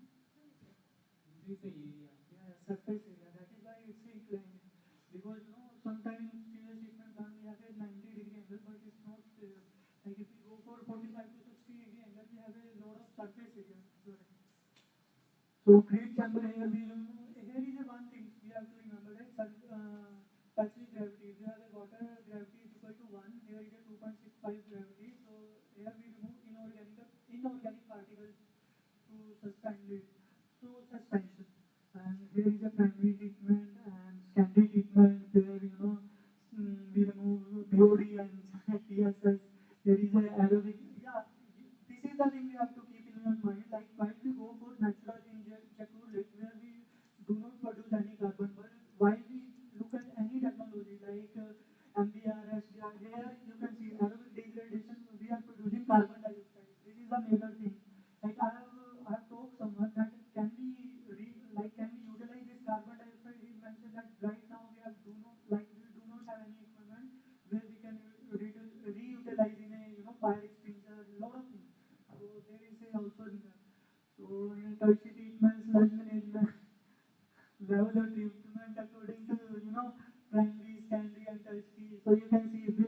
including park, resorts. Government of Punjab is state that promote recycling. So there is a resource like what we get from TVRAMACHANDRA like energy, nutrient, water, materials like urea, DAP. This is the thing we can produce from this sludge. Now we wastewater treatment technology. For the yeah, this is our mentioning PQ like sustainable, environmental sustainable, equitable, affordable, and socially acceptable. So when we go for any technology, we just think about these things. Choice of appropriate technology. That there is a ambiguous technology. In ambiguous, I just give you very here is a media. In actually sludge we have seen that we have to recycle the sludge. Here we cannot recycle the sludge because of we have a media. So it's provide surface area to microorganisms. So you can see. But the major thing you have to remember is that in ambiguous technology we have a two types, ambiguous one, ambiguous two. But right now here we cannot recycle this sludge. That's the thing. And if you look at the SDR technology which is being used in everywhere, so here is a two types. Ma'am, you were in Denmark, nitrification and denitrification in aeration tank. So see, in aeration, it is the tank where everything is going on, like anoxic tank, aeration, SDR tank. Here is a cycle, react cycling, cycle, decant, and just decant. So ambient technology here is provide membrane technology. It's a very expensive technology. Here is also we cannot recycle things. Right now here is a constructive wetland technology. I prefer you like see I just prefer you. This is the technology which is very economical and here we are not producing any carbon dioxide. But the major thing is that it requires a lot of area. That is why we cannot provide it. I had a conclusion that is why sir told me that in basement we cannot use because of it requires photosynthesis to sun energy. We can create this system. Uh, there is a Karnataka statement pollution board who are also recommending for technology. They are also not recommending natural treatment. The main reason is that I tell you there is a buzz like I am from in this sector. I just want to promote my stainless steel. If I promote natural, so they will save money. It will not provide benefits. That's the reason they are also not saying that we should go for natural treatment. You can see in sewage treatment, it's not very clear. Otherwise, I'll show you. 1 March 2021, there is a it's a official document from Karnataka State Pollution Control Board. They are mentioning that the approved technology are in 500 KL activity such as SDR, MBR, MBBR, but they are not providing any natural treatment. Yeah. There is some pro and cons like SDR and MDR is very expensive because we are providing membrane. So constructive wetland there is one thing. Best for small city pre-urban area, eco-friendly. The results here is the results. See, according to cost, according to treatment, she mentioned in her research paper that SDR is very economical as well as it requires very less area. So I will also see that, but I didn't mention any result because I feel that some global warming potential we cannot provide as the technology. It is very expensive. If you look at the decanter price, it's a 5 lakh rupees for 100 calorie plant, and we can just implement. If you go for natural treatment within a 50 lakh, you can implement it. So you can see the difference. So according to area requirement, you can see SDR, MDR, and see average area and meter scale per MLD activity surge per is required 900 and DBR it's 440, SDR 440, MDR 440, and WFP is water stabilization bond. Now we are sleeping. Criteria would appropriate appropriate treatment for STP. So there is a, you can see in MPR we get a lot of result in a positive way, but the thing is it is very expensive and my research topic is, viable technology. So I do not prefer this. Instead of I just recommend LDVR because, in Delhi, a lot of my friends who are also doing business in that, like if you, I'll give you one thing, like if you require for 100 KLD, this kind of treatment, and their cost would be, 3 to 4 lakh, SPR would be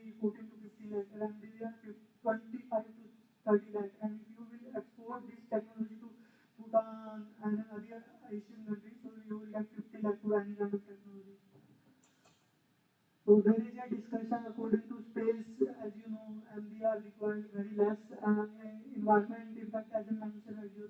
Because of constructing method, we do not require anything. It's a very environment friendly scope for which, yeah, this is very interesting. Please, I just require you 2 minutes. I do not share anything. Here I mention about solar energy, because you, while you go for in your area, you will definitely find in sewage treatment plant that they are using non-renewable energy for pumping, for aeration. Because see, while you look like after treatment, you will dispose in toilet this water in toilet flushing, gardening. So you require a pump, and I have seen everywhere in Rajasthan, Punjab, Haryana.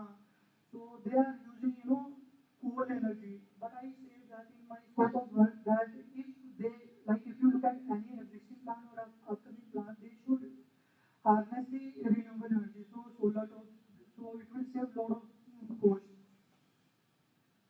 So conclusion according to combination of the sorry, I'll just give you one example. Sir, Bashwar sir is doing MBBR plus SBR. So this is also a good thing. So he's doing this thing. So need for multi-pronged strategy. That thank you.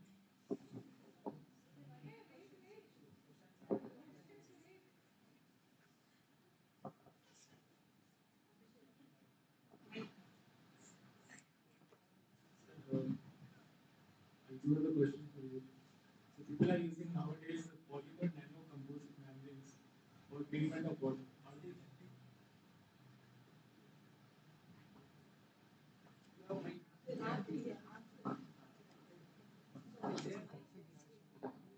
See, it's a very good. I tell you one thing. What I did in my master, I did one mistake. You can learn from my mistake. I did nanoparticles for wastewater treatment, but while I searching, market, they are not using in any kind of treatment plant. So I feel that while you go for any kind of PhD work or any kind of, just see before in industry it is viable, it is using in any kind of industry. Otherwise, your research will be not beneficial for anyone. Yeah, you are asking about polymer. Yeah, it is used. Yeah, it is using in text. I'll tell you, there is a one ma'am, her name is Nupur Badur. You can see it, Google it. She is doing in from Terry Technology. What she is doing in, you are asking about nanocomposite. She is doing in textile technology, ATP plants. So you can find it out, and it is very economical from my point of view. People are using for treating the home and replacement of RO. They are using nano composite membrane nowadays. Are they effective at home level, household level? See, we are talking about wastewater treatment. If you use RO, so how will you see RO for reduction of TDS? Correct? Yes, any kind of water which has impurities, right? So you want to treat it. So if you use nano composite membrane, what will happen? Like how they are effective as compared to other technologies? Okay. See, I tell you, if you look at any SBR, MBR, or MBBR technology, in MBR we got the result. See, every technology is based on BOD, and in MBR technology we get less than 1 ppm. Actually, for sewage treatment also, membrane technology available, but problem is that due to blocking of the membranes, many times it's here and then no, you are talking about the filter. No, this is membrane. It's based on the pore size. So that technology is also there in treatment plant industry. But actually, in my experience, I found it's ineffective because the membrane costs more, as well as it's like a sheet they are using in the market. But it many times the pores will become the pores or pumping pores, and finally output will be not really expected unless you maintain the result. See, I tell you, for your experience, if you are looking for MBR, we provide a CIP, clean in place, where we treat, by HCl or NaS to, to expand its life of membrane. And you So obstructed wetland. That is why I was asking you. No, no, it is not because sir made it. I tell you why. Because I asked him yesterday that I just want to implement this model in my city. In where 20, where we have 20 flats. How can I implement? So sir mentioned it requires a lot of area. So that is why we have another option is SVR technology. So you have hybrid mechanism, SVR plus concentrated wetland. Sir, in SVR. Then whatever land is available is enough. No basement.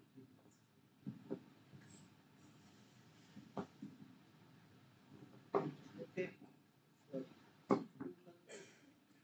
end of the day, you wish everybody tomorrow 8:30 morning session. It's an honor and privilege to share knowledge with you, and I hope you learn from this presentation. If you have any question regarding sewage and water, because I have been in this field for last 5 years, I have been working in government as well as private sector, but I found, to be very honest, there are a lot of people as you don't know what is equipment. See, I tell you one experience from my knowledge that there are a lot of manufacturers what they are providing, what they promise, they do not provide because laymen do not know what is MBDR media, what kind of pump we provide.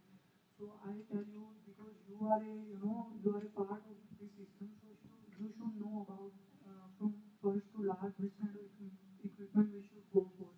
So this is the thing I just want to say because I have seen a lot of people. See, I tell you, if you look at sewage treatment plant, they just require for because of pollution control board they do not want exactly to be very honest.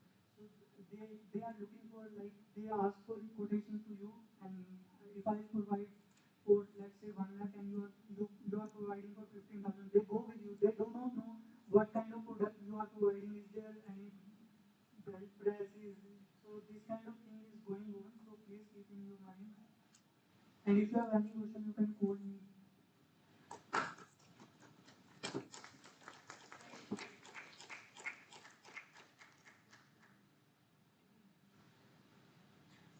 So we'll meet tomorrow morning at 8:30. There are a lot of backlogs of today. I think 4 or 5 presentations are five presentations. So it gets added to tomorrow. We have only 2 more days to go. Next time when you prepare slide, don't put so much text. No, sir, I can. It looks like wastewater plant.